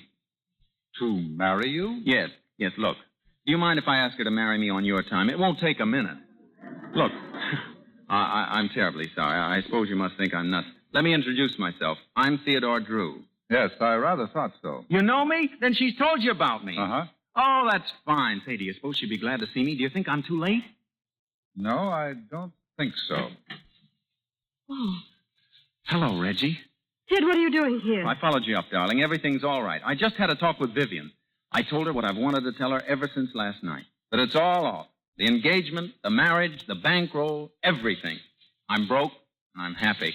What are you going to do? Well, I'm going to get a job, and then I'm going to ask you if you will... Oh, wait. This is Mr. Macklin, Ted. Oh, yes, I know. We've just met. But listen, Reggie, what I want to ask you... Mr. Macklin and I, we're going to be married. Oh. Oh, I see. We just got engaged a few minutes ago. Oh. Well, I congratulate you, Reggie. Congratulations, Mr. Macklin. Well, I guess I better go then. Goodbye, Reggie. Goodbye. Wait a minute, Mr. Drew. I just got some amazing news in this telegram. And, well, now I find myself in a spot. What do you mean, Alan? Well, if Mr. Drew hadn't come in, I suppose I'd have gone through with it. Alan, what are you talking about? This telegram, it's from Sharon. You know about her. The lady who took the walkout powder. Uh-huh. It's from Reno. Listen. You were wrong. I couldn't forget you. I love you and want you. Leaving today, signed Sharon.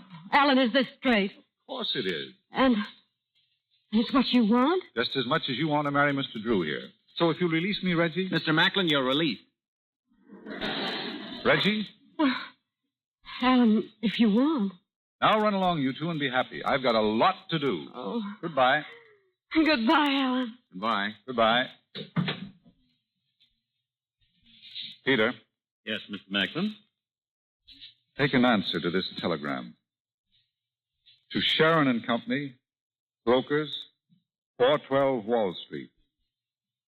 Accept your suggestion regarding shares of UPA. Buy 500. Is that all, sir? That's all.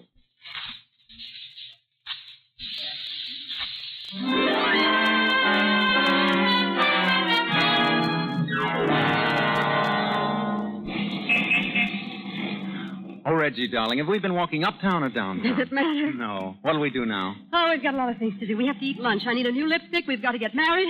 And you've got to look for a job. What'll we do first? We'll toss for it. Heads, we get married first. Tails, we eat lunch. I'll toss it. Oh, where'd it go? Where'd it go? Where'd it go? Oh, it's out there in the street. What? No, over there. Here it is. Here it is. I've got it. Oh, what is it? Head. Oh, darling, this is our wedding day.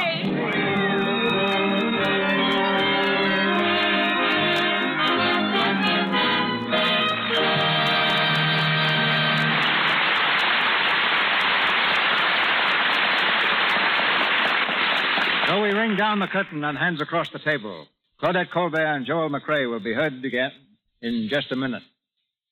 Hollywood is one of the world's most fascinating communities. A place within whose boundary lies all the world and all the drama, comedy, and tragedy the world has ever known. After 25 years, I still find it as fabulous as the ancient city of Baghdad. A place where astonished visitors come to return home as modern Marco Polos with tales of the amazing ends which we willingly go to bring you better motion pictures. It's natural, then, that Hollywood should be the scene of some of the queerest occupations under the sun. The man you hear from now will tell you not only of his own strange job, but of some of the other oddities of Hollywood. Ladies and gentlemen, Mr. Earl Hayes. Thanks, Mr. DeMille. My job, ladies and gentlemen, consists of being reporter, editor, makeup man, and publisher of most of the newspapers you see in motion pictures. Actually, I'm a printer, and the studios call on me when they need a newspaper to show on the screen, especially in a close-up. Real newspapers are very seldom, if ever, used. You and I know why, Earl, but I don't think our audience does. When you see a newspaper in a picture, the headlines or the item usually concern the characters in that picture. Being fiction, no real newspaper would ever have carried such a story. I can't use the name of an actual paper because the publisher might object. I can't use genuine news items either because they'd no longer be news by the time the film was released. So I write my own newspaper. I put the principal story, the one that has to do with the plot of the picture, in the position where it would probably be in a real newspaper. But all the other stories on the page must make sense, too, just in case you're a fast reader and a little inquisitive and want to see what else is in the news. What about some of your contemporaries in the unusual? Well, there's Perce Westmore of Warner Brothers. As head of the makeup department, he's in charge of one of the world's greatest collections of beards and whiskers. They're all neatly classified as to types. There's the patriarchal variety, the Van Dykes, the Henry VIII, the hobo and western types, and the common house-grown variety. A good beard man is a real artist. It takes over 3 hours to put the beard on Paul Muni that you'll see in The Life of Emile Zola. Then take J.C. Chalmers. Mr. Chalmers makes glass for smashing. Many of the windows, the champagne glasses, the mirrors, they're shattered in pictures, are his handiwork. Only Mr. Chalmers isn't in the glass business. He's a confectioner, and the glass you see broken is really candy, so nobody will get hurt. There are men who spend their time making antique furniture or putting squeaks in rocking chairs. Another is an expert cobweb maker. And when you see a fire on the screen, the firemen aren't actors. They're members of the Los Angeles Fire Department spending their day off and making $10 each by acting in the movie. The city also lends its spare fire apparatus to pictures, and the rental goes to charity. There are people who do nothing but rent bugs, insects, and animals for the screen. You can get anything from an elephant to a horsefly on a moment's notice. They don't cost much either. A good skunk rents for $5 a day, and a goat guaranteed to butt for $10. One of the oddest organizations in Hollywood is the Society of Little Men. This group consists of extras and bit players who are all adults, but who are so short that they can only play children parts. And since children don't work at night in pictures, the little men are usually very busy little men at the studios. Yes, Hollywood's full of rarities, but one of the greatest rarities is to find a star using anything but Lux toilet soap. I know my wife started using it because she knew the stars do and figured it must be the best. Well, that was a good many years ago, and I've never seen anything else but Lux around the house since. I guess that's about the best recommendation a person could give. Personally, I think it's great. Let me thank you, Mr. DeMille, for the privilege of appearing on a program I listen to so often. Goodbye. Goodbye, editor. And now, a bow from our stars. Ladies and gentlemen, Claudette Colbert and Joel McRae.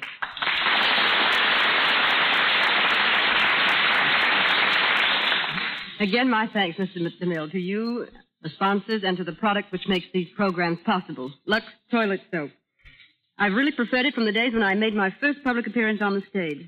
There's no element of experiment about Lux. I use it constantly at home and in the studio, and I'm sure that I'm giving my complexion the best care in the world. I'm sincerely glad to have had this chance to say a good word about it. And now I think you'd like to hear a word from Joel McRae. Well, Claudette, I've been so busy that I'm afraid I'm no source of news. Now that our show's over, I'm going back to the studio to work. But first of all, I want to thank you and our sponsors, and thank you, Mr. DeMille. Bye. Goodbye, Joel. Goodbye, Claudette. Thank you, Miss Colbert and Mr. McRae. This is your announcer, ladies and gentlemen, Melville Ruick. News that will thrill you all comes to us from Mr. DeMille in just a moment.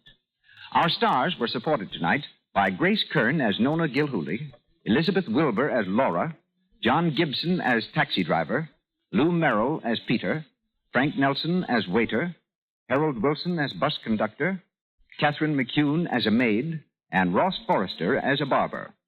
Miss Colbert and Mr. DeMille appeared through courtesy of Paramount Studios, Mr. McRae through Samuel Goldwyn, Walter Pidgeon, Universal Pictures, and Louis Silvers, 20th Century Fox, where he supervised music for Café Metropole. Now, our producer. Look through the pages of history, and you'll find it difficult to encounter a more moving or more dramatic love story than the romance of Mary, Queen of Scots, and the Earl of Bothwell. As dramatized by Maxwell Anderson and produced by the New York Theater Guild, it was a triumph on Broadway, and later a great motion picture. Next Monday night, Mary of Scotland will be produced in the Lux Radio Theater, and I'm tremendously pleased to announce that the title role will be filled by Miss Joan Crawford. With her husband, Francho Tone as Bothwell, and Judith Anderson as Queen Elizabeth.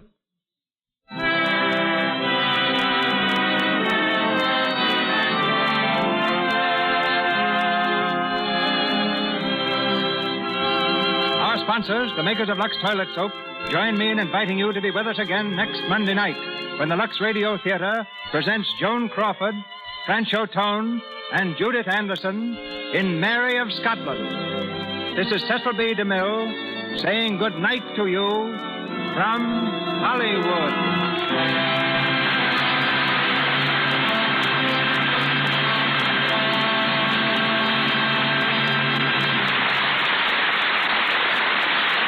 This is the Columbia Broadcasting System.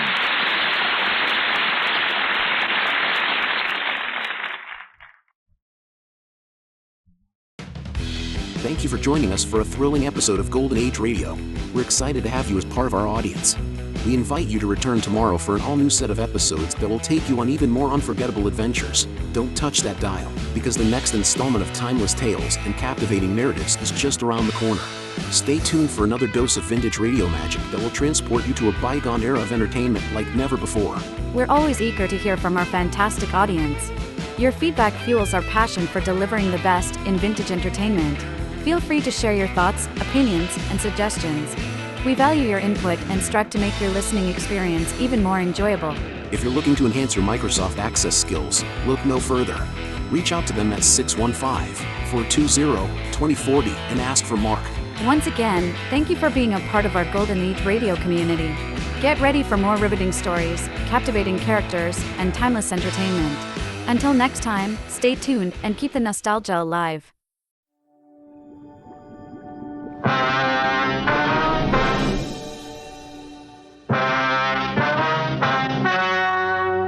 The story you are about to hear is true. Only the names have been changed to protect the innocent. Fatima Cigarettes. Best of all long cigarettes brings you Dragnet.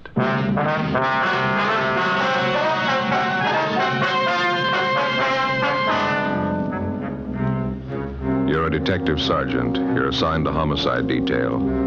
A wealthy society woman in your city vanishes. 2 months pass before her disappearance is reported to the police. There's suspicion of foul play. Your job? Investigate. Webster's Dictionary.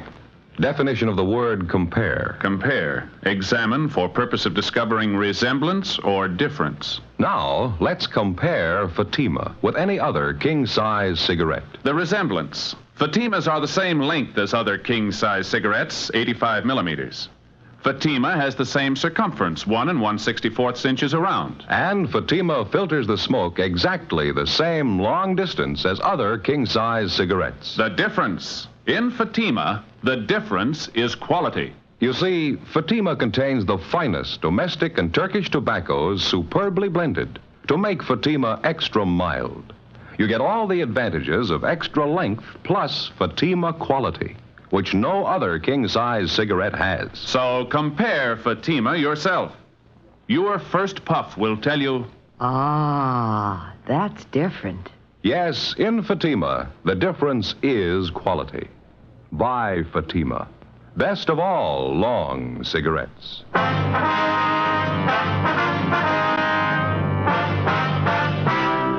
Dragnet, the documented drama of an actual crime.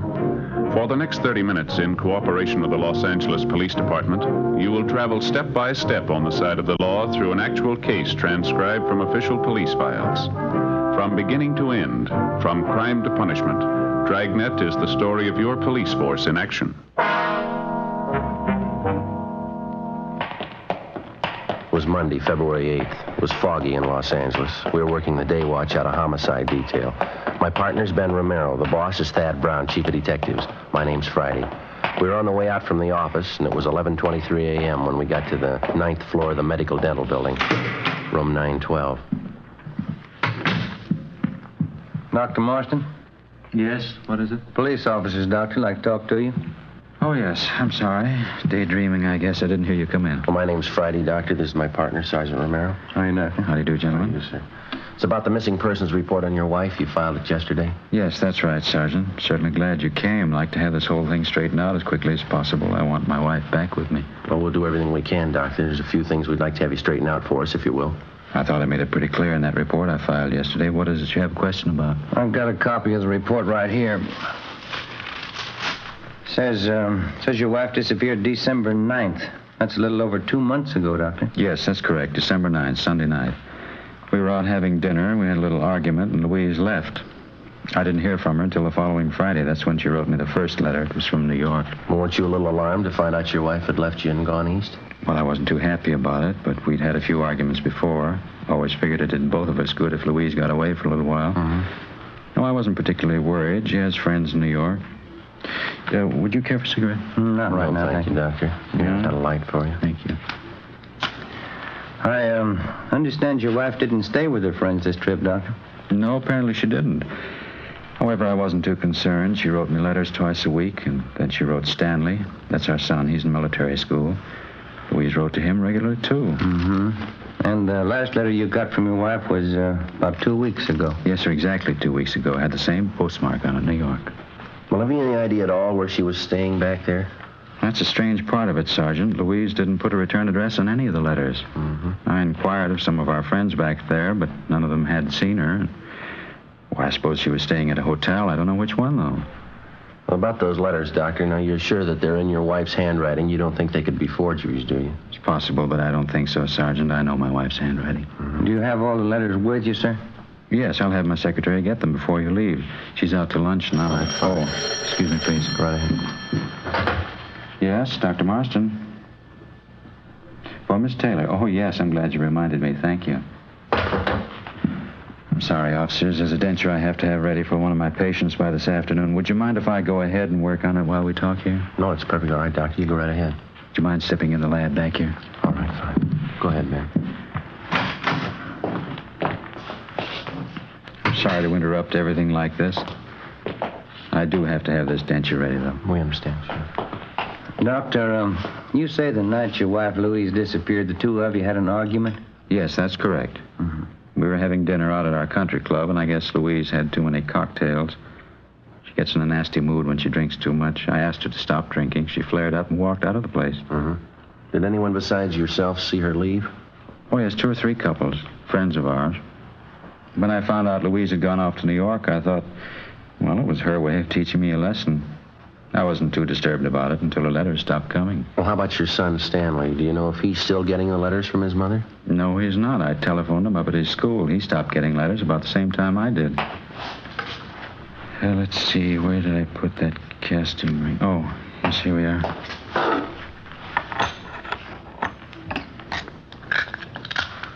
Then, as far as you know, Doctor, no one at all has actually seen your wife since that night at the country club when she walked out and left you. Mm-hmm, that's correct. As I say, if I hadn't been getting those letters from her every week from New York, I would have called the police in long ago. Would you excuse me, please? Oh, yeah. Quite a bit of oxide in this gold crown I've cast here. A little bit of acid should take care of that. Mm-hmm. Well, what's your theory on all this, Doctor? Your wife leaves suddenly and she goes to New York. She corresponds with you and your son, and then her letters stop coming. What do you think might have happened? Well, frankly, Sergeant, the whole thing's a terrible family mix-up. Get this crown here out of the acid. Uh-huh. Well, how do you mean, Doctor, a family mix-up? Well, just that. There's only one reason for Louise disappearing the way she has. Money. Money and that stepfather of hers. Say, would you switch on that small motor there, Sergeant? I've got to polish up this crown and get it in shape. Oh, yeah. Sure. Thank you. Well, what do you mean, Doctor? How does your wife's stepfather fit into all this? Money mad. It's about the size of it. I don't know if you're aware of it, but my wife Louise was left a considerable amount of money by her aunt. Uh-huh. Well, it was a fortune, as a matter of fact. Louise's stepfather has always been trying to get his hands on it. Excuse me again. Sure, go ahead.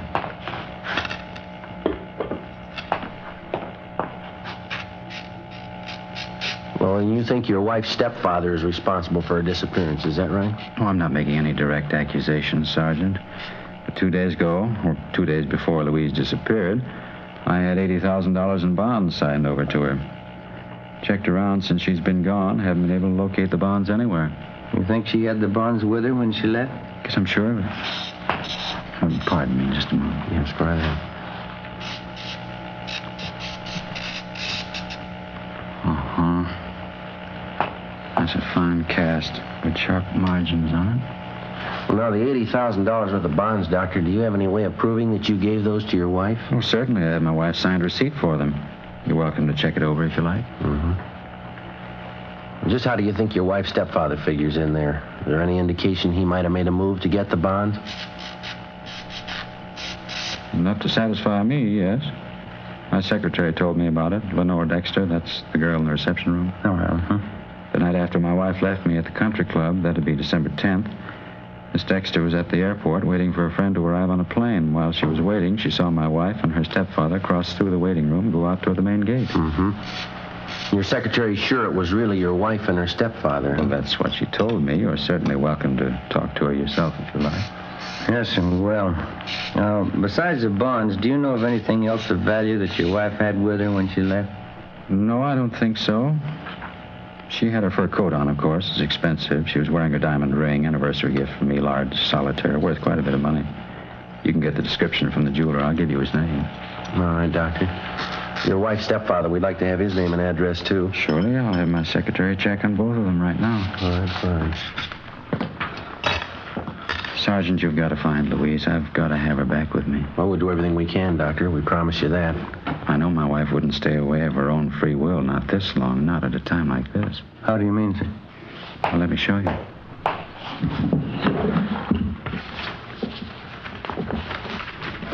Here it is.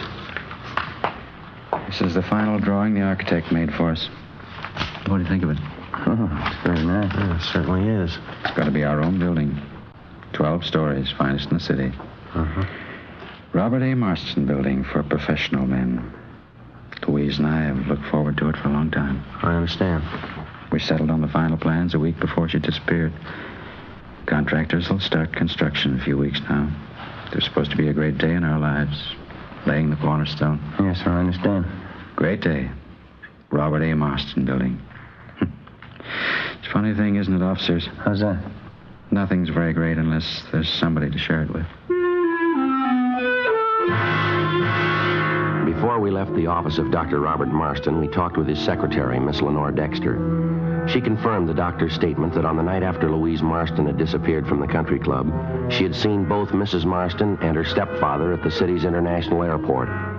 She said she did not follow them. She had no idea of their destination. Dr. Marston gave us the letters his wife had written him during her absence and also his wife's signed receipt for the $80,000 worth of bonds. Each of the letters was postmarked New York, and the dates on them ranged from December 15th to March 24th. Well, Ben and I drove back to the office and put in a call to the home of the missing woman's stepfather, a Mr. William House. Then we went down the hall to the office of Don Meyer, our handwriting expert. We gave him the letters, which supposedly had been written by Mrs. Marston from New York, along with a signed receipt for the bonds and various other exemplars of her handwriting, which we had obtained from her bank. 2:50 p.m., the missing woman's stepfather, William House, arrived at the office. He was a tall, graying man, dignified, well-dressed. It's about time the police started looking into this thing. How long does a person have to be missing before there's an investigation? The missing report was only filed yesterday, Mr. House. If you knew your stepdaughter was gone, why didn't you report it? I've had private detectives working on this for a month. Had them checking everything about the case. How much luck have they had? Frankly, not much. But I still got them working on it. Well, getting back to what we have on hand, Mr. House, how about this statement of Dr. Marston's secretary? She says that she saw you with Mrs. Marston at the international airport the night after she disappeared. It's a lie. I haven't been near that airport in 6 months. It's a lie, and I can prove it. I don't know what Marston's up to, but he isn't going to get away with it. What do you mean by that, sir? I think he's murdered Louise. I think he killed her and buried her somewhere. That's my honest opinion. You sound sure of it. I am sure of it. I knew Marston for what he was the day I met him. He's a fortune hunter, pure and simple. He's after Louise's money, and nothing's going to stop him. Nothing has stopped him. Well, I was under the impression that Dr. Marston was wealthy before he married your stepdaughter. Isn't that right, sir? Certainly not. He was just another poor dentist with a lot of big ideas. All this talk about putting up a building, naming it after himself. Why, Louise fought him on that constantly. He's some kind of crazy egotist. Well, what about the $80,000 in bonds he says he signed over to Mrs. Marston? If he told you that, he's a bigger liar than I thought. Well, he gave us a receipt for the bonds. It was signed by his wife. Can you account for that? Frankly, no. Either he got her signature on it by some kind of trick, or he forged it. I'm sure he never had that much money. Those bonds belong to Louise. What about the letters Dr. Marston got from his wife? You think they were forged, too? I'm positive they were. Don't you see, officer? It's the perfect cover-up for him. Well, one way or the other, it's not going to take us long to find out the truth. Our handwriting man's checking over the letters and the bond receipt now. Can you fill us in at all on Dr. Marston's background, Mr. House? Only since he's been connected with the family, since he married Louise. Say, would you give me a cigarette, please? I went off and left mine at home. Oh, sure. Here you are. Thank you. Thank you. I can't tell you how I feel about it, officer. I'm afraid of that man. I'm deathly afraid of him. I know he's done something terrible to Louise. Well, how can you be so sure of it, Mr. House? You must have some basis for your opinion. I just know, that's all, Sergeant. If Louise had just disappeared and there wasn't any question of money involved, I wouldn't be so anxious about it. But $80,000 worth of bonds, that'd be enough to tempt Marston to murder his own mother. You don't know him like I do. Well, what do you know about him, sir? There must be something concrete. I can tell you this much, officer. Marston's a man who is capable of murder. Now, I'm a sensible man. I don't walk up and down the street looking for murderers. But I know when we've got one in the family. That much you've got to believe. You will believe it. Well, sir, excuse me just a minute. I'll get that. Homicide, Friday. Yeah, Don. Is that right? All of them? Right. Thank you, Don. Well, that was our handwriting man, Mr. House. Yes? He just finished checking the writing in those letters and on the receipt for the bonds. What'd he say? Forgeries? No, sir. They're genuine. Every one of them. As soon as William House left the office, Ben and I began an immediate check of his whereabouts the night after his stepdaughter, Louise Marston, had disappeared. We talked to his friends and associates, members of the staff at the club where he lived. We found a dozen people who backed up House's claim that he was nowhere in the vicinity of the airport the night after Mrs. Marston dropped from sight. We went back and talked with Dr. Marston's secretary, Lenore Dexter. She still insisted that she had actually seen House at the airport with the missing woman.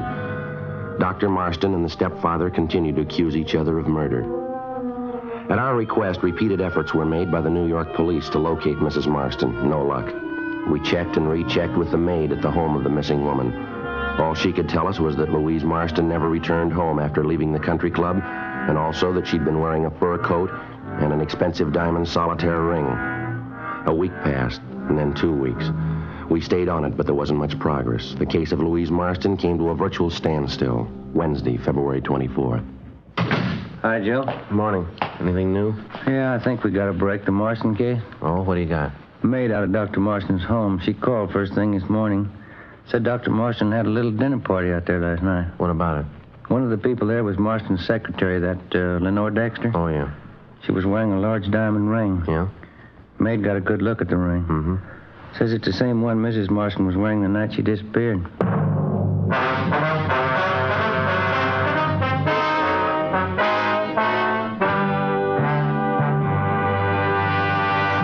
You are listening to Dragnet, authentic cases from official police files. Now, let's look at our Fatima files. Listed under B. Borden, Mrs. Clay Borden of Palm Springs in San Francisco. She says, pleasing, distinctive, and really extra mild. That's the way I'd describe Fatima. It's definitely the best long cigarette. friends, more smokers now insist on Fatima than ever before.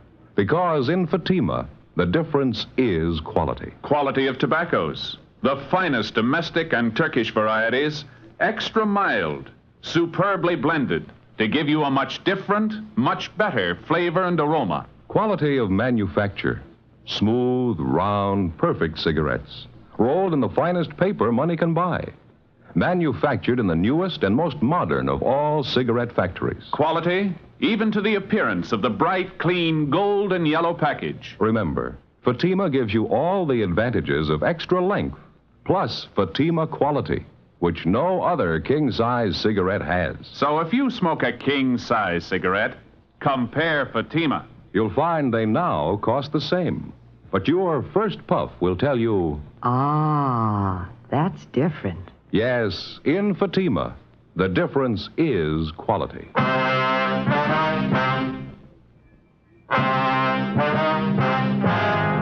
Wednesday, February 24th, 9:15 a.m. Ben and I drove out to the home of Dr. Robert Marston and talked to the maid. She told us that on the previous evening, the doctor had had a small dinner party and that one of the guests was the doctor's secretary, Lenore Dexter. The maid told us that she'd gotten a close look at the diamond ring that Miss Dexter was wearing and that she was sure it was the same ring that the doctor's wife, Louise Marston, had been wearing the night she disappeared. 10:20 a.m. We left the Marston house and headed downtown to the doctor's office in the medical dental building. The office was closed and locked. We got back in the car and drove out Sunset Boulevard to Lenore Dexter's home address. We found the secretary having breakfast alone in her two-room apartment. She explained that on Wednesdays, the doctor never opened his office before noon. We questioned her about the dinner party at the doctor's home the night before. We asked her about the diamond ring that she wore at the party. She became confused and hesitant. Well, what about it, Miss Dexter? Was that your diamond ring you were wearing at the dinner party?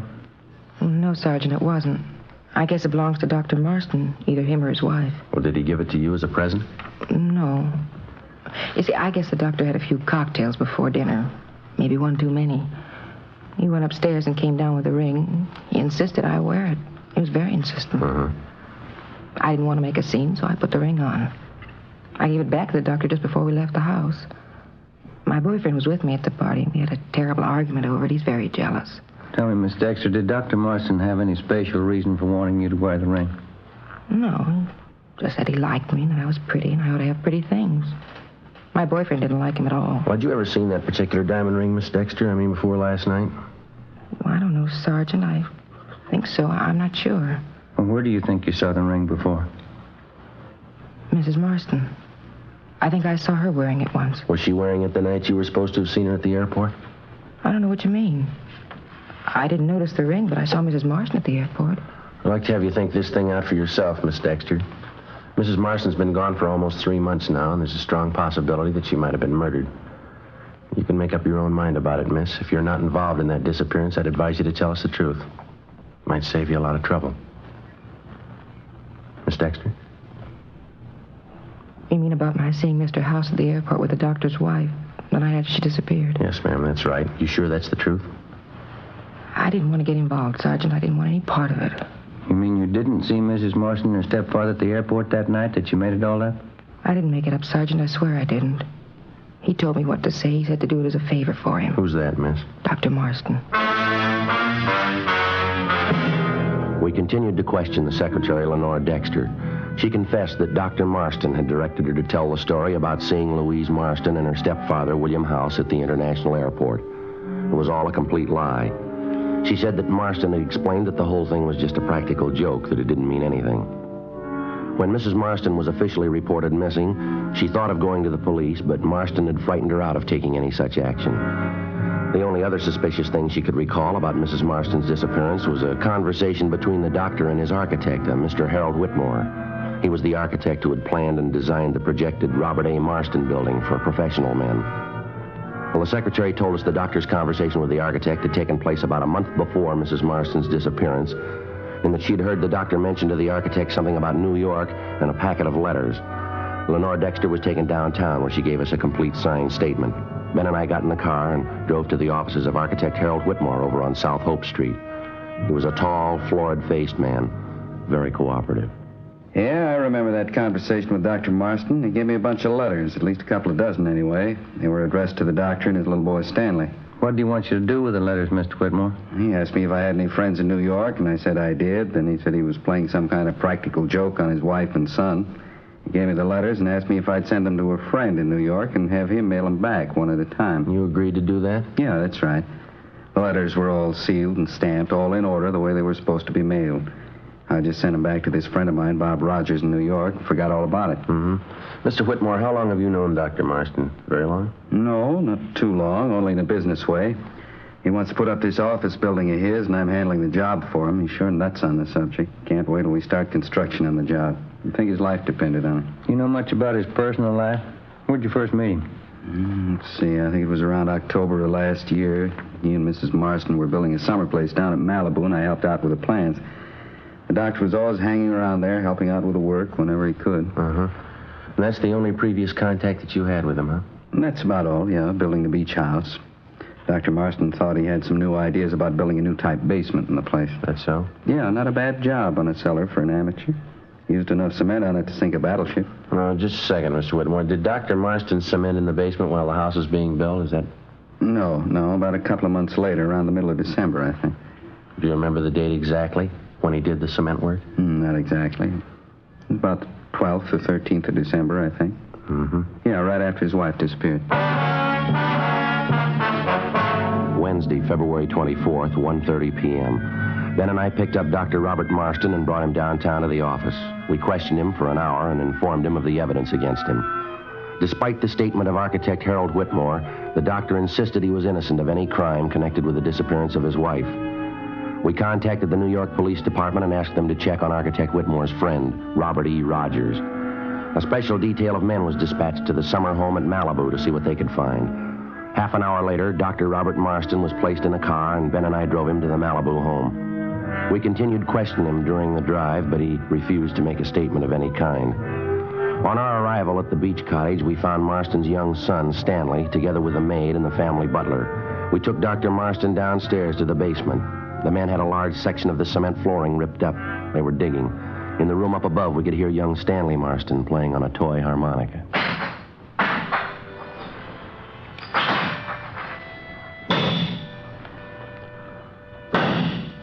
I'd like to know something, Sergeant, just for my information. Yes, sir? Why do you think I'd kill my wife? Why do you think I'd do such a thing? We're not sure yet if you did kill her. And why do you have these men doing this? Digging up the whole basement. Why do you think I killed her? You won't find anything. You might as well tell them to stop now. They won't find anything. I explained everything to you. Why can't you take my word for it? Well, you still haven't explained about those letters, why you had them sent to New York, why you had them mailed back here one at a time. Got nothing to do with it. Why can't you believe me? Your wife didn't disappear without a reason, Doctor, and we'd like to know what the reason is. I told you a dozen times over. You know what happened. We were at the country club, Louise and I. She was drinking a lot. I told her to lay off. We had an argument. She walked out, that's all. She walked out. I didn't see her anymore. Yes, sir. We'll have it all worked out. Don't worry about it. Why can't that maid look after the boy up there, making all that noise? Why can't you take him out somewhere down to the beach? Romero? Yeah? I'll see you a minute. Oh, yeah, right.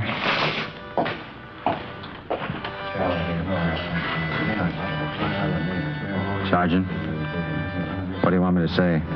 What's that? They've found her. You know that. Louise, right where I buried her. What do you want me to say? Well, that's up to you. Guess you wouldn't understand, would you, Sergeant? The only thing I ever wanted in my life. She wouldn't let me have it. The building. Robert A. Marston building. For professional men. You mean your wife wouldn't give you the money for it? That's why you quarreled, is that it? I tried to tell her. It was one fight after another. She didn't know how much it meant to me. And that's why you killed her, huh? I followed her outside the country club that night. Drove her to my office. She was pretty drunk. Mm-hmm. We pretended she was on a trip to New York. I had her write the letters. Had her sign the receipt for the bonds. Wasn't hard to do. How'd you kill her? Put my hands around her throat. Didn't stop until she was dead. Joe? Yeah, man. They found her. You ready to go, Doctor? All right. It was a dream of a lifetime, Sergeant. I almost had it. The Robert A. Marston building. Finest in the city. Yeah. You want to come upstairs, Doctor? We'll get your coat. You'll try to understand, won't you? I wanted something that'd last. My own building. My name on it. Something you'd remember. Yeah. That's the reason I killed Louise. She didn't want me to have it. My own building. Something that would last. Make the people remember. Well, you made it, Doctor. Why worry? What? You don't need a building. I'll remember you.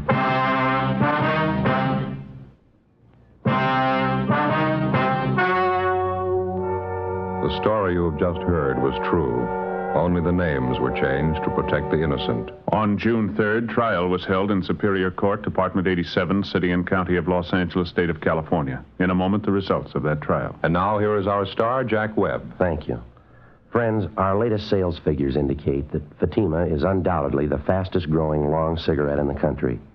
Now, I'm sure you'll agree that there must be a sound reason for Fatima's ever-increasing popularity. Well, to my way of thinking, that reason can be summed up in just two words. Fatima quality. You'll spot it instantly. Fatima gives you all the advantages of extra length plus Fatima quality, which no other king-size cigarette has. So tomorrow, buy a pack of Fatimas and prove to yourself that the difference is quality.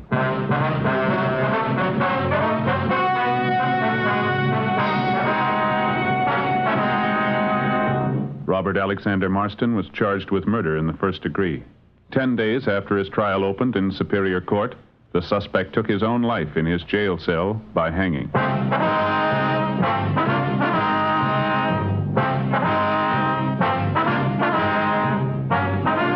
You have just heard Dragnet, a series of authentic cases from official files. Technical advice comes from the Office of Chief of Police W.H. Parker, Los Angeles Police Department.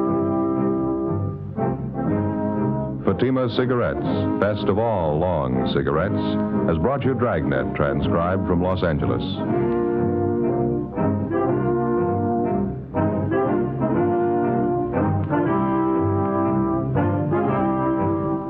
Stay tuned for Counter Spy next over most NBC stations.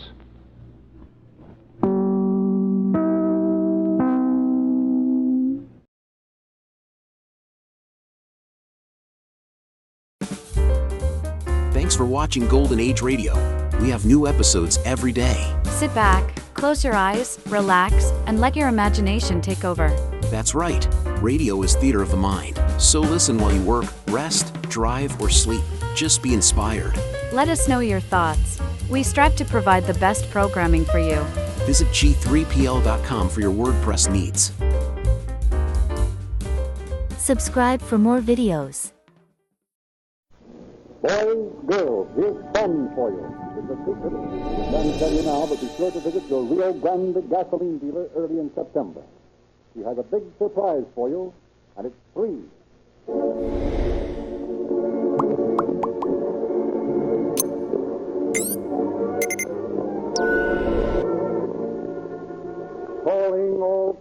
the copyrighted program created by the Rio Grande Oil Company. Los Angeles Police calling all cars, attention all cars. Special attention all Los Angeles County Sheriff's cars. Broadcast 91. Trace down all blonde girls missing in Los Angeles during the past 2 months. Information is needed to assist in identification of a torso found today in the Los Angeles River. That's all. Rolls and quick.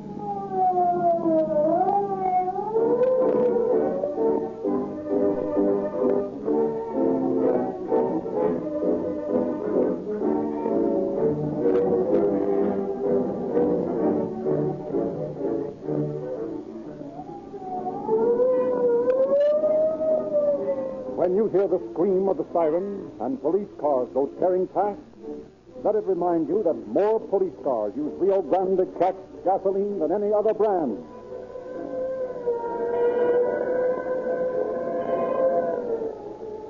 Fire! Fire! When the alarm sounds, when the huge fire trucks race through the streets, they are using Rio Grande cracked, the gasoline that powers more fire engines than any other brand. There goes the ambulance, a case of life or death, speed, power at any cost. And Rio Grande cracked gasoline is used by ambulances more than any other brand.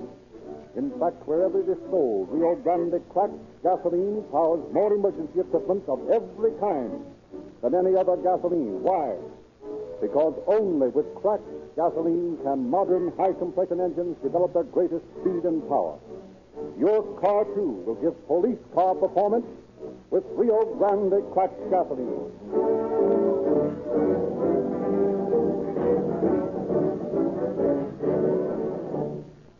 And now we are pleased to present Eugene Biscalou, Sheriff of Los Angeles County. Good evening, friends. If I were to be asked what is the most important requisite for a detective, I think I should answer: attention to detail. It is upon the apparently unimportant little things that many a case has hinged. Those slight facts which the untrained eye will pass by as of no value.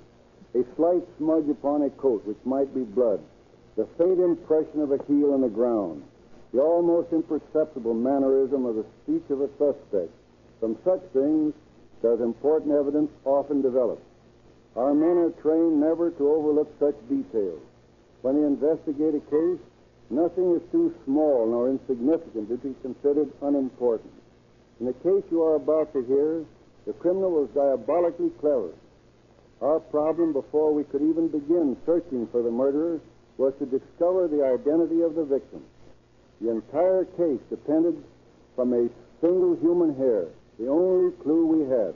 And from that hair, we developed a case which resulted in the necessary identification, and from that, the eventual capture and conviction of the murderer.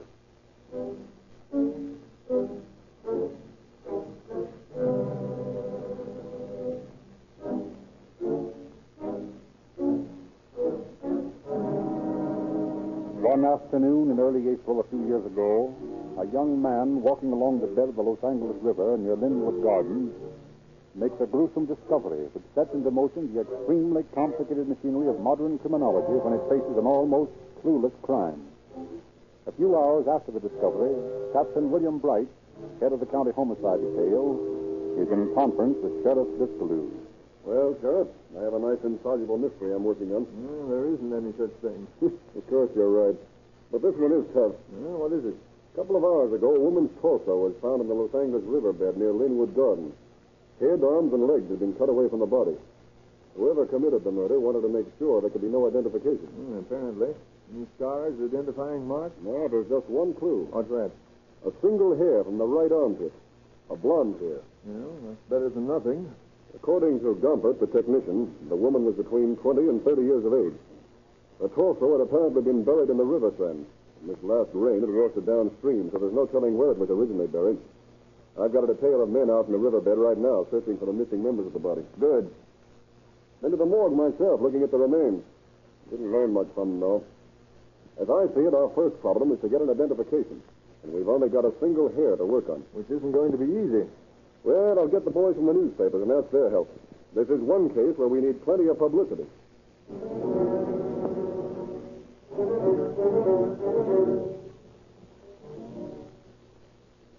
Well, that's the story, boys. As far as we've investigated. I've got a detail of men out in the riverbed now looking for the missing parts and also searching for the murder weapon. That's a damn beautiful, Bill. Go down to the morgue and take a look. Your guess is as good as mine. Makes a better story if you call her young and beautiful. Call her anything you like and play the story up as big as you can. There's only one thing I want you to do for me. Yeah, what's that, Bill? Play up a request for relatives of missing blonde women to communicate with this office.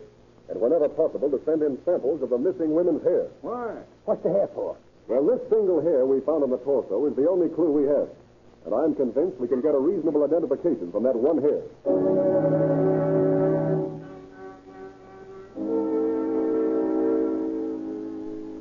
What's in the paper tonight, Herbert? Oh, nothing. Very dull. Baseball season over. Stock market's up again. That's about all. Herbert, you're keeping something from me. Why should I keep anything from you? Let me see that paper. Oh, Herbert, look. They found a girl's body, a blonde girl. Herbert, do you suppose Louise?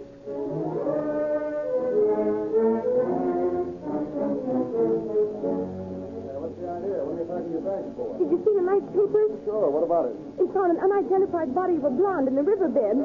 So what? So this. My mother and Dad have worried plenty about me since I ran away with you. But now they'll think I'm dead. I'm going home. Yeah, but Stella... Listen, I'm going back and face them. You can come with me or not, but I'm not going to cause them any more worry. After the evening papers carry the request for aid from the citizens, samples of blonde hair begin to pour into the sheriff's office. Frenzied parents throng to the morgue and try to identify the gruesome section of the mystery corpse. More than 300 samples of blonde hair are compared by criminologist Gompertz with the hair from the torso. In 2 weeks, during which false clues are vainly pursued, 50 runaway girls are found by authorities or returned to their homes of their own volition. Day after day, the newspapers, cooperating to the limit, run the repeated requests for information regarding missing women. The imagination of the public is caught. Thousands of citizens turn amateur detective and swamp the sheriff's office with the reports of their findings. But as the weeks pass, that one identifying hair does not appear. Captain Bright and Captain Stenson recapitulate their problems. Well, to begin with, we've got the hair. That's a very important clue. Then the measurements of the body give us an idea of medium height. The coroner reports that the dissection was done by someone familiar with anatomy. Yes, that's right. Any reports of persons missing from doctors' families? Only 3, and all of them brunettes. Let's look at this file. You'd think everyone in Los Angeles County was missing. Yes? Sorry to disturb you, Captain, but there's a rather distressed citizen out here to see you. Something about the missing person case. I've tried to get him to talk, but he says he can't say a word to anybody but the boss. You better take him up to Gene's office. Or maybe the governor would be better, but he might know something at that. You better send him in. Yes, sir. All right. The captain's here now. Yeah, thank you, sir. That'll do, Barnes. Well, what can I do for you? Is you sure you was the head man? Well, I am for this department, yes. Well, can I see your loan, please? Well, don't worry about Captain Stensland here. He can hear anything you can tell me. Now, what's your name? Eliza Jonesport, Your Honor. I mean, sir. Where do you live? Well, I just moved the other day. I used to live on East 45th, but now, wait just a second. I'll start that new number on that. Well, I guess we can do without that for the present. What's troubling you? Well, sir, I overheard 2 fellas in the street talking something about them having found the body of an of a woman. Well, that's right. How does that affect you? Did you come here to tell us that you killed somebody? Oh, Lord, no. I didn't say that. I never touched nobody. Honest, I didn't. You don't think I'd come here if I done something like that, do you? How do we know you're not just a smart criminal trying to pull the wool over our eyes? Oh, I ain't. I swear I ain't. Now, look here, Mr. Captain. I never came here to fool nobody. No how. All I want is to find out about this here woman. All right, Jonesport. Don't get excited. I see now that I was mistaken. You couldn't be a murderer. Probably a bank robber. What's that? Never mind. Go ahead with your story. Well, Mr. Captain, like this. Rose had to go over to Phoenix for a couple of weeks to visit her sister. Rose? Who's Rose? My fiancée. I mean, she was my fiancée. You see, she had to go to Phoenix, and while she was away, Tom Marston wanted me to go out with her one night. And I goes along. I didn't know he was going to have girls along, too.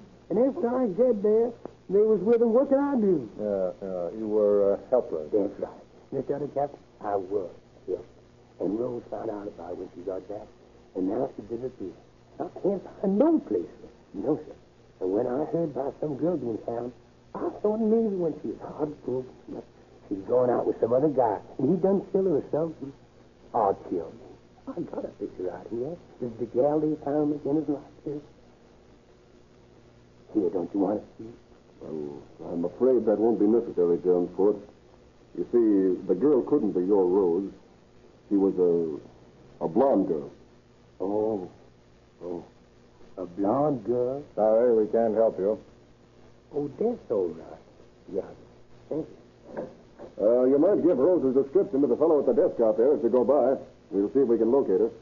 That would be good of you, sir. Thank you. Poor guy. If I'd known he was that sensitive, I wouldn't have kidded him. He does seem to have taken it hard. Yeah, but that's not getting the case down. Yes? Now, what's this? More distressed citizens looking for Roses? No, sir. Another missing report that just came in. Thought you'd be interested. Now, let's see it. Now, that'll do, thanks. What is it? Mrs. Laura B. Sutton reported missing to police department. A missing persons detail has checked it and found... Hey, wait a minute.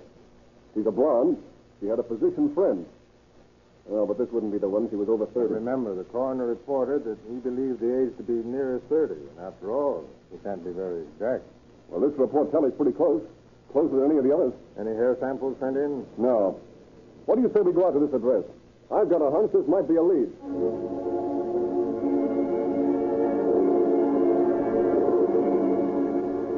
Accompanied by a deputy sheriff, Captains Bright and Stensman drive to Mrs. Sutton's address. As they ring the doorbell, they receive a surprise. Doesn't seem to be anyone at home. I'll say there isn't. Look in this window. There's no furniture in the job. Well, hey, have you got a skeleton key? Yeah. Let's see if we can get this door open. This one won't do. No, this one. How about that one there? We'll see. Yeah, that's it. So all the furniture's been moved out. Wonder where the bedroom is. Looks like this might be it. No hairbrush to get combing from. Oh, Eddie. Yes, sir? Look around the kitchen cupboard and see if you can find a broom or something. Yes, sir. Not a stick of furniture left. Anything about that in the report you got from the brother of Mrs. Sutton? Not a thing. And look here, on the threshold between the bedroom and the bathroom. What? A dark stain. Blood? Maybe. You got your testing chemicals with you? Yes. Now, you better try it out. I couldn't find the broom, Captain, but here's no carpet sweeper that was laying out back. No, that's even better. Let me have it. Thanks. Now, you better look around all these rooms and see if you can pick up any fingerprints or other clues. Yes, sir. Are you coming with a blood test, Benson? Give me time. Okay. I'm going to see what sort of evidence this carpet sweeper will collect from the floor of my lady's boudoir. A few hours later, S.B. Gompert, the sheriff's office technician, makes the report to Captains Bright and Stensman. Well, Gompert? I've examined the hairs you picked up in the carpet sweeper. Yes, what did you find? The capillary canal in the hair found on the victim and the hairs you showed me are distinct and similar. All of the characteristics of the hairs are similar, and my conclusion is that the hairs you obtained and the single one from the victim come from the same person. Good. And how about the stain I tested? Do you check with me? Yes, one of my assistants subjected the sliver of wood you brought in to a laboratory test. We found the stain to have been made by human blood. And we have a reasonable basis for assuming that our victim is Mrs. Laura B. Sutton. Yes, but this blood and hair identification still wouldn't be sufficient to hang anyone for a murder. True enough. But at least it's progress. Right. And our next step is to find out everything we can about this mysterious Mrs. Sutton. Get on that right away, Stensman. Yes, sir.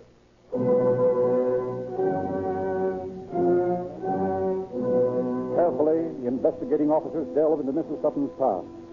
From 100 individuals, they gather scraps of information, elusive pieces in a jigsaw puzzle which slowly takes form. Proves nothing, seems hopeless. Since they are still uncertain as to the identity of their victim, and nothing they discover strengthens their conviction that they are on the right track. And then, one Saturday afternoon, 6 weeks after the body had been found, two small boys are playing in the Los Angeles riverbed. Heck, Slim, there ain't enough water down here to go wading. No, I guess you're right, Tom. You'd only get your feet wet. What'll we do then? Let's dig for gold, huh? Dig for gold? There ain't no gold around here. Sure there is. There's lots of gold in California. And they always find it in riverbeds. That's what my geography book says. My geography book don't say nothing about it. Well, that's because you're still in A5. When you get into B6 like I am, then you'll read all about it. Well, where is the gold? Any place along here. We just dig in the sand, and when we find something that shines, then that's gold. Yeah? Sure. Here, grab one of these sharp sticks and we'll start digging. Okay. How much gold do you think we'll find, Slim? Oh, you can't tell. Maybe $1 million worth. Maybe 5. That'd be enough to get a bicycle, wouldn't it? Almost. Hey, Slim, I hit something already. Maybe it's a big hunk of gold. Let's see. Sure, look at it shine. Looks like gold, all right. Stuck in a rock. Come on, big like the dickens. Slim, this isn't a rock. What is it? It's a skull, Slim, with a gold tooth in it. Gee. I bet it's a pirate skull, Slim. Maybe. Let's put it on a stick and have a pirate parade. Sure. And we can scare all the kids. Sure we can. Here's the stick here. Come on. Oh, 14 men on a dead man says, yo-ho-ho, and a bottle of rum. Come on, let's cut back to Mrs. Green's and go down the corner where the rest of the kids are. All right. 14 men on a dead man says, yo-ho-ho, and a bottle of rum. Merciful heavens. What have you boys got on that stick?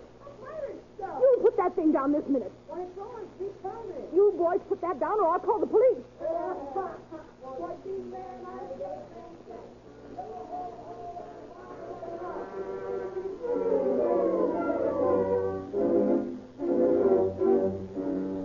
Mrs. Green calls the sheriff's office, and deputies quickly intercept the two boys and take their grinning skull away from them. A few hours later, Captain Bright and Dr. Wagner, the county autopsy surgeon, examine the grisly find in the county morgue. I've already made a charge as a thief, noted the dental work. Good. If you let me have copies, I'll have my men check with every dentist in town. The copies will be ready in a few minutes. While you're waiting, I'd like to call your attention to a very interesting thing about this head. Yes? I'm convinced, Captain, that this head belongs on the unidentified torso we've had in here for 6 weeks. You are? Why? Because this skull fits perfectly on our headless torso. It does? Yes, sir. And the marks made by the cutting instruments match on the top vertebra of the torso and on the skull. In that case, we may not have to canvass all the dentists in Los Angeles. We'll begin with the dentist who worked on the teeth of Mrs. Laura Sutton.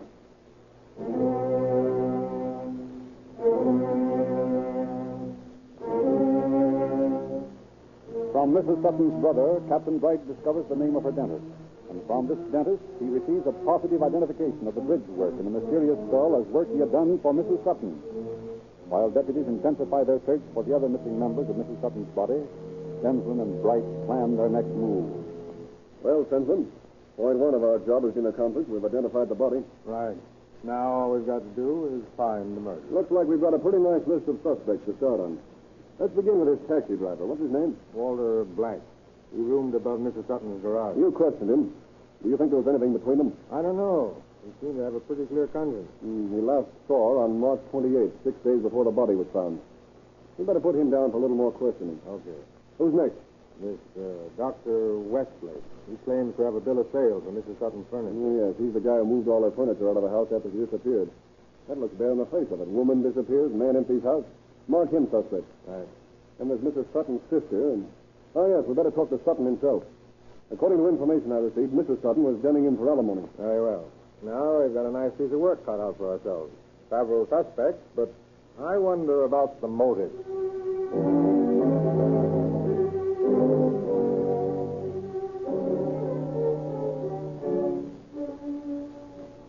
Mrs. Martin, you are the sister of Mrs. Laura B. Sutton, are you not? I am. You know where your sister is? I do not.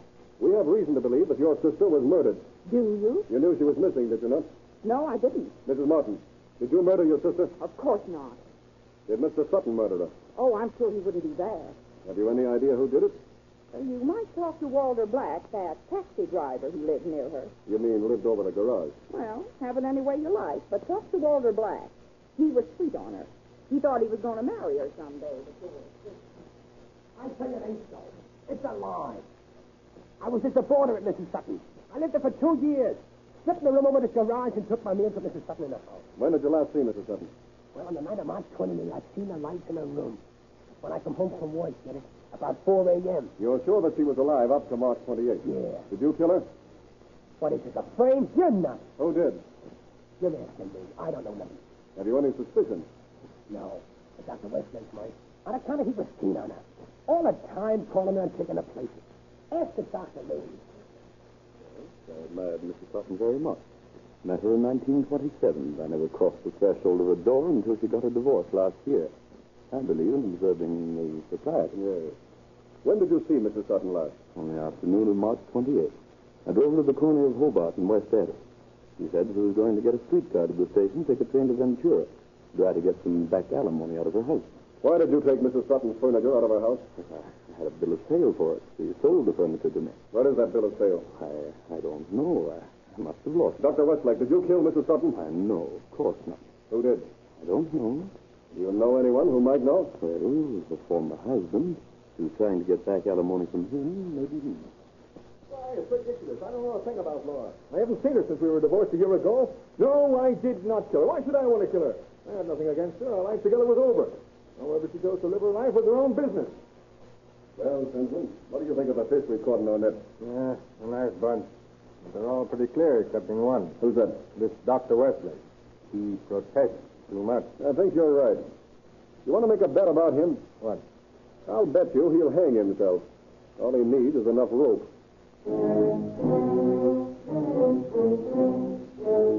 And 2 days later, Dr. Westlake walks into Captain Bright's office. Well, Dr. Westlake, what brings you back? Captain, I've got some very important information for you. What's that? Information that seems to prove that Mrs. Sutton is not dead. Well, what is it? This letter, here. Let me see. My dear, what did you do with the furniture and the birdies? It's stored where? Is Mr. Black still in town, and what shift is he working? Please answer these questions in any of the personal columns. We'll see you soon. Signed LBS. Where'd you get this? This morning. Mrs. Sutton, all right. Oh, well, that's very interesting. What do you make of it, Simpson? Well, she must be hiding someplace. Yeah, that'll be my guess. Well, what shall I do about it? Follow the directions, by all means. Put the advertisement in the personal columns answering her questions, and ask her to get in touch with you. As soon as you hear from her, let us know. Very well, I'll do that. I felt sure you'd know what to advise, Captain. Of course, Dr. Westlake. We're glad to be of assistance. Good day, Captain. Good day, Doctor. I guess he isn't using up the rope. I'll see. Why, that old buzzard has got a guilty conscience that sticks out all over him. He must think we're correspondence school dicks to bring in a piece of tripe like that typewritten birdie note and expect us to fall for it. If Mrs. Sutton's alive, then I'm really that headless sorcerer. Now, look, Stinson. I want you to get a couple of good men working on Westlake. Dig into his private affairs and see what you can get on him. And work fast. Yes, sir. I'll get on it right away.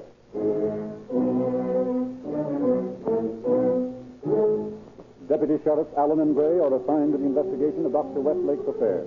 And after carefully obtaining their information, they submit it to Captain Bright, who asks Dr. Westlake to call at his office. Thanks for coming down, Doctor. Not at all. I'm glad to help in any way I can. Yes, I'm sure you are. Tell me, did you receive an answer to that ad you put in the personal column? No, I didn't. That's strange. Possibly Mrs. Sutton had gone out of town. Perhaps. I'm sure I can't understand why she should send me the note and then fail to answer me. No, it's all quite mysterious.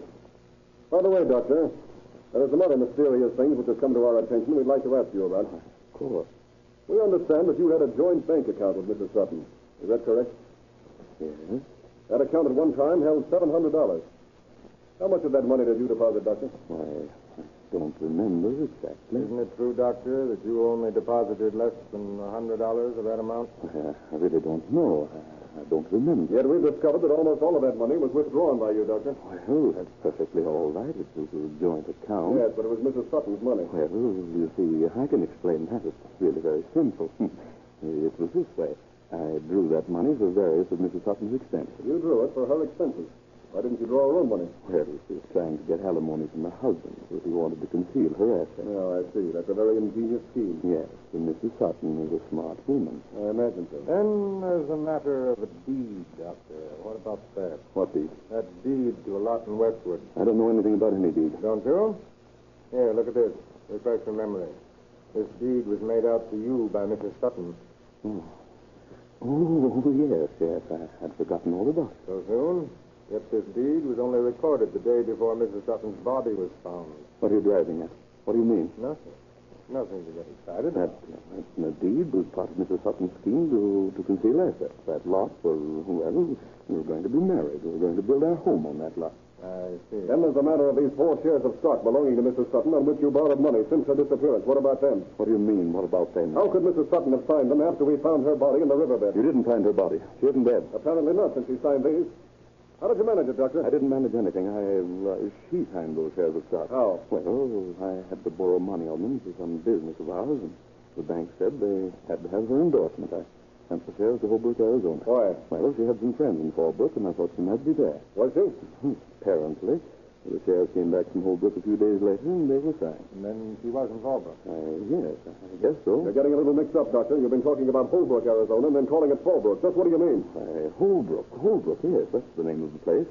No wonder I'm getting mixed up with all these silly questions. You were a little mixed up when you signed those shares of stock, weren't you, Doctor? What do you mean? I mean they're forgeries, very bad forgeries of Mrs. Sutton's handwriting, executed by yourself. No, that's all wrong. I've been acting in good faith. I wouldn't forge her signature. It's our belief you'd do a lot more. It's our belief that you murdered Mrs. Sutton. No, I didn't. I swear I didn't. First obtained all her property, and then you did away with her. You murdered her and dissected the body in her house and then dumped it into the Los Angeles River. No. Well, that's our reconstruction, and we're submitting the evidence tomorrow, asking the grand jury to charge you with murder. You can't do this to me. I'm going to get help. I'm going to get an attorney. You can't railroad me. Wait a minute, not so fast. You're not going anyplace. Why? What do you mean? You're staying right here until the grand jury returns a true bill. We're holding you on a charge of suspicion of murder.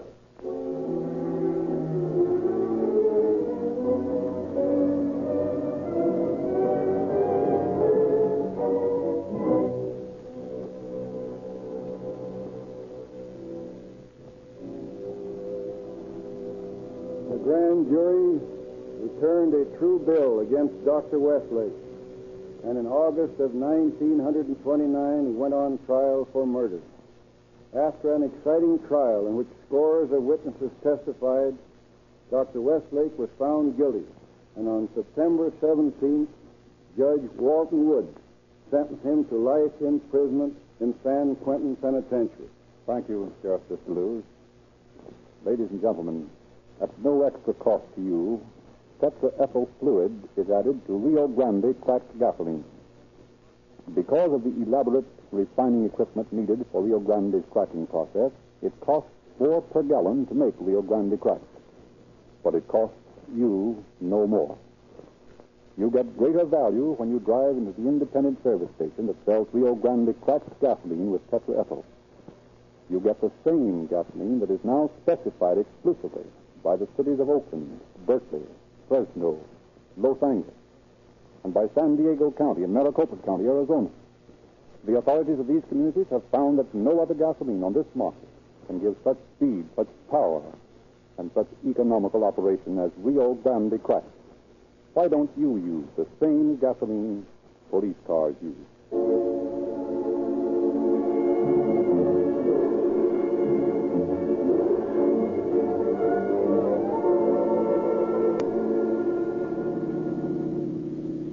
Los Angeles Police calling all cars, attention all cars.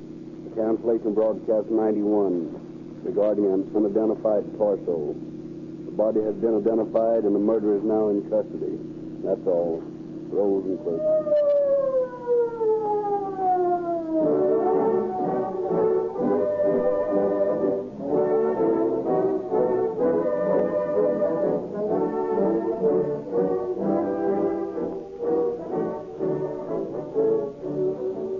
Read about the true detective stories on this program in the Calling All Cars News. Get your free copy at any Rio Grande service station.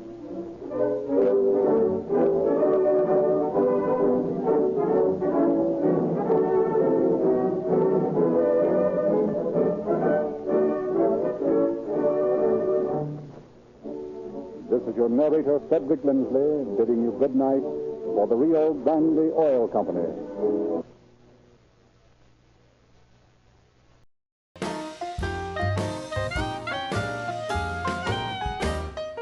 Thank you for watching Golden Age Radio. We post all new episodes every day. rumble.com/c/GAR.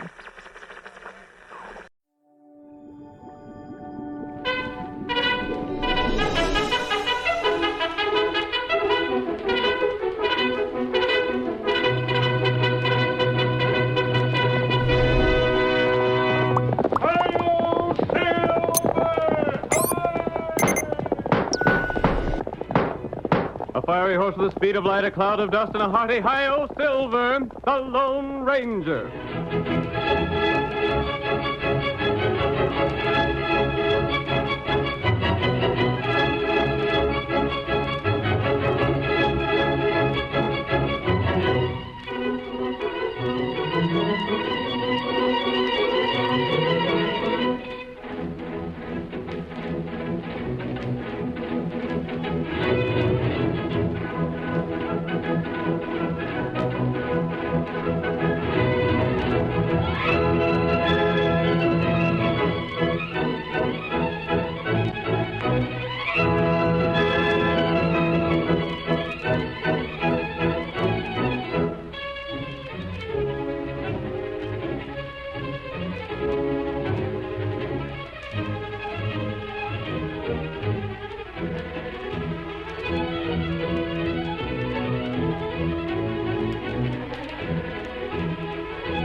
Cattle raising was the first great industry to flourish in the western United States.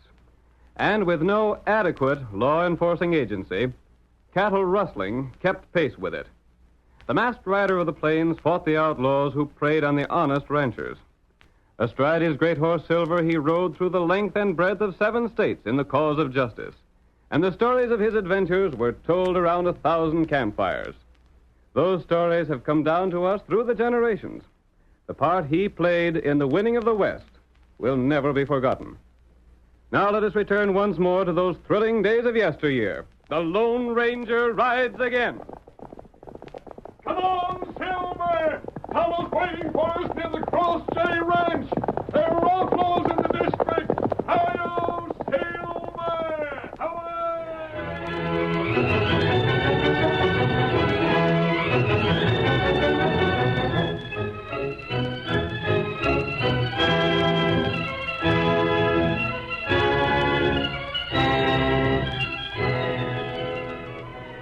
Jeb Mulvey owned the Cross J Ranch.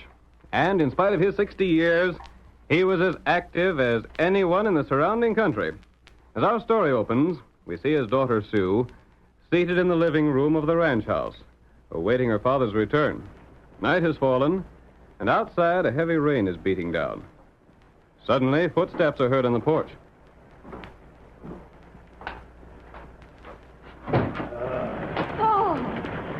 I never in my life seen such a night.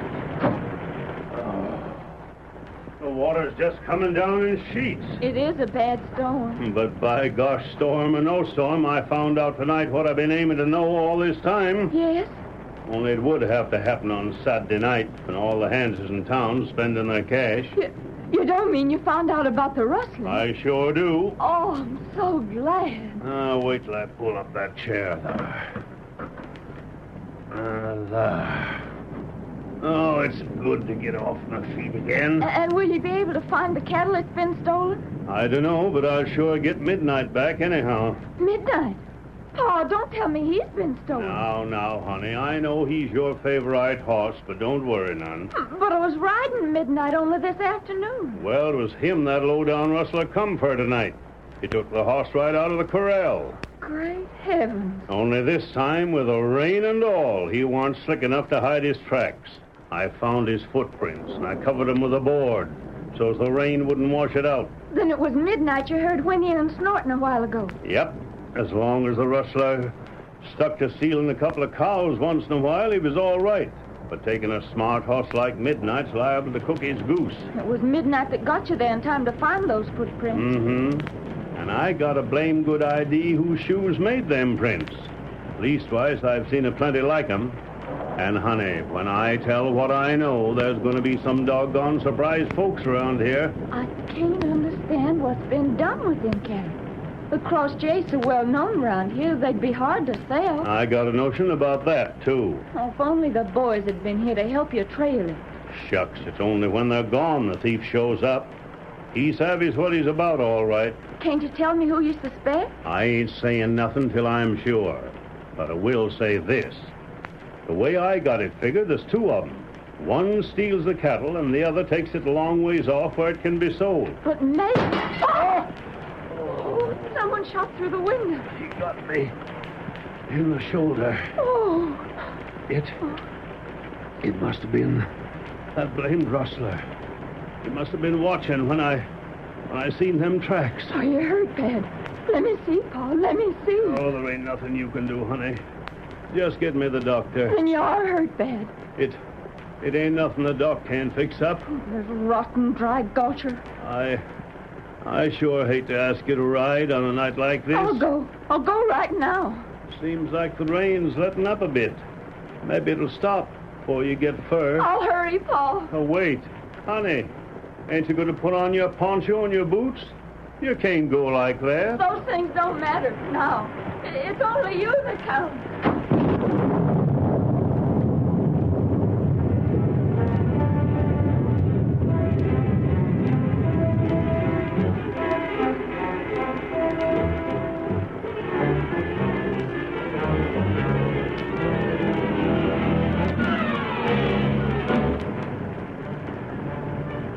Without hat or coat, unafraid of the storm, Sue ran into the night, saddled a mount, and urged it toward town at breakneck speed.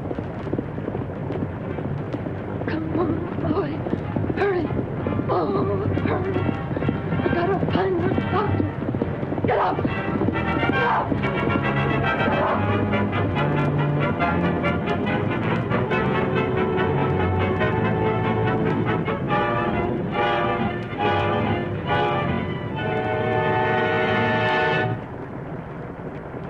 Meanwhile, the Lone Ranger and his faithful Indian companion Tonto had made their camp under the protection of a rock shelf at the side of the trail. Tonto, beside his masked friend, suddenly raised his head as his keen ears picked up the tattoo of horses' hoofs. Rider come, plenty fast, too fast. Trail heap bad with mud. And is full of gopher holes. That horse could easily slip and break its rider's neck. Maybe him drunk. We'll soon see. Wait. You here? Get up! Faster! Faster! Town's still so far away. Come on, boy. Oh, maybe dying. Get up! Tonto, that was a girl. She was crying. She said something about her father. We're not here playing. Perhaps she needs help. And it's up to us to find out what you do. We'll have to leave our shelter. You, Kimasabi, will follow her back trail. Find where she came from. Hunter do. And I'll follow her. Here, Silver. Here, White Feller. We'll both meet here later. Come on, get Silver. White Feller. Get him up.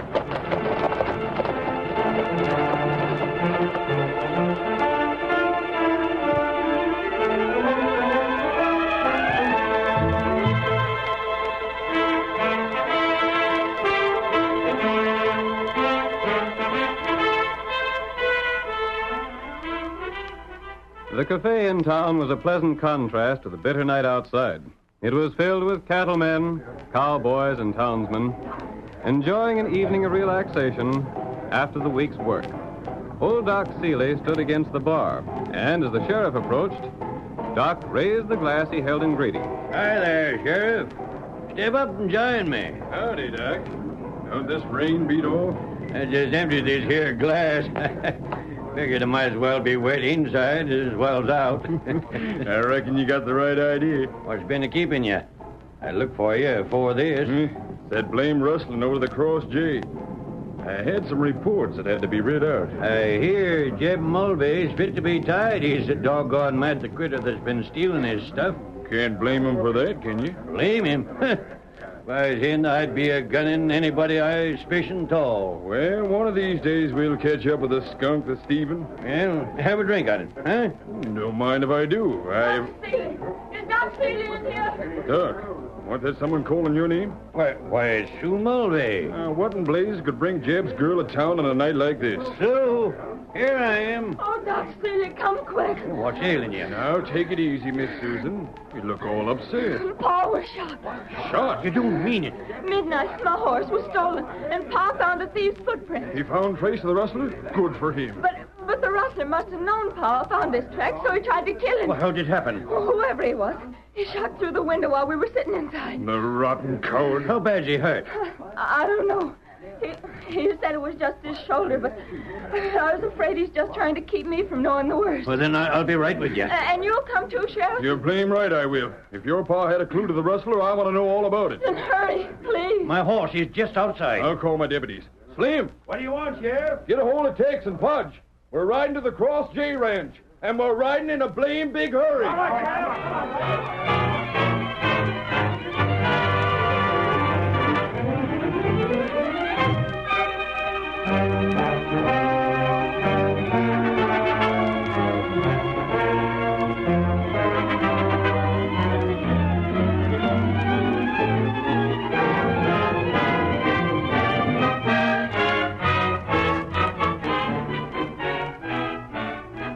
Doc Seeley, the sheriff, and his deputies, led by Sue Mulvey, rode through the night to the Cross J Ranch. The rain had stopped, but as the group of riders reined in their horses before the ranch house, they found the earth still soft and muddy from the storm.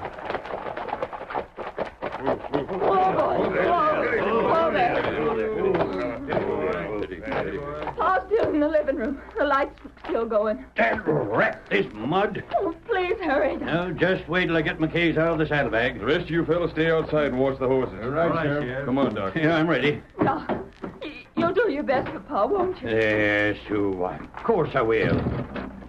Pa! I don't see nothing of him. You see, that just goes to show he wasn't hurt so bad you feared he was. He couldn't have gone to his own room if he was a-dying.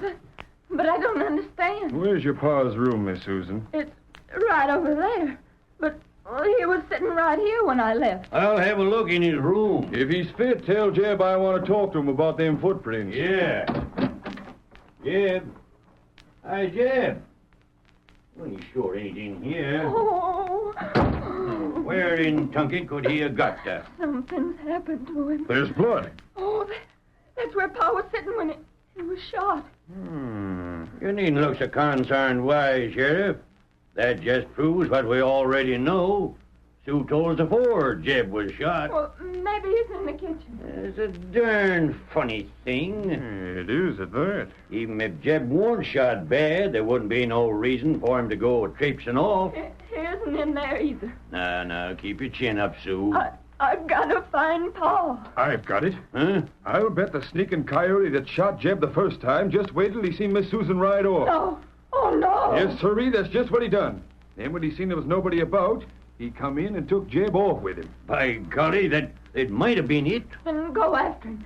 Get him back. I'll do that same. Where was them tracks Jeb saw? Maybe that'll give us a lead. By the corral, I think. A masked man. He's the outlaw. I heard what you said through the porch window. There are no tracks. Put up your hands. Arrest him. Steady, Sheriff. You're covered. Blast you. This man must be the rustler. He knew about those tracks.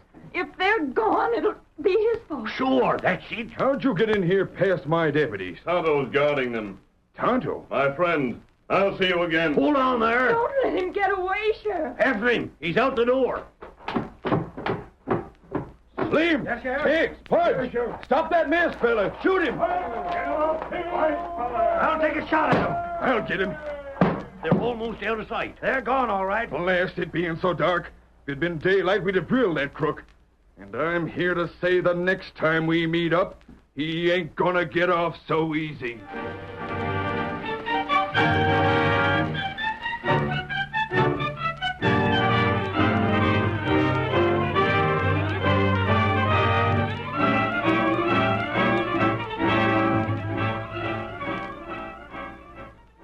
The curtain falls on the first act of our thrilling Lone Ranger drama.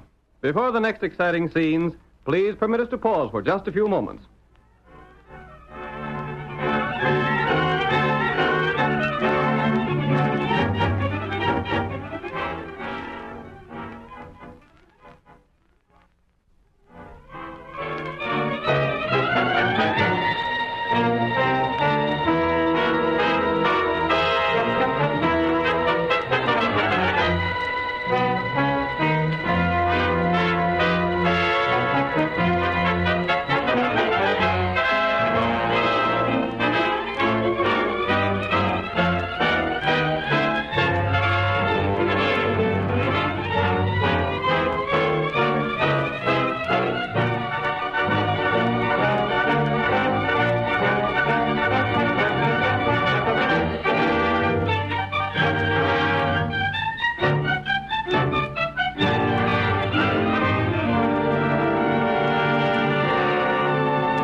Now to continue the story. When Jeb Mulvey, a rancher, discovered tracks of a rustler near his corral, after the theft of Midnight, his daughter's favorite horse, he was shot.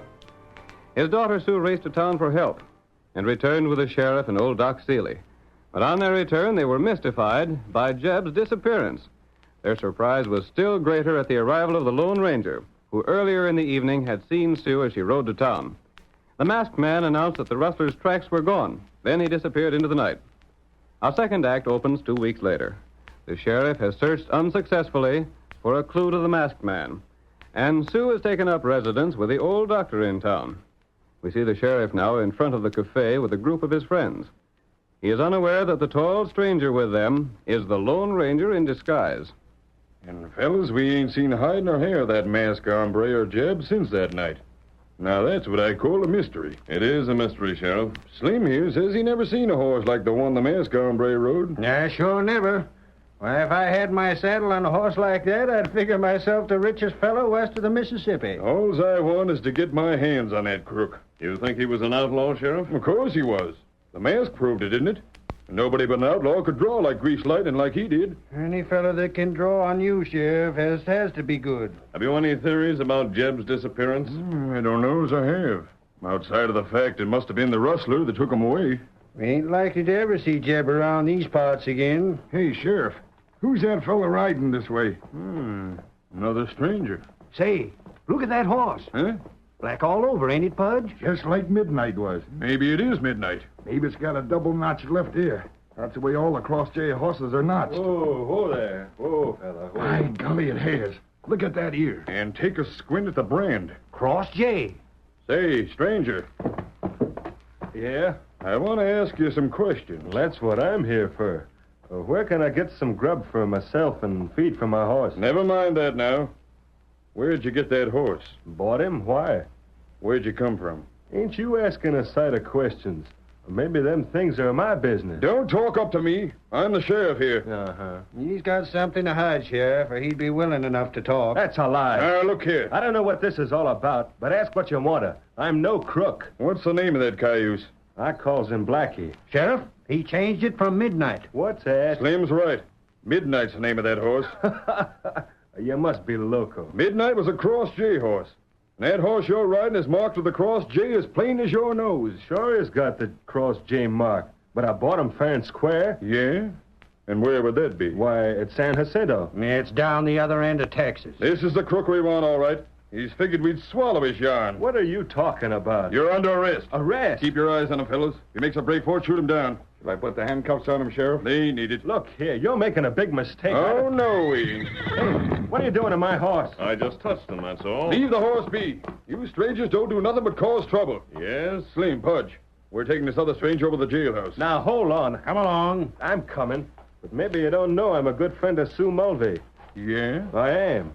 And it was when I was riding this way to see her that I met the breed that sold me this horse. Is that the best story you can think of? It's true. Sue told me about the black horse she called Midnight. So when I seen this one with the Cross-J brand, I bought it to give her. Here's the jail. Get up them steps. Your lies ain't gonna do you no good. You stubborn idiot. And calling me names won't neither. Bob! Oh, Bob! Sue! Oh, Bob, what are they doing to you? Sue, tell the sheriff here who I am.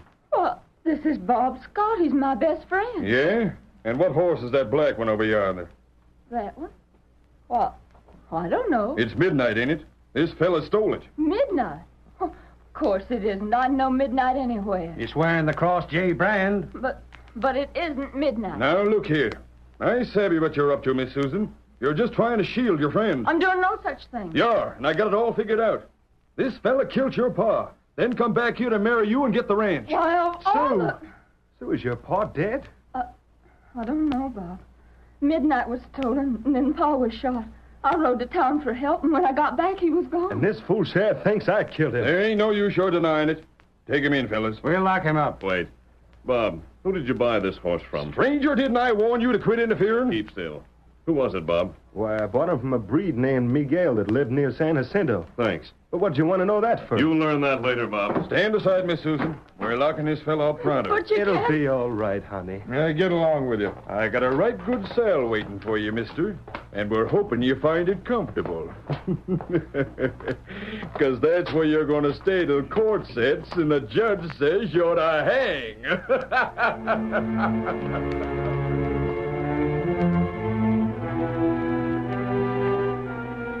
When the Lone Ranger left town, he took off his disguise and put on his mask again. He rode swiftly to the camp he shared with Tonto and told him what had happened when Bob arrived in town with a black horse. And Tonto, when I touched the Cross-J brand on the horse Bob rode, the horse jumped with pain. Oh, why? Why him do that? The brand had been freshly burned in Kimosabe. Oh. It was so fresh it still bothered the horse. And that plenty strange thing. I watched the girl when she looked at the horse, and I'm sure she was telling the truth when she said it was not the horse that had been stolen from her. Oh? And I believe the sheriff knows it isn't the same. Then why him lock Bob up? That's something we'll have to find out. You got plans? There's a breed named Miguel near San Jacinto. Oh, Tonto know him. Him bad feller. He sold Bob that horse. Huh? I want to know why he put the Cross J brand on that horse and notched his ears in the Cross J manner. That helping you? It's information we need. I wonder if Bob told that breed he was riding here. Maybe him do that. I wonder the breed could have planned Bob's arrest for rustling. Him smart feller. It would fit in. Bob's ignorance of where the stolen cattle had been taken would seem like a refusal to talk. Huh? And at the trial, the sheriff will probably say Sue wouldn't identify the horse because she wanted to protect Bob. Not right. Unless we move fast, Tonto, Bob will be hung as a rustler. And Jeb's shooting will be blamed on him, too. Them not know what we know, huh? Here, Silver. So where you ride? I'm going to San Jacinto. You ride heap fast. I will, Kemosabe. A man's life depends on this trip. Come on, Silver.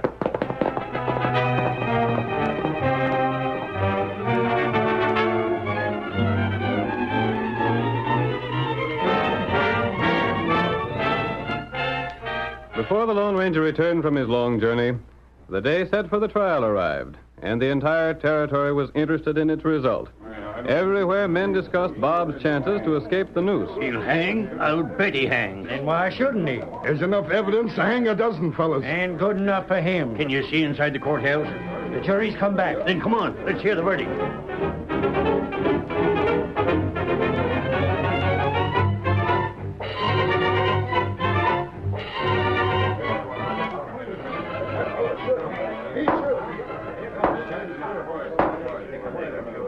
The jury has found you guilty as charged in the indictment. It is the sentence of this court that you be taken into the custody of the sheriff and held in jail until the morning of the 15th instant, at which time you will be executed by hanging by the neck until dead.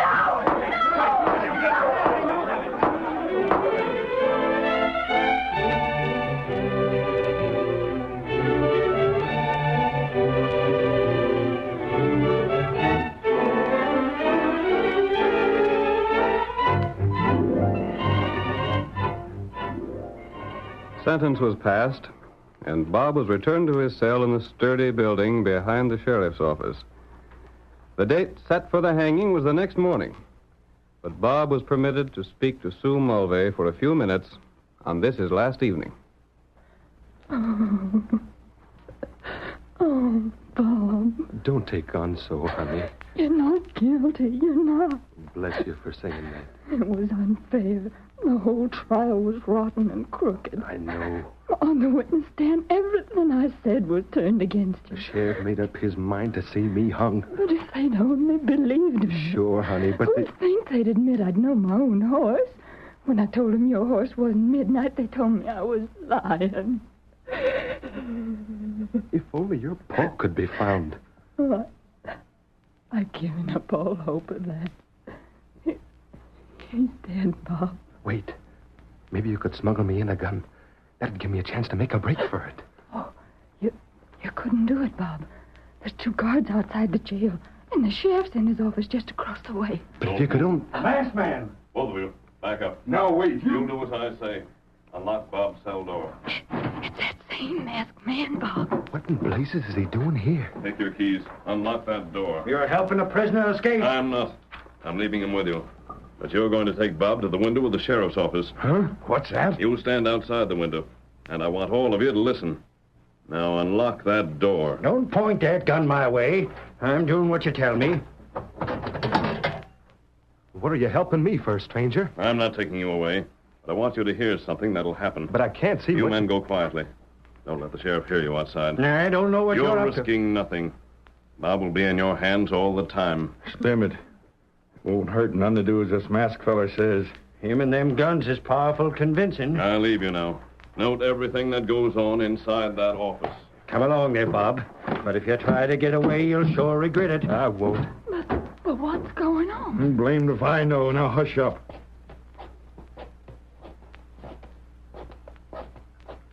There's the office. And the window's open. Let me look in it. We'll all look. Quiet. The door over there's open. Someone's coming in the office. Miguel, what are you doing here? I do not know. I've been brought here. But now that I'm here, You blame fool. Go on back to San Jacinto before you get us both in trouble. No, senor, Shut up. Don't argue with me. This is the second fool stunt you've pulled. The first was when you sent that black horse here with a crossed J brand. But it was you that told me to do it. It near got us into trouble. The girl knowed it wasn't her horse. Did I not tell you it would be so? I told you to fix it up so Jeb wouldn't suspect we was stealing his critters. That's what the horse is for, to put the blame on somebody else. But after Jeb was done for, there weren't no need of it. But why have you sent for me? Sent for you? I never sent for you. I've told you the only time I want to see you here is when I've rustled cows for you to take back. But the hombre that calls his horse Silver, he said that you... I've heard enough. Jeb Mulvey. He's not dead. You're doggone right I ain't. I've been with the masked feller's friend, the Redskin, ever since he found me out the house the night I was shot. Why, you... I told the masked feller I figured them footprints was yours, Sheriff. So then he found out a few things for himself. Oh, you're alive. Your old pa ain't so easy to kill, honey. Oh, I'm so glad to see you. I'd have let you know there wasn't nothing wrong with Miss Sue, but we figured it was best for the masked man's scheme to say nothing. Well, for all your scheming, you ain't gonna get me. Yes, you... Drop that gun. Why, you... Oh, my hand. Come along, Sheriff. Now we're going to lock you up. You too, Miguel. It'll be a pleasure, you dirty snake. Come on, get along. The deputies will take care of the sheriff and Miguel, Jeb. Thanks to you. And now I believe Miguel will be willing to tell what's been done with your rustled cattle. He'll talk of plenty before we're done with him. And now Bob is free. Well, he ain't gonna hang, that's for sure. And just as soon as a few things can be fixed up, he'll get out of jail. Oh, I'm so happy I could cry. Huh? Now, if that ain't just like a woman. If you cry when you're happy, what do you do when you're sad? Now, dry them tears. There. We're going back to the ranch and thank our stars we met up with the Lone Ranger.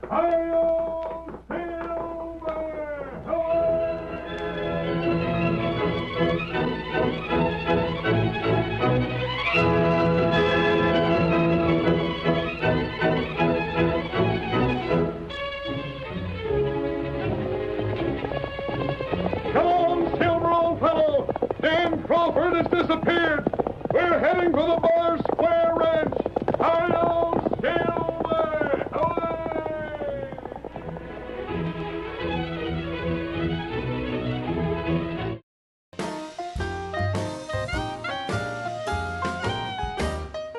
Thank you for watching Golden Age Radio.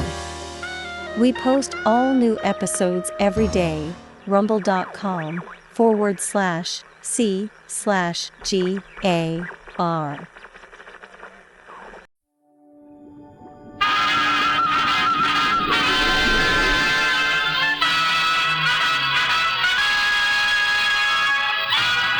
Tales of the Texas Rangers, starring Joel McRae as Ranger Jace Pearson. Another authentic reenactment of a case transcribed from the files of the Texas Rangers.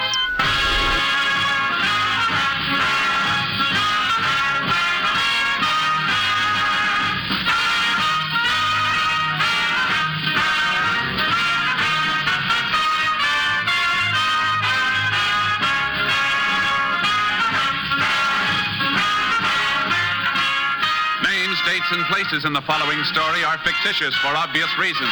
The events themselves are a matter of record.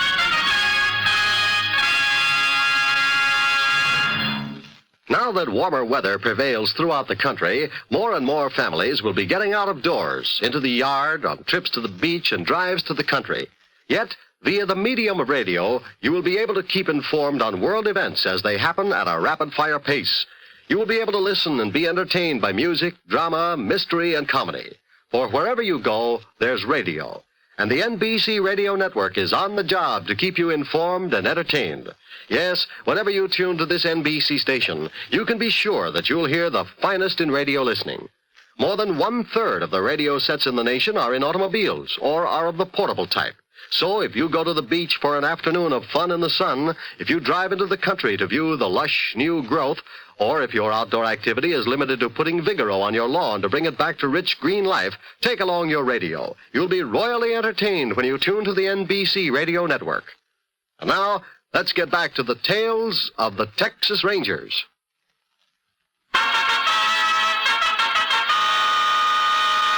And now, from the files of the Texas Rangers, the case called Address Unknown.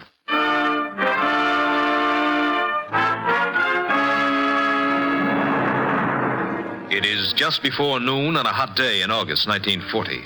In the Big Bend country of Texas, 40 miles northeast of the Mexican border, a poorly dressed woman trudges along a dirt road. With one hand, she leads a 4-year-old boy. In the other, she carries a cheap cardboard suitcase. How far we gotta walk, Mama? Oh, quite a piece yet before we get to the bus stop. Now, you come on, Tommy. Give me a hand. I'm hungry. Yeah, I expect you at that. I reckon I could use a bite of food myself. What we got to eat, Mama? We'll go over across the road and sit under that tree.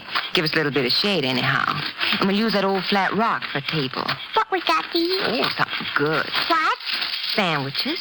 We got some nice side meat. I want peanut butter. Tomorrow, Tommy, when we get to Aunt Josie's. Peanut butter'd make you too thirsty today in all this hot sun. I want a drink, Mama. Well, I ain't got none, Tommy. Left the house so fast this morning, I clean forgot about bringing a jar of water. But I'm thirsty. Tommy, we're just gonna have to... Wait a minute, that ranch house over there, they ought to have some water. I'm thirsty. Tommy, honey, you see that house down the road? Uh-huh. Well, you just walk down there and ask them if they got a tin can they can give you some water in. It's so far. Well, I'll be watching you. Now, go along now. All right, Mama. Mind you don't stop to play now. Just get the water and bring it right back. All right, Mama.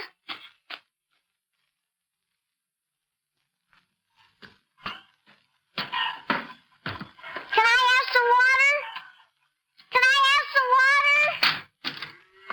water? Well, now, look what we got here. Hey, what's a little fella like you doing all the way out here by yourself? My Mama wants a can of water. Why, sure, Sonny. Where's she at? Over there? We're back on the road? Uh-huh. We're going to Aunt Josie's. Is that so? Now, what's your name, Sonny? Tommy? Well, Tommy, you come right on out back. We'll see what we can do about getting you some water.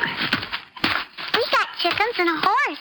Yeah, now, what kind of horse is he? His name's Robin. Robin and Tommy, huh? Yeah, bet you make quite a pair. Now, here's a cup full of water for you. There. Now, I reckon we can put the water for your ma in this pail here. You and your ma live around here, Tommy, do you? We live home. Huh? Uh-huh. There you are now. There. You want some more water? Uh-uh. Yeah, maybe I better ride you back to your ma in my car. It's too hot for a little fella like you to be walking. Come on now, Tommy. Mom and me rode in the car this morning. Is that so? Hey, did you come for her? I don't know. There, in you go, Tommy. Now slide all the way across. Now, we just put this pail in the middle here. This your car? Yep. Headed a long time, too. Now, where'd you leave your mama? Over there. We got side meat sandwiches. Yeah, I bet they're good, too. Your face looks funny. Huh? Oh, you mean my whiskers, huh? Well, that's what happens when you don't shave for a couple of days. I don't got no whispers. Well, you'll get whispers soon enough, Tommy. And when you do, you'll wish you didn't have them. Yeah, this where you left your mom? Uh-huh. All right. Come on, Tommy. Come on. There we are. My mama ain't here. Where's my mama? Oh, she's around there somewhere. Suitcase and lunch are sitting there. Where's my mama? Now, Tommy. She'll probably be right back in a minute. I'll give her a call. Let her know that we're here. Lady! Oh, lady! I want my mama. Lady! Where are you, lady? Mama! Lady! Lady, I got your little boy here. Mama! I want my mama! She'll be right back now. I want my mama!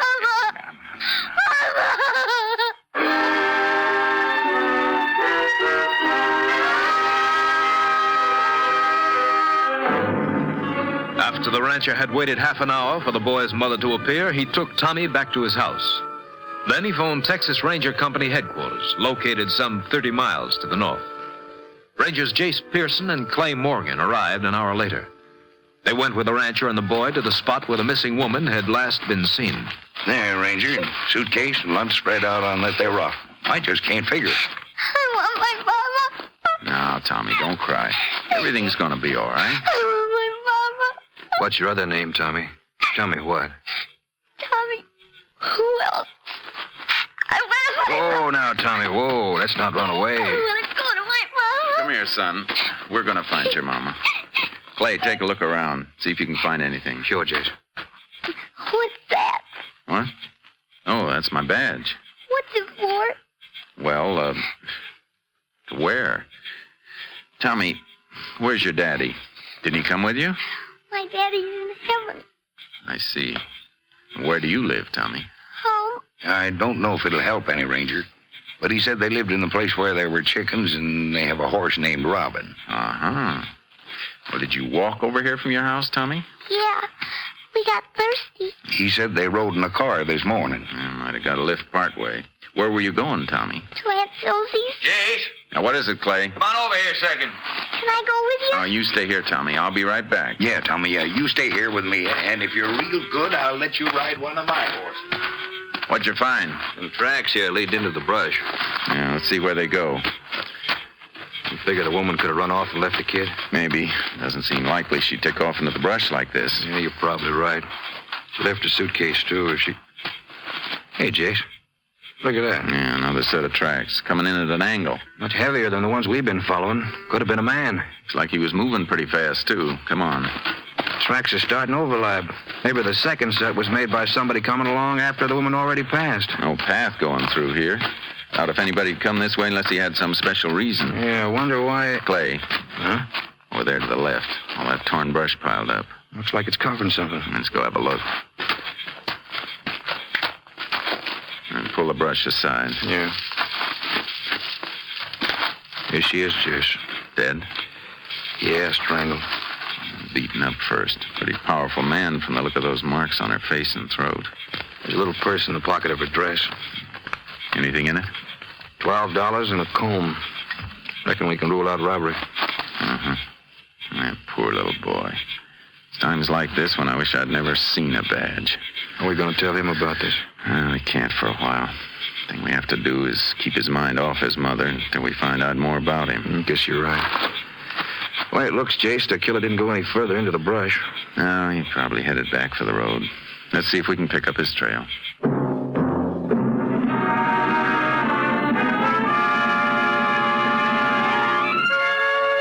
We found the trail. The tracks came out on the road 50 feet from where the dead woman's suitcase had been left. We checked the suitcase without finding any identification. Then we called for the justice of the peace, and I waited while Clay took Tommy Wilkes back to our headquarters.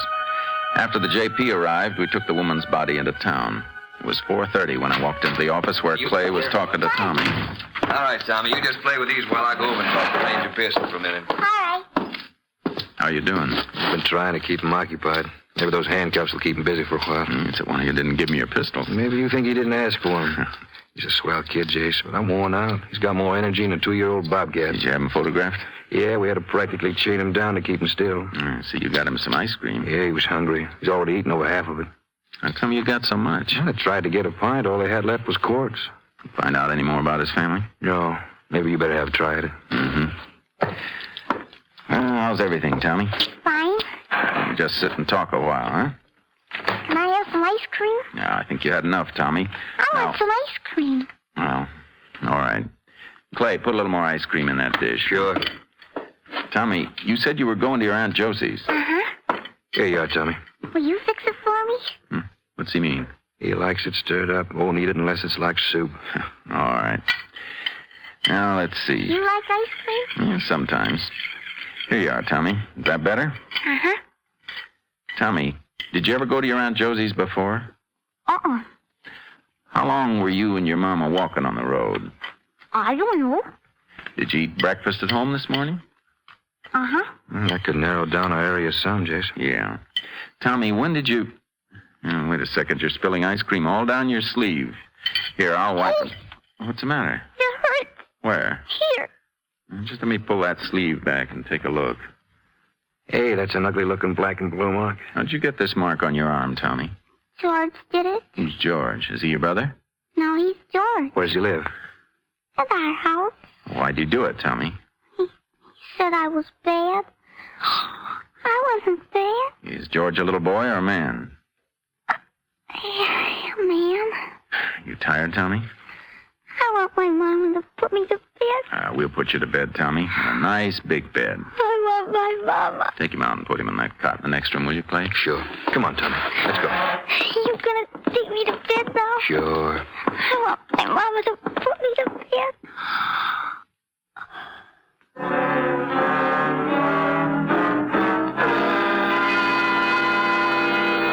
While Clay was putting Tommy to bed, I checked by phone with the 2 post offices within a 30-mile radius of the spot where Tommy's mother had been killed. Nobody but the name of Wilkes was listed in the entire area. We sent Tommy's picture to all newspapers in the vicinity. The next morning, Clay and I took Tommy in the car and started combing the countryside in the hope that he would recognize some landmark. By noon, we'd accomplished nothing. You getting a little hungry, Tommy? Yeah. We'll see if we can't find some kind of store soon. We'll all have lunch, huh? Can I have peanut butter? Yeah, if you want. Mama gives me peanut butter at home. I don't like side meat sandwiches. Mm-hmm. You like side meat? Oh, there's Pedro. Who? Pedro, he comes to see George. You mean that man on the burro we just passed? Yeah. I'll back up. You sure you know him? He's Pedro. Hey, senor. Hold up a minute. Call me, senor? Yeah, you mind coming back here? Arre, Conchita, arre. Come out here, Tommy. That's a boy. That donkey sounds funny. Buenos dias, senores. What is it you want? Your name Pedro? Si, Pedro Sanchez. You ever see this little boy before? No, I never see him before. Pedro? Just a minute, Tommy. He says he knows you. Told us your name was Pedro. Senor, many people have that name. I know you, Pedro. Oh, no, little boy, you make a mistake. Maybe it's the mustache you make him think you know me. You sure you don't know the boy? Maybe he see me somewhere, senor, but I don't remember him. Tommy here says you've been to his house, says you visited somebody there by the name of George. George? No, senor, this little boy, he make a mistake.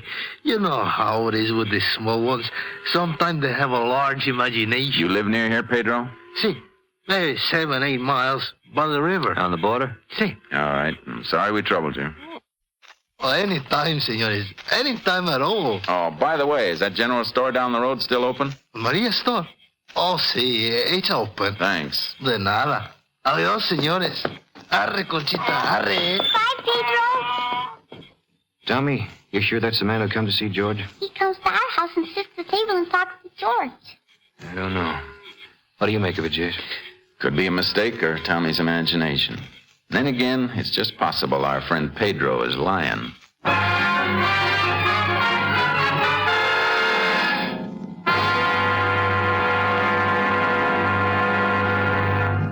In just a moment, we will continue with Tales of the Texas Rangers, starring Joel McRae as Ranger Jace Pearson. Have you ever left home, locked the door behind you, and had the uneasy feeling that you left a burning cigarette behind? Next time, you'd better go back and check, because every 20 seconds throughout the year, a fire breaks out in the United States through carelessness. These fires kill 11,000 persons each year, disfigure for life or severely burn thousands more, and destroy $7 million worth of property. Protect your home from fire by following these simple safety precautions. Don't smoke in bed or throw away lighted cigarettes. Clean out closets, attics, basements, and any place where old newspapers, magazines, and inflammable materials are liable to accumulate. Repair defective electric equipment and replace worn or frayed wiring. Use cleaning fluids that won't burn, and be careful with matches. Keep them out of the reach of children. Fires in the home, your home, can and must be prevented. Remember, don't gamble with fire. The odds are against you. And now back to the Tales of the Texas Rangers.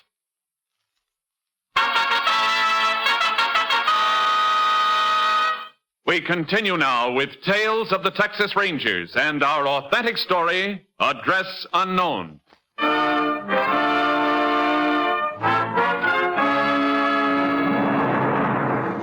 After we left Pedro, we drove down to Maria's general store. We took Tommy inside with us. In one corner, 2 men sat playing checkers and arguing in low voices. A large woman sat behind the counter, swatting as many flies as she could reach from where she was sitting. Buenos dias, señores. You ever see such a hot day? Buenos dias, senora. The heat comes, so the flies. To kill one fly, you get 10 in his place. We'd like to get some lunch. Si, señores. I have some cheese in the icebox. If you got the time, I can make chili, tacos. How about peanut butter? Si, I get it. 1 bottle peanut butter. Anything else, senores? Yeah, a loaf of bread and a bottle of milk. I see. Oh, it's hot, senores. Here's the bread and peanut butter. I get the milk in a minute. Her name is Maria. What'd you say, Tommy? Her name's Maria. You remember my name, eh, muchacho? You know this boy, Senora? Oh, see, he come here sometimes with his mother. Tommy, suppose you go with that candy case and pick out something you want. We'll be right over. All right. You know where this Mrs. Wilkes lives? Wilkes? Pero, senor, the senora who bring a little boy here, she's not named Wilkes. Her name Collins. Collins? You sure that's her name? Well, that's what she call herself, senor, so that's what I call her. You know where her place is? Oh, see, you go down the road 2 miles, and then you turn left. After maybe half a mile, you come to her house. Is she and the little boy the only ones who live there? Pero no, senor, she got husband. Husband? His name George, by any chance? Yeah, George Collins. He's the one. He come here sometimes to drink beer. Sounds like Tommy's mother must have remarried. Uh-huh. And look at that bruise on Tommy's arm. I'd say George Collins isn't a very affectionate stepfather. Senora, you know a man named Pedro Sanchez? Pero, see, he was here today, just a little while ago. Have you ever seen him with George Collins? Well, sometimes they are together here drinking beer. Thanks. Let's get Tommy, Clay. We're going to pay George Collins a visit. We went to the Collins house. It was empty. We guessed that nobody'd been there that day. We're pretty sure now that George Collins was involved in his wife's murder. But before we could look for him, we had to get Tommy taken care of for the night. On the way back to town, we radioed Austin for a make on Collins. After we made arrangements for Tommy, we went to headquarters and found a mugshot of Collins that had come in on the wire photo together with his record. He'd served a 2-year sentence for car theft. Our problem was to find him. We had an idea that Pedro Sanchez, the man we'd met that morning, knew more than he'd told us. After getting directions to his place from the general store, we took horses and started out. It was nearly 11 that night when we rode along the bank of the river and started up a rocky slope. That should be it, Chase, up there near the top. He must still be awake. Lantern's burning in his window.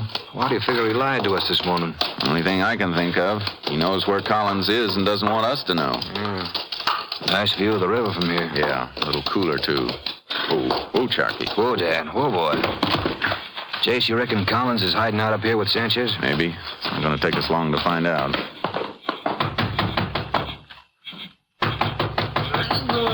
Vengo. Don't make so much noise. You want to have the whole... Oh. Can we come in, Pedro? Sí, come in, señores. We wake you up? See, I was sleeping. Your lantern lit? I must have forgot to put it out. Maybe if I move it from the window and put it on the table, we can see better. Are you expecting somebody? Me? Oh, no, senor. Why give you that idea? I kind of thought that lantern in the window might be some sort of signal. Signal? No, senor, you make a mistake. Come over here by the light, Pedro. Look. You recognize the man in this picture?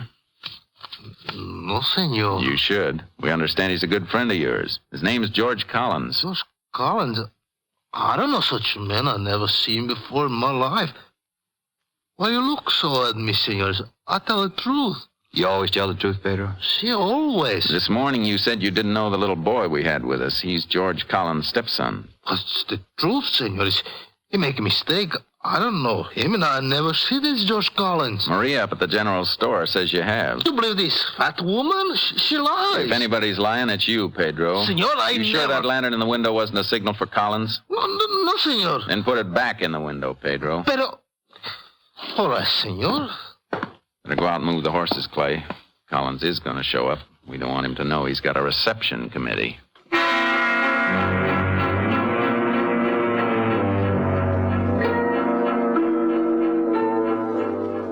I'm sleepy, senores. How much longer I gotta sit and wait? Till Collins gets here. Senor, I tell you, this Collins, he's not coming. You're wasting your time. Maybe so, but... Hold it, Clay. Somebody's coming. Yeah. When he comes, I'll get the door. Don't you make a sound, Pedro. You hear? Senor, I hear. I kill you! Watch him, Jace! Put down that chair, Pedro! Police! This'll hold you. Come on, Clay. There he goes down the slope. Hold it, Collins. He's heading for the river. I'll hit him up. Watch it. Last one got him, Jace. Careful. Maybe trying some kind of trick. Yeah. Ain't got his shoulder. Still breathing, though. Must have just knocked him out. Turn him over. Yeah. Jace. Yeah. It's not Collins. Well, then who is Wait it? a minute. He must have been carrying this package. Heroin. Pretty good-sized batch of it. So that's Pedro's racket. Narcotics. Where's Collins fit into this deal? Why'd Pedro lie about him? I don't know. But I think Pedro's going to give us the answer. We took Pedro and the man we'd shot back to town. After we put the wounded man in the hospital, we drove Pedro to headquarters and began asking him questions. His calmness had us puzzled. We want to know why you lied to us about Collins, Pedro. I got nothing to say. Is Collins mixed up in this narcotics racket with you? Why you ask me questions, senor? Send me to jail. I stayed there 5 years. How do you know it's only 5 years? I got a friend. First time he get caught, he go to jail. 5 years. Where's Collins, Pedro? I don't know. Now, look. Wait a minute, Clay. I've got an idea why Pedro isn't talking. Maybe he thinks as soon as he gets out of jail, he'll be able to go right back into the narcotics business. And he figures Collins will be waiting for him. That right, Pedro? I got nothing to say. If that's what you think, you're wrong. Because when we catch Collins, he's going to be held for murder. Murder? What do you mean? I'm pretty sure Collins killed his wife. Sooner or later, we'll find him, Pedro. And when we do, you'll go on trial with him. Me? I got nothing to do with the killing. You got plenty to do with it. If you know where Collins is and won't tell us. Oh, senor, you got to believe me. I didn't know he's mixed up in this. You want to tell us what you do know he's mixed up in? See, Senor Collins, he's the man I've been working for. When the stuff come from Mexico, always before I take it to his house. Where were you supposed to take it this time? 2 days ago, Senor Collins come and he say he must go away. He say I have to bring the stuff to him in San Antonio, to a hotel there. Which one? The Park Hotel. Senor, I got nothing to do with this killing. You gotta believe me. Come on, Clay. Let's lock our friend up and get moving. It's a long drive to San Antone.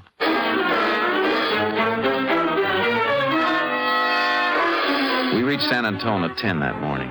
The Park Hotel was a run-down establishment that advertised rooms from $1 up. The desk clerk told us Collins had left word that if anyone came for him, he could be found in a barber shop down the street. We left the hotel and started looking for it. That must be it down there, Jace. It's the only barber shop in this block. Yeah. How do you want to work it? We go in and get him? Probably better wait till Clay. A man coming out of the barber shop. It's Collins, all right. Jace, he sees us. He's running. Come on.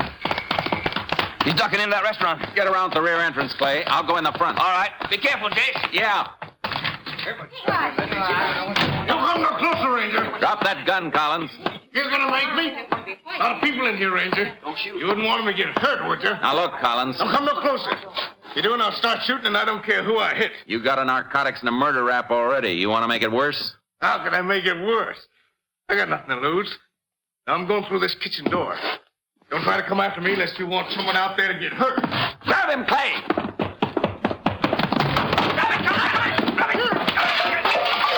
I got him, Jace! Hold still, Collins! You lousy. Shut up. Come on, Collins. You were going on out the back. Let's keep right on going. It's all her fault. She shouldn't have poked her nose in my business. Pick up your feet. Come on. Afraid that little brat son of hers was going to learn something bad from me. Said she was going to the cops. That why you killed her, Collins? I'd have caught her before she ran away. I'd have beat some sense in her head. Crazy woman. Come on, keep moving. Quit pushing. Biggest mistake I ever made was marrying her. I never should have married her. That's one thing we agree on, Collins. If you hadn't, a little kid would still have his mother.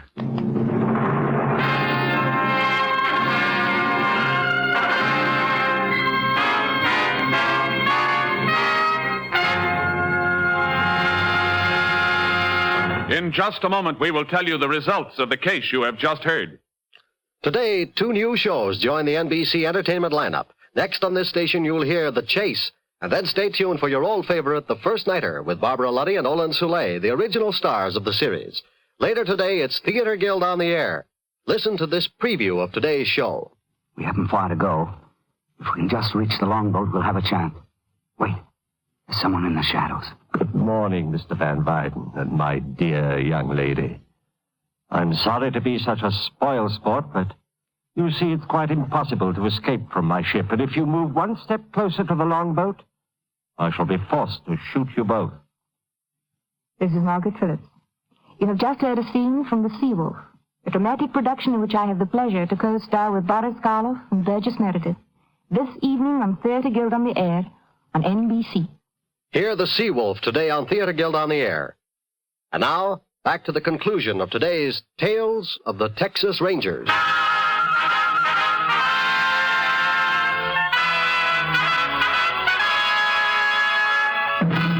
And now, here are the results of the case you have just heard. Tommy Wilkes was taken to the home of his aunt, who identified him through a newspaper picture. George Collins revealed the two other men who completed the narcotics ring. They were picked up by Texas Rangers, and all 4 men involved were given prescribed jail terms. George Collins was found guilty of murder with malice and was sentenced to life imprisonment at Huntsville.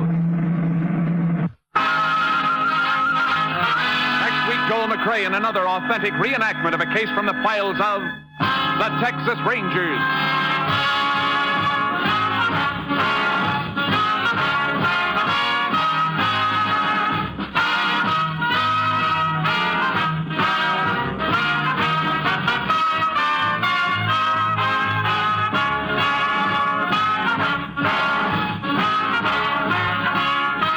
Joel McCrea will soon be seen in San Francisco Story, a Warner Brothers release.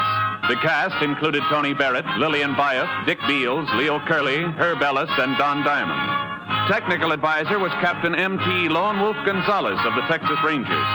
This story was transcribed and adapted by Charles E. Israel, and the program was produced and directed by Stacy Keach. Hal Gibney speaking.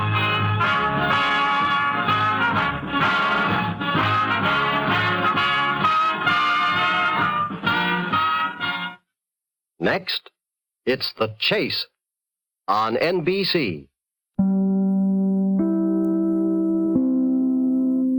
Visit our channel, rumble.com/c/GAR, to see more videos like this, new videos every day.